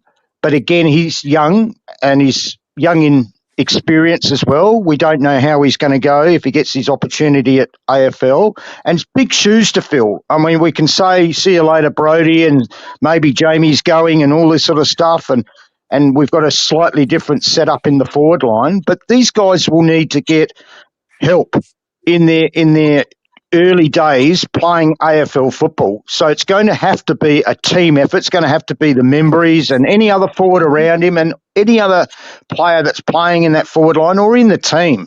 They've got to actually make sure that these guys, we don't lose these guys because they're young, they're going to be inexperienced, they're going to lose their confidence with a bad game or two. They'll need to be supported there. But this is where it gets down to the trade. Ask me a different question in 6 weeks' time when trade finishes, and maybe we'll talk differently. But at the moment, I think somebody said our earliest pick is going to be, pick 15 or 16? Yeah. I think somebody said it. We're doing it this year. That's 15 or 16. There's not a lot you can get. But I don't believe in all this bullshit that your best players are in the top 10. Because James Hird proved that. What was he, pick 59 or some crazy bloody figure like that? I mean, I think it was around the 70s. But also, 70s even. I mean, even if you just ignore the Hird part, all you have to do is just look at Geelong. Geelong have been the team to, you look at Geelong's picks like in the 50s, 60s, and 70s. They just keep picking them. I mean, George Stevens had a debut for them this season, and he sort of looks okay. As I said, you don't necessarily need these high picks because you can do a bit of research, do a bit of the hard work, and you can find these sort of kids that are they're not like the stars that say for say the Oakley Chargers and stuff. But you can be like, oh, okay, well, this guy was a bit lukewarm. Oh, but he had a bad season because of, something was going on mentally, emotionally, physically even. But if they got a decent run at it and, hey, if we get them in this, professional environment, I mean, even the differences between AFL and VFL, it's so different. Even I remember, and I know obviously it didn't work out well for us in the end, but Josh Eyre, I know Josh Eyre was always injured and stuff, and but he was showing some good things here and there. When he was playing in the VFL and stuff, and he kept getting injured, that's because there are no resources at the VFL level for there to be a high performance manager to look after someone like a Josh Eyre to be like, hey, this is what you have to do each week. And then we sort of had him on the list for a little bit, and then obviously we cut him. But we need to and I mean maybe I'm talking about this in terms of something that will never happen. But if you go out of your way to sort of find this talent, sometimes you sort of you kind of need to sort of sift through the context in a sense. Where it's okay, this player's only getting 15 disposals. Why is he only getting 15 disposals? Because if there's, is he getting it because he's only on the half? Actually, no. Perfect example was dude that's going to shoot up this year, Ruben something. He's going to be a first round pick, but the first half a dozen games for Eastern Rangers, he was playing a half forward. But now that they've actually put him in the midfield, he's 100. I think he's 190 plus centimeter inside mid. Basically is another Patrick Cripps in a sense. And it's only because the coach just threw him into the midfield and then he just all of a sudden turned into Patrick Cripps. It's you got to recruit the type of player you need, not the type of player that's available. I mean, look at Melbourne. They recruited fucking Grundy because they could. They didn't need him. And look at it now. They've just taken on their new coach, who they haven't really, and they've already got rid of Stephen May. So who made that call? Obviously not the fucking coach. Max Gawn doesn't like Stephen May. Well, fuck you, Max. Yeah, Stephen May's now sacked from Melbourne, yet the new Yeah. coach hasn't even taken over. That's not exactly a coach's call, is it?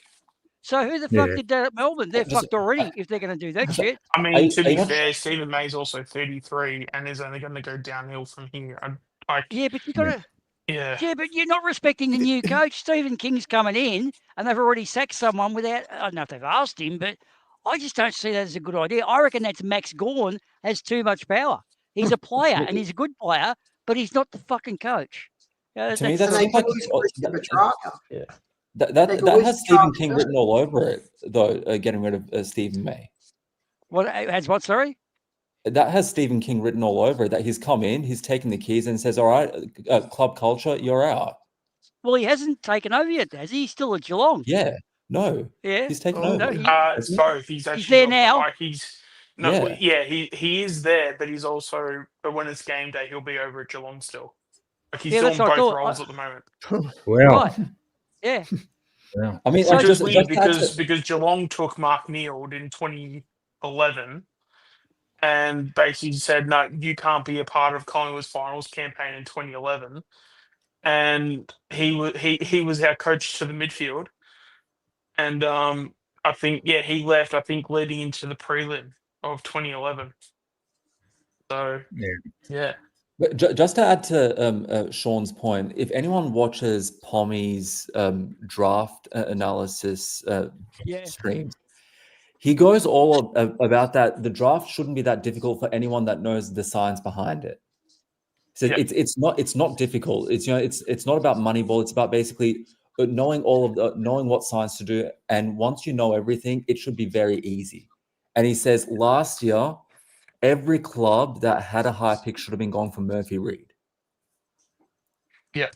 Every single club that had a top 10 pick should have been going for Murphy Reed. In the end, Fremantle, who had pick 13, gave it to Richmond. Richmond picked some random nothing player. Fremantle, with their pick 17, end up getting Reed. He'll win the Rising Star this year. He ticked every single box. I actually had him as a lock top 10 pick, and I barely watched last year. like I literally watched the kid, and I'm like, this is side bottom all over. Everyone had him, and that was the thing, that by every metric he was top 10.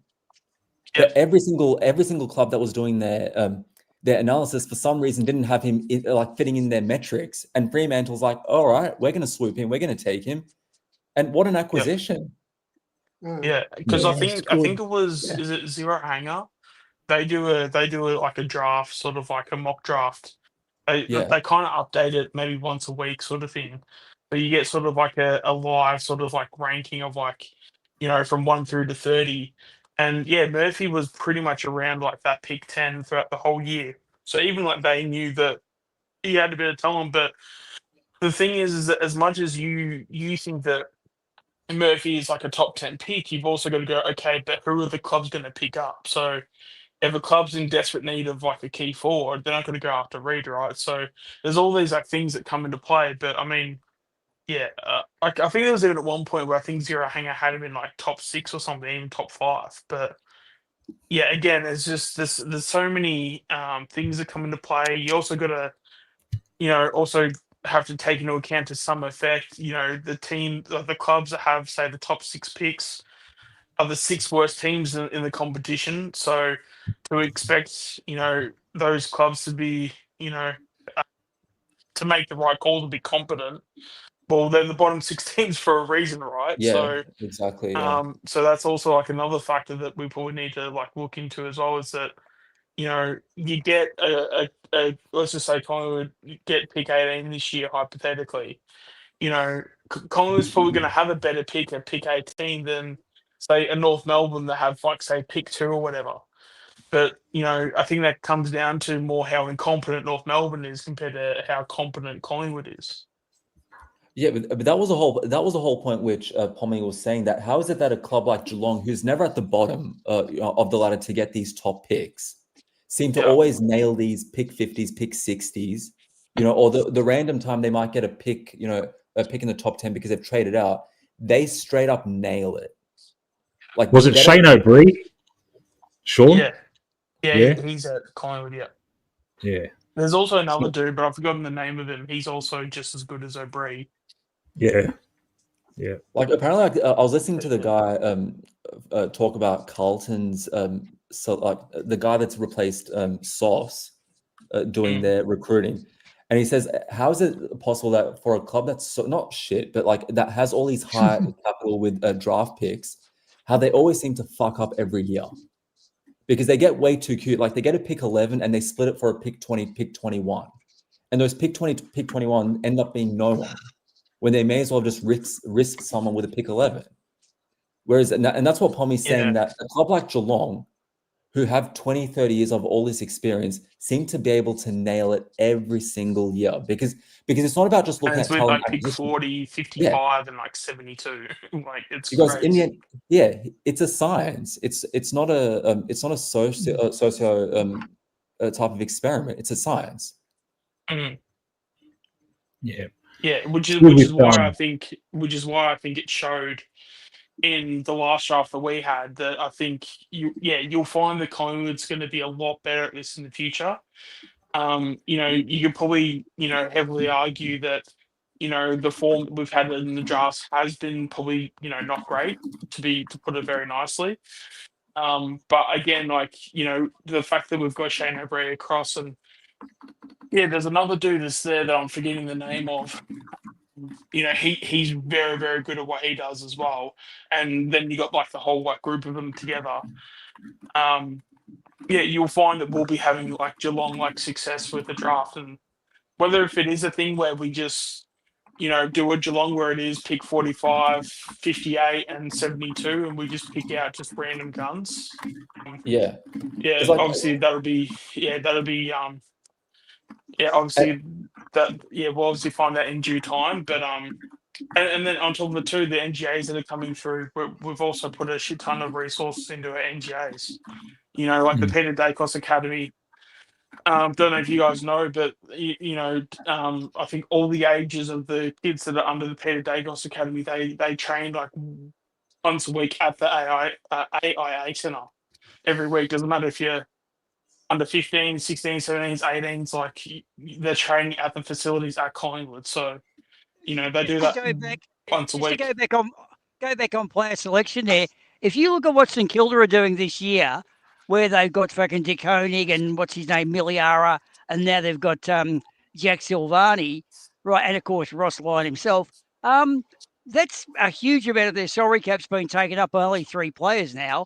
So the next fringe down, the next whatever it is, 40-odd players on St Kilda's list are obviously going to be underpaid.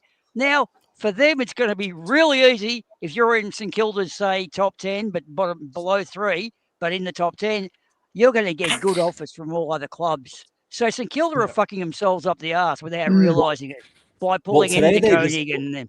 Yeah. Boomer. Yeah. Today they've announced that Windhager signed for another 4 years. So right. So is that a? Yep. Sorry. Yeah. Is that a good thing or a bad thing though? Because all these players getting all the money.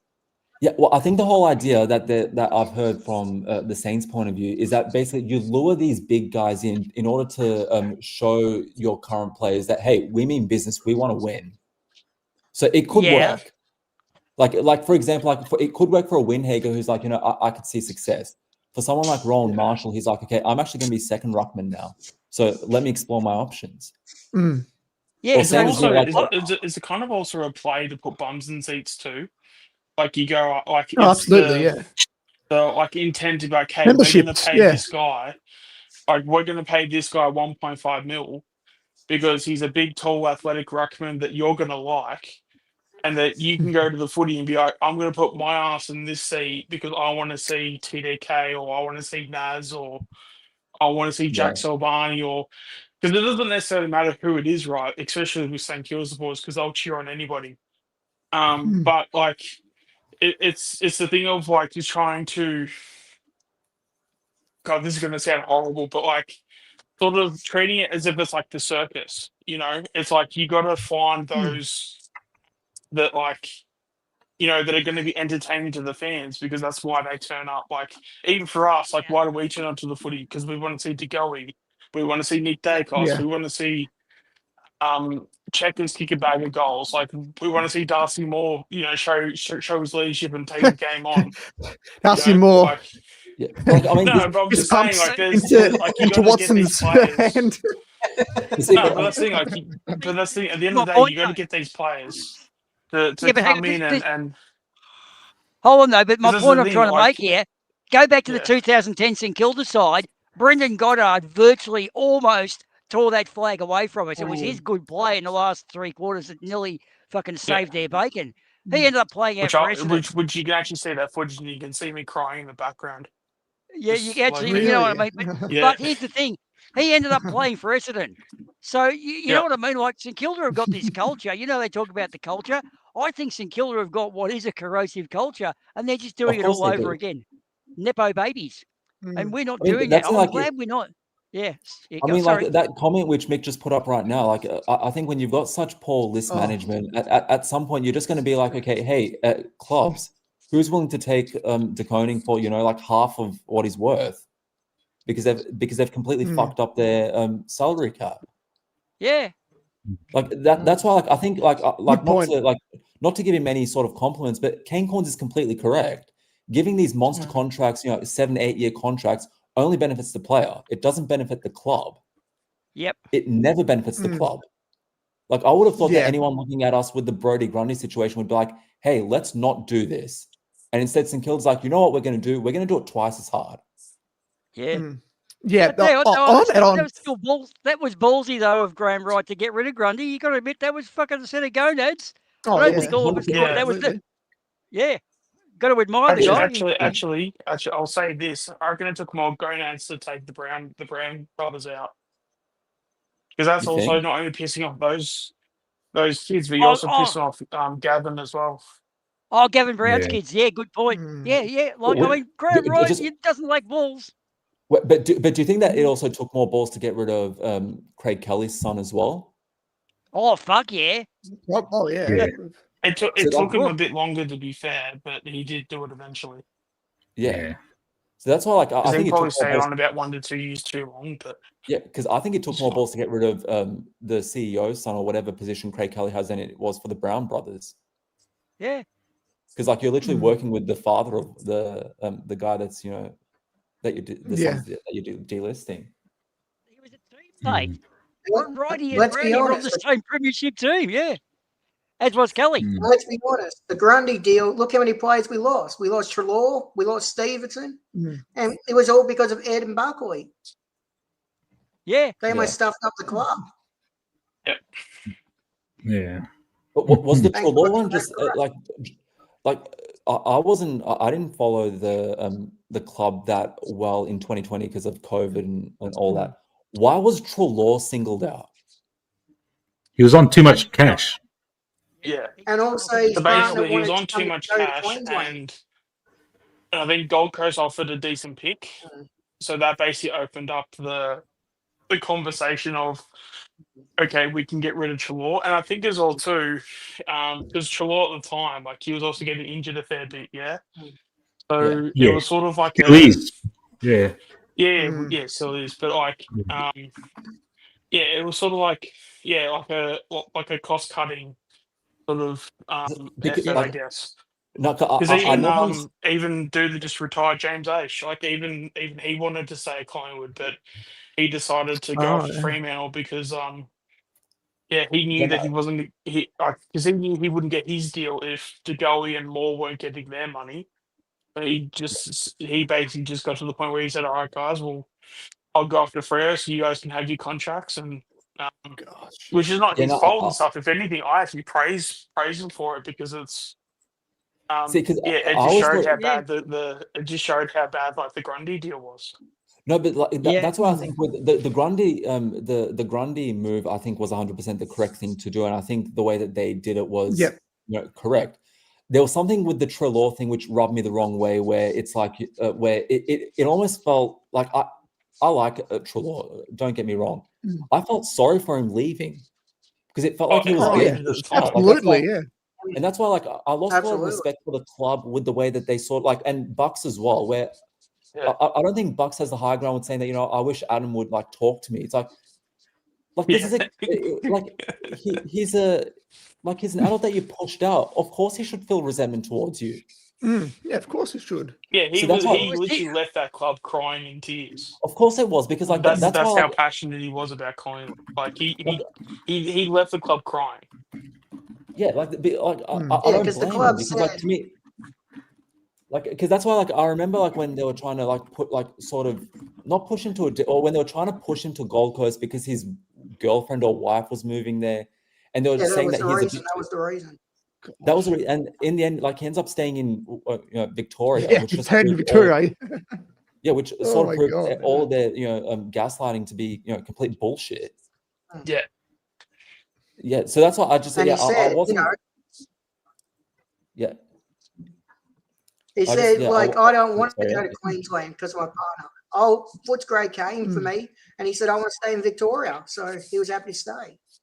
Yes, that's why. Yeah, because that was the whole thing of like, I think it was Buckley came out and said something about, oh, we don't think Treloar's going to cope because of his mental health is going to play up, given that his wife's going to go play, because the wife signed a contract for a netball team in Brisbane. Yeah. Or Gold Coast or something like that. So basically, Buckley's point was that, he wasn't going to emotionally and mentally He cope wasn't. with. Yeah, he wasn't. Yeah. So basically, they tried to sort of push him to Gold Coast without this guy wanting to go to Gold Coast. Yeah. Yeah. So no. So I wasn't. To me, I was under. I thought that it was just basically to get the contract off the books, not realizing that it was correcting a contract deal that went wrong in a way. Like if that makes sense. I just don't think it's just not good from a moral point of view at all. Too, like, No, it's feel not. like if you can have a guy that bleeds for the club like that, yes, you can say, it's probably a good move because of his hamstrings and like whatever reason and stuff like that. But yeah, it's just it was always going to be a bad look. Given that, he was so passionate about the club too, and that's what sucked. The fact that he would. Like the fact that he would cut himself open and the colours would be black and white, it's just like. But were the club at that stage open? That dude bleeds black and white, basically. Like, but was the club at that stage open that it was a salary dump? Well, yeah, because Treloar Tom Phillips had to shed the salary because they basically had Grundy on the deal that he had. Well, no, it was Jay Stevenson and Tom Phillips first. It was Treloar, Stevenson, and Phillips. It was all three of them. All three of them had to go. Yeah. Wow. Yeah.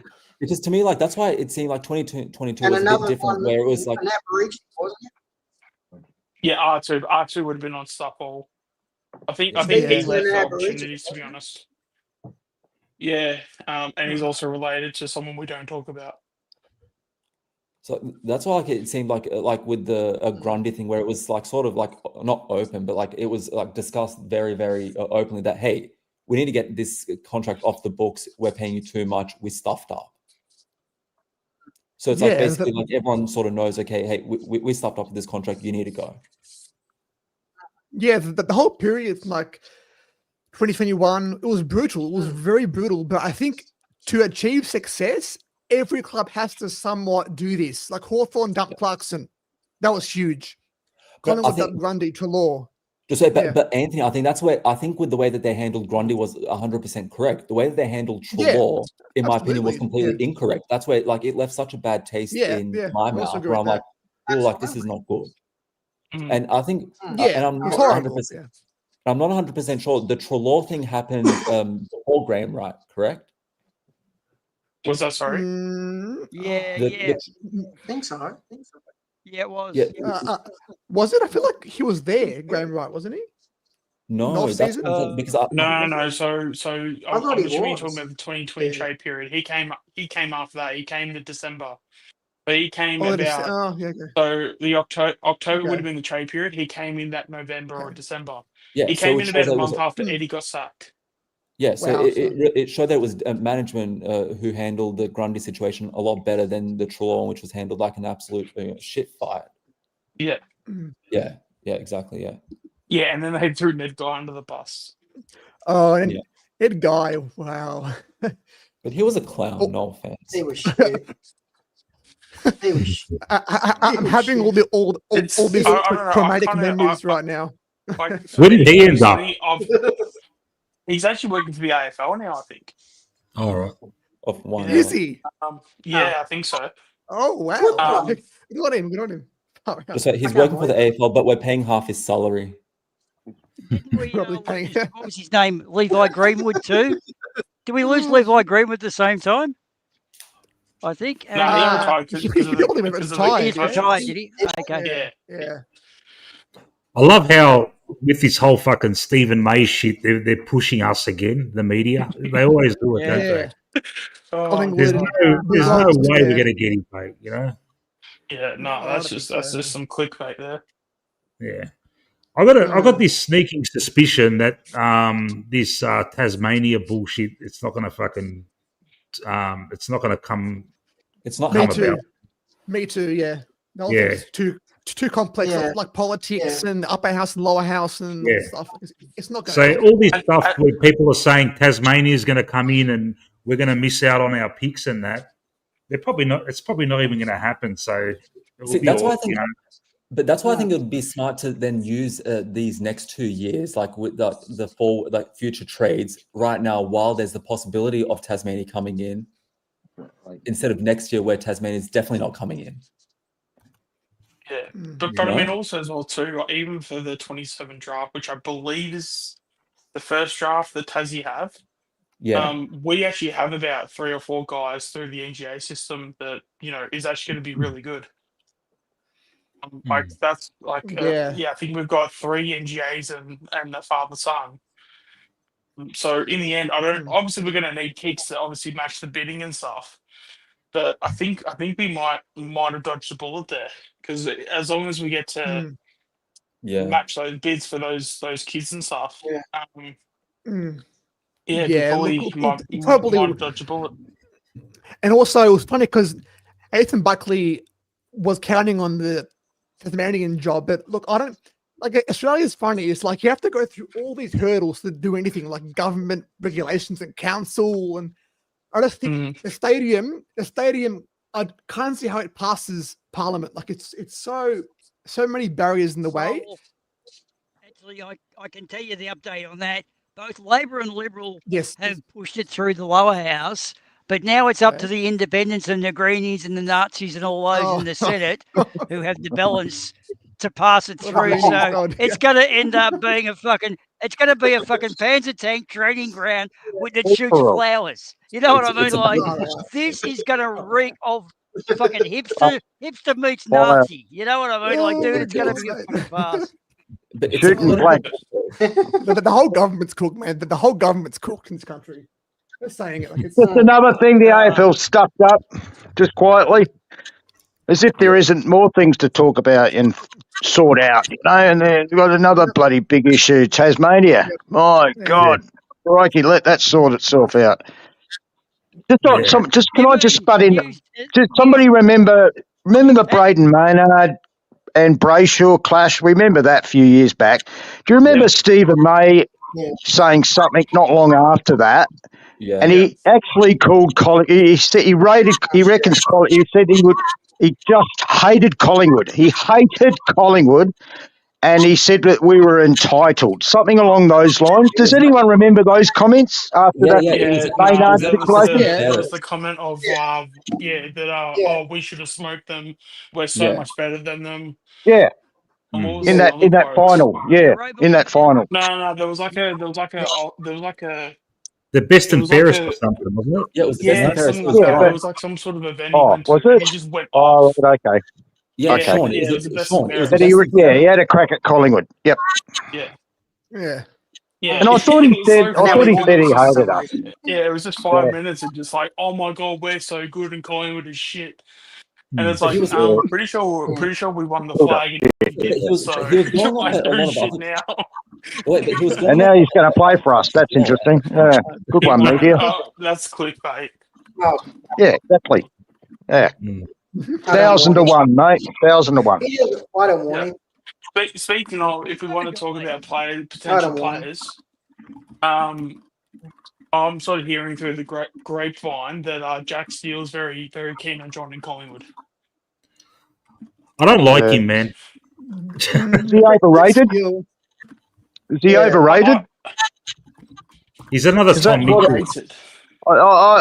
you know, oh no, well, he's not in Tom Mitchell's class. He hadn't won a Brownlow, but I mean, when somebody said that to me the other day that he's looking around for another club, and I sort of thought, well, geez, you know, they were talking how good he was 3 or 4 years ago, but I don't know. I've never really seen him dominate a game, let alone a season. I mean, I think he's overrated, but maybe someone can back him in. But gee whiz, is he that good? Would he make us a better team? Would he? Because that's the thing. If you delist Mitchell, which I think is going to happen, I think Steele's a better version of Mitchell than Mitchell is right now. Yeah, Steele's a bit younger. He's got more in him. How old is he? 28. He's Is he about 28? He's 29. He's 29. Right. Yeah. He's also. I think as well too. When you look at it, and I know it's a bit dangerous to look at his like prime and stuff because his prime was like 2020, 2021. But because he was 100, if you look at his height, he's 187 centimeters. He actually plays tall when he goes forward. If you actually watch his highlights, if you can recapture that, I mean, the forward stuff, the forward stuff is more of a bonus. But if you actually watch his highlights for 2020, 2021, you can actually see he plays tall and he's actually marking the ball as if he's like a Tim Membry or a Jamie Elliott or basically a smaller like key forward. But again, like I think there was someone did a highlights package of a Richmond game that he played I think it was this year, last year. And I think he racked up about 35 touches. And it was just a spitting image of, if you'd said that was Tom Mitchell, you wouldn't have like questioned it. Like he played so much like Mitchell in that game, it was crazy. Do we have to ask questions? How come all these captains want to leave their club? It's a joke, isn't it? It seems a bit ridiculous. It's just a reflection on the AFL culture these days. There's no more loyalty. Players just want the big contracts and they just want to win premierships. So they'll is neglect. it like big contracts though? Like because I mean, if you're like say if you're Jack Steele and you're at St Kilda and you're trying to drive standards, you want to be the best. You want your club to be the best. Is it fair for that player to just sort of go, hey, I want high standards. This club's not tagging along with the same values of what I have. Yeah. Is it okay for them to go, well, instead of just being like the dead weight, I'm gonna go off and seek better opportunities because this team's not getting any better. Because like I've been listening to. Because I've been listening to a lot of the Essendon saga this last week with how they're sort of like bad mouthing Merritt and Merritt basically not wanting to go to best and fairest or Brownlow, and I'm on Merritt's side now. Yeah. I completely. I think he was sold. He was sold the a wrong message, and like I don't blame him for wanting to leave. So that's why I think we should count our blessings at Collingwood that we've got such a united front. We've got the correct management, and we're an actual destination club in comparison to Essendon, who's basically throwing anything at their wall to stick. Like even after bad mouthing him, apparently they offered him more money. Yeah. Like, and then like all these targeted attacks from like Nick Martin and like Mason Redmond, like, and like I think this AFLW thing which they had, which they threw there to show that he had issues with them, which was such a nothing story, basically showed that they've got to get rid of him. Like that guy cannot walk back into the club next year. Like you've destroyed that club for him. So that's why like. Things like that where it becomes like and that's what reminded me a bit of Trelaw, where it's like Bucks basically saying, hey, no one likes you. Like just also as well too that if you keep track of his Instagram page, he actually doesn't have Essendon tagged on it anymore. No. Which you know, in a way where you can look at it and go, oh, that's not that big of a deal. But I think with the modern day and how often my players use like social medias and stuff, I feel like it's pretty much everything these days. And also as well too, we don't know what's being said internally. We don't know what's like what Merritt's saying. We don't know what's being said to Merritt as well too. Like But the fact that he's taking the Essendon tag out of his Instagram bio, like that's, you don't just slip and do that. You know what I mean? Like, there's obviously something that's happened. But do you He's remember? like, no, like I'm genuinely out of this club. I'm not sure whether it was against the Pies, that very, very last match in 2023, where he sort of went on a bit of a tangent, criticizing his own players. And that's because like he was such a leader and like he was all Australian, like best and fairest winner. And I think it was then that one other club, it was sort of done in the secret, where they had offered him a deal and he said, no, I've been promised this change. And now the change has not happened. And now he's like, no, I'm actually going out. Yeah. So that's why it's like he would have had to have come through the player manager. You see, any player manager, if the player says, I don't want to play for this club anymore, that's license for the manager to start shopping around, or vice versa. If the club say get him going. So a player doesn't themselves sit down per se anymore. It's always done as a negotiation. So look, with Essendon, basically Essendon fucked it up. They're being whiny little bitches. Yeah, like I think, like to the point which there was a comment that Mick posted before from Voidoid. Yeah, I think Merritt handled it poorly in going to behind the club, but Essendon made it so toxic that you forced him out. Yeah, that's exactly it. Yeah, like you can sort of see with the Charlie Curnow thing, where it's like sort of like, oh, he might come back, he might not come back, and like you get the fans who are like, no, I don't want him back. With all that, with Merritt, it's like, no, you can't take him back. You've made that club an absolute pariah to him. So it's like shame on the club for even offering him more money to basically lure him back. Like, unless it comes with a public apology and saying, hey, we're sorry that we like publicly smeared you. Like, you got to make that deal happen. Look at Golden Mick Malthouse when he was coaching him. That was across the papers. That was like, that's got to be one of the worst media catastrophes ever. The way Malthouse sort of said, fuck you, through the papers. But it happens. Much, the media are fucking good at getting this information too. We've got to admit that. Guys like fucking Sam McClure, they're slippery little cunts and they do extract information very well. And Damien Barrett and all them, they're little fucking weasels. That's their job, to be a weasel. And they're good at it. Just can I just add something just to what Boom has said? That I've lost all respect. Kind of funny about that though, because there was a Sam McClure even spoke about when this was when I think it was like the Melbourne job of like who was getting the Melbourne job. Anyway, Sam McClure was basically hanging out with Buckley. Like he was doing like workouts with him and stuff like the whole day. And apparently, it basically got to the point where Bucks got a phone call and it was about like the Melbourne job and everything, but he never told Sam. And basically Sam's whole intent to like be around Bucks was to like know that information. And when he didn't get the information, he was like so pissed about it. Yeah. What did you say, Tyler? Sorry, dude, you're going to I think there's like people like Tom Morris who seem to always get everything correct because they're feeding him correct information. But then you get like with this Checkers story as well, like Jay Clark especially, who seems to know nothing. And it's like, it's a unique talent to be the lead editor of Herald Sun and have zero sources. Yeah. And like you can listen and on top of that, like you watch him on First Crack and he's got zero intel on like any of the plays. Like all of his first cracks are always like, hey, so I've heard that Merritt might be going to St Kilda. And it's like, no one said that. You've heard that from your own voices in your head. Like no one's saying that. It's like, like they're talking about the Hawthorn Adelaide match and not Rui, Lee Montagne's talking about like how they set up this play. And Kingy's talking about how they set up that play. And Jay Clark's talking about Charlie Curnow. That's true. Like what the fuck? First Crack, First Crack. Like, hey, so I've got some lead intel that Charlie Curnow is not happy at Carlton. It's like, dude, everyone's known that for the last 2 months. It's an open secret. Yeah. You know what I'd love to do one day?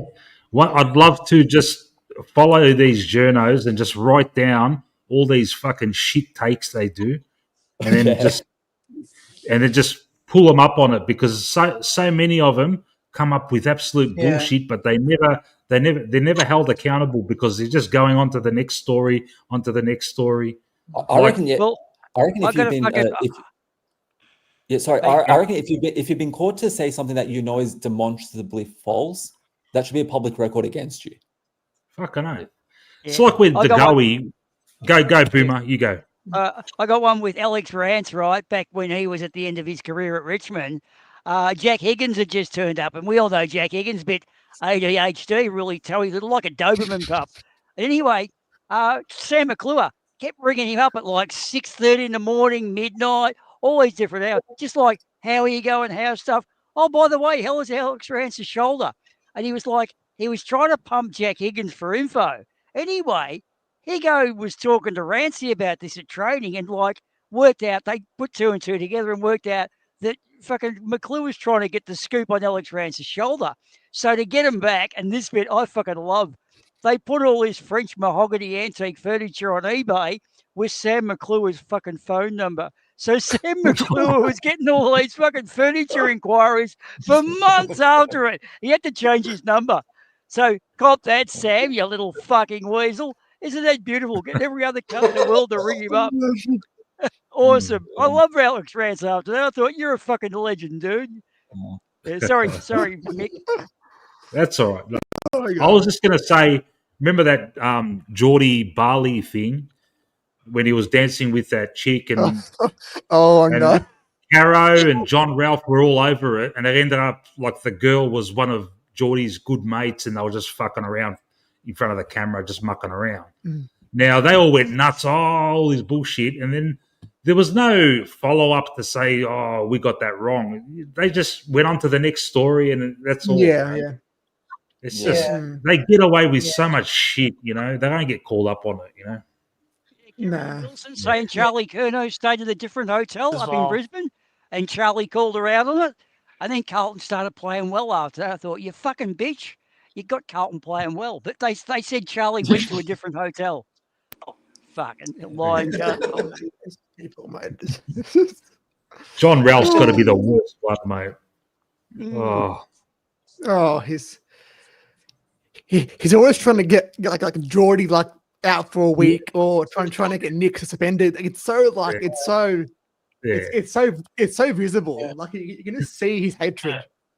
How good was it when Dunstall pulled him up? There's one thing Dunstall did for us, man.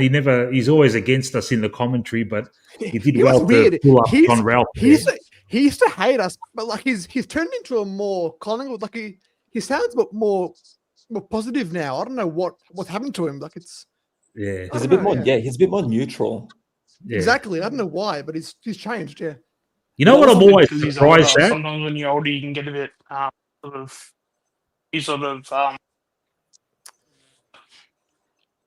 what's the word?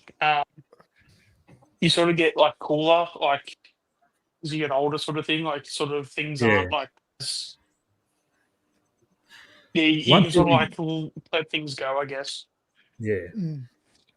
One thing I noticed, like whenever BT, which look, I hate him as a commentator, but whenever he does commentate against us, I feel he's always like favouring against us. He's like, oh, that must be a free kick against Collingwood, But then you see other supporters think that he's favouring us. I just can't see it. It seems he's always against us, BT. I don't know why he does it, but BT just likes the close matches. Like I think he's going to cheer for the underdog, if it means making the match more interesting. Yeah. He always he's all about he's so annoying. Yeah. You should hear him. It's like a game's like blown out. Oh look, there's still 2 minutes left. 2 minutes. 2 minutes to get 12 goals. They're in it. The Lions are in it, mate. The Lions can win. 2 minutes, 12 goals. Let's go. Centre bounce. That's crazy. Yeah, or basically like when it's like 3/4 time and it's like, oh guys, like I reckon there's a sniffy. I reckon they've got a chance at BT. Like they're down by 80 points. Fucking chill. But I reckon he's 100%. God, there's just something in the air tonight. Like, some bullshit. Yeah. I reckon, yeah, Gerard Whateley's obviously the best one, but Gerard Whateley's, I like him as a commentator, but when he's just like on the radio just talking, he always goes in hard. Like after we won the flag, even though he did the brilliant commentary, yeah, you need your stars and all that. But when he got on to do his show, he's all over us. Oh, Collingwood were lucky because Brisbane should have got that fucking advantage. That was an advantage or whatever. Yeah. Yeah. Mate, his show, everything is an ad. Everything is named. It's like the Victoria Police scoreboard, the health stats. It's so annoying, man. Just shut up. Shut up. Like it's all sponsored. Josh Jacobs says he likes. Sorry, Bruno. No, go, Boomer. Light up my Marlboro cigarette in my fucking Joyce for Smith coffee here. Hey, BT used to be really good back in the earlier days when he did it for like an independent radio station. Collingwood had their own little radio station with him and Eddie back in the 90s. And BT was really fucking good then. And then you just lost it on Triple M and Fox and that. Yeah. Sorry, man. I think he's trying to be a Rex Hunt for the tally. And it doesn't go. Rex Hunt was like a radio commentator because because it was the radio, he'd have to be really descriptive and, you could get away with all the comical stuff. And it seems BT's trying to follow that sort of I think he's method. forced to do that. That doesn't work for tally, mate. But he's forced to do that. Like he's forced to be like the main commentator. And I think he's trying to make it like boring games interesting. Yeah. I agree with Josh Jacobs in the chat. He likes Hutto. I like Hutto as well, but I'll tell you what, man. It's hard listening to Hutto in Collingwood versus Geelong matches, man. He seems to get a bit more excited than normal, mate. But I love his commentary when Lockie Schultz fucking scored the winning goal against fucking Brisbane last year. Hutto's commentary was great for that one. Schultz kicked the goal. Yeah. You know what? I have a hot take. I reckon Kane Corns during games is trash as a commentator. Yeah. Fucking ours. He's not good. I hate him in everything. Commentating. Horrible during the game. Like, fucking shit. Hey, fucking shit. BT, yep. Good BT. Nice BT. Like, he doesn't add anything to the game. Like, honestly. Yeah, Brayshaw. Yeah, mate. Good, mate. Like, honestly. Yeah. I don't mind Triple M's commentary. I think they're pretty good.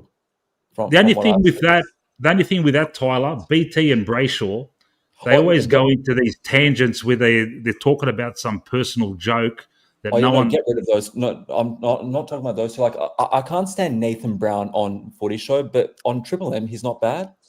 Yeah. Like he seems to be able to do run on commentary really well when it's with Luke Darcy or with Montagna. Yeah. But just no. Brayshaw's just not good anywhere unless maybe he's just doing like afterthoughts. Yeah. Brayshaw's a funny one. When it comes to TJ, I'm certainly not a fan. I don't know if it's just like the business suit, and he's just too business-like for me. Like he doesn't come across as a football fan. It feels like he's a businessman and to be a football fan. Like it's like anytime when I say like TJ, I just can't. But that's why whenever it's the whole joke about his like white teeth and stuff, like that's why I'm always laughing, just more of a like laughing at him and stuff. But it's Chompers. Chompers. TJ just stupid. That's so stupid, man. Boomer. So for anyone that watches that Footy Show, is TJ just that sore, or is that a joke with him? I actually have no idea if he knows the joke or he's offended by it. I have no clue. That's like I don't know where like he always seems to like be offended by everything, but surely he's not offended. Like he's just putting it on. I think it's a bit of both. Like he's playing it on, but I think it kind of hurts him deep down. I think it's like a little bit of both. Yeah. I was going to ask Boomer. Boomer, you're an old timer like me, mate. Sandy Roberts and Drew Morfitt, mate. Oh yeah. Pretty tragic. Fuck off. Fucking legends, mate. I'm not saying Sandy Roberts. Oh, was he the one that did the Leanne Dick joke? With me here at the races, I've got Leanne Cock. Oh, hang on, that's Leanne Dick. And this chick looks at him because they're all calling her Leanne Cock behind camera, I guess. And he slipped it out on TV. Yeah, no, that's it was. Yeah, boom. It was I remember. On 3AW on the radio back in the day, Rex Hunt, Bill Jacobs with Sam Newman and Ron Barassi doing special comments. Like you youngsters don't understand, but in the late 80s, you'd open up the Herald the Herald Sun and you'll pray that the Collingwood match was getting commentated by 3AW. If it was getting commentated by 3LO, who were boring commentators, you'd be spewing, mate. Yeah. Oh my god. Sorry for the oldies, little oldies section there. Every game was at the same time, and on the scoreboard there'd be Team A, Team B, Team C, Team D, and you had to buy a footy record so you knew how the other teams were going at other grounds. Like, oh, you fucking pricks! I used to like the train rides there though; they were always fun. Drinking piss on the trains on the way to a footy match is so much fun. Fuck, you get blind drunk before the game even started. You're rolling off the train at 2 o'clock at Vic Park Station thinking, fucking hell, these stairs are fucking coming at me. It's going to be a good game. Yeah.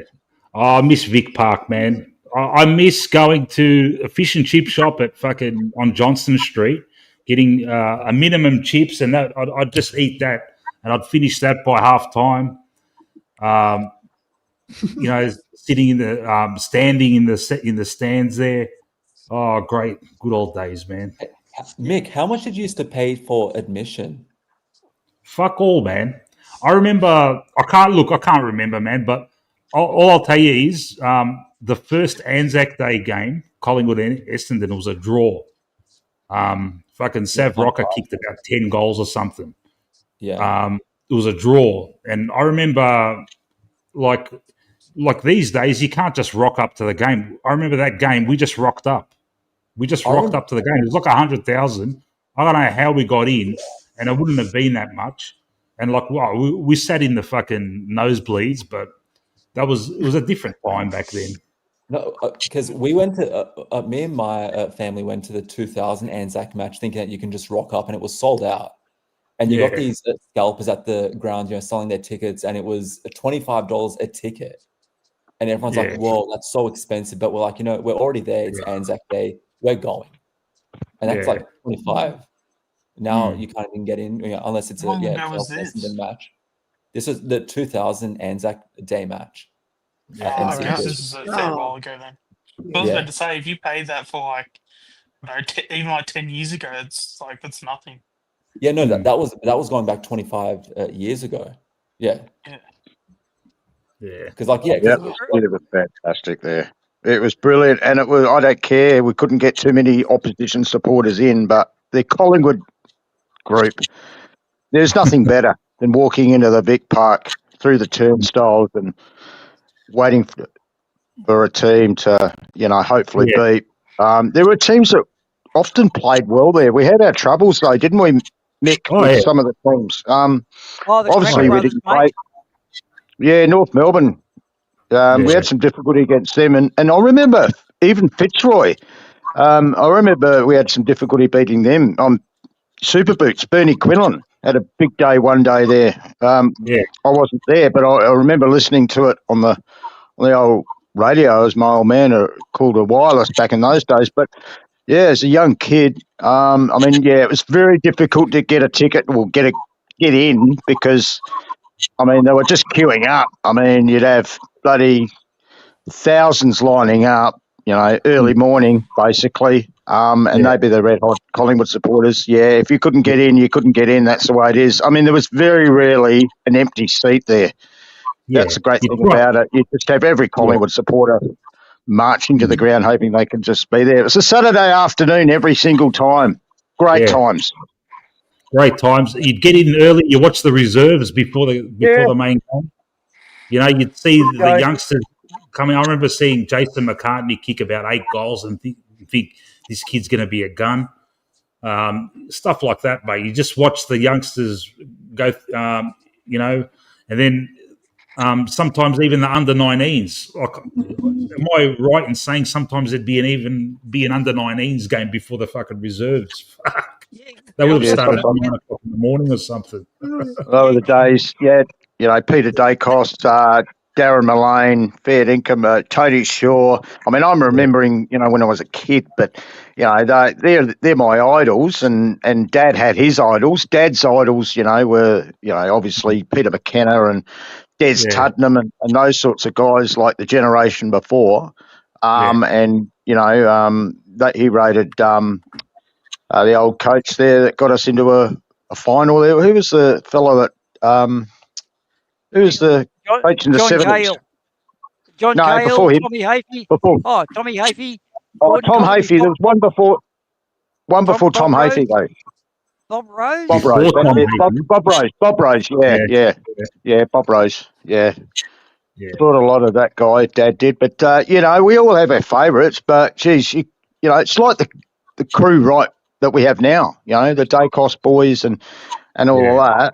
But I still think the reason why I ended up supporting Collingwood was just the atmosphere at those games, you know, and it hasn't changed. It hasn't changed. It just, I mean, the venues have changed, but the atmosphere hasn't changed, Mick. We're still the same, We're still the same kind of supporters, yeah. Oh, yeah. I remember one time we used to tour it around on a Thursday night because you used to get league teams and that. And me and a mate who's a Carlton supporter were on a pub crawl, and he actually knew where Phil Malin, who was a Carlton player, a Carlton wingman, his pub was. And this is in Fitzroy, Collingwood sort of area. And we've cruised into the pub, and we've sat down. My mate Wayne's going, "Hey, Phil, have a beer, blah, blah, blah." And we're sitting there just having a chat, and I've realised it's Phil Malin. We're talking bullshit. And anyway, my mate Wayne goes off to the fucking have a piss. And Phil, and I said to him, "So Phil, do you ever think of fucking about pulling on a fucking Collingwood jumper back in the day?" And he goes, "It would have fucking burned, mate." And I go, "That's cool." I said, "So he goes, "Your mate?" And I said, "Yeah, why?" And he goes, "Well, what's his story?" Because he wasn't real fucking bright. And I said, "Well, what do you mean?" He goes, "He just seems a bit fucking odd at times." I go, "Well, what happened, mate? He used to sing good old Collingwood forever. We got sick of it, so we held him down and lobotomised him with a roofing nail one night." And Phil goes, "What the fuck?" And Wayne comes back and he goes, "What footy team you back for?" And Wayne says, "Carlton." And Phil Malin has just burst into fucking laughter, thinking because we'd lobotomised him, he's turned in from a Collingwood to a Carlton. He got the joke. Wayne's sitting there going, "What's the joke? What's the joke?" Like, sorry, man, we can't fucking tell you. Because his idol was fucking pissing himself. But he was a really good dude to have a fucking beer with, Phil Malin, although he was a Carlton player.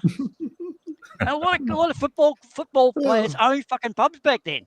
You go and have a beer with fucking Carl Dietrich or someone like that. Yeah. They all did, mate. Yeah, Lou Richards, fucking even Peter Dacos owned a pub, went bankrupt after it, mate. He owned the Willie Tavern. He owned the one in Willie P. Lucky his son's killing it now, mate.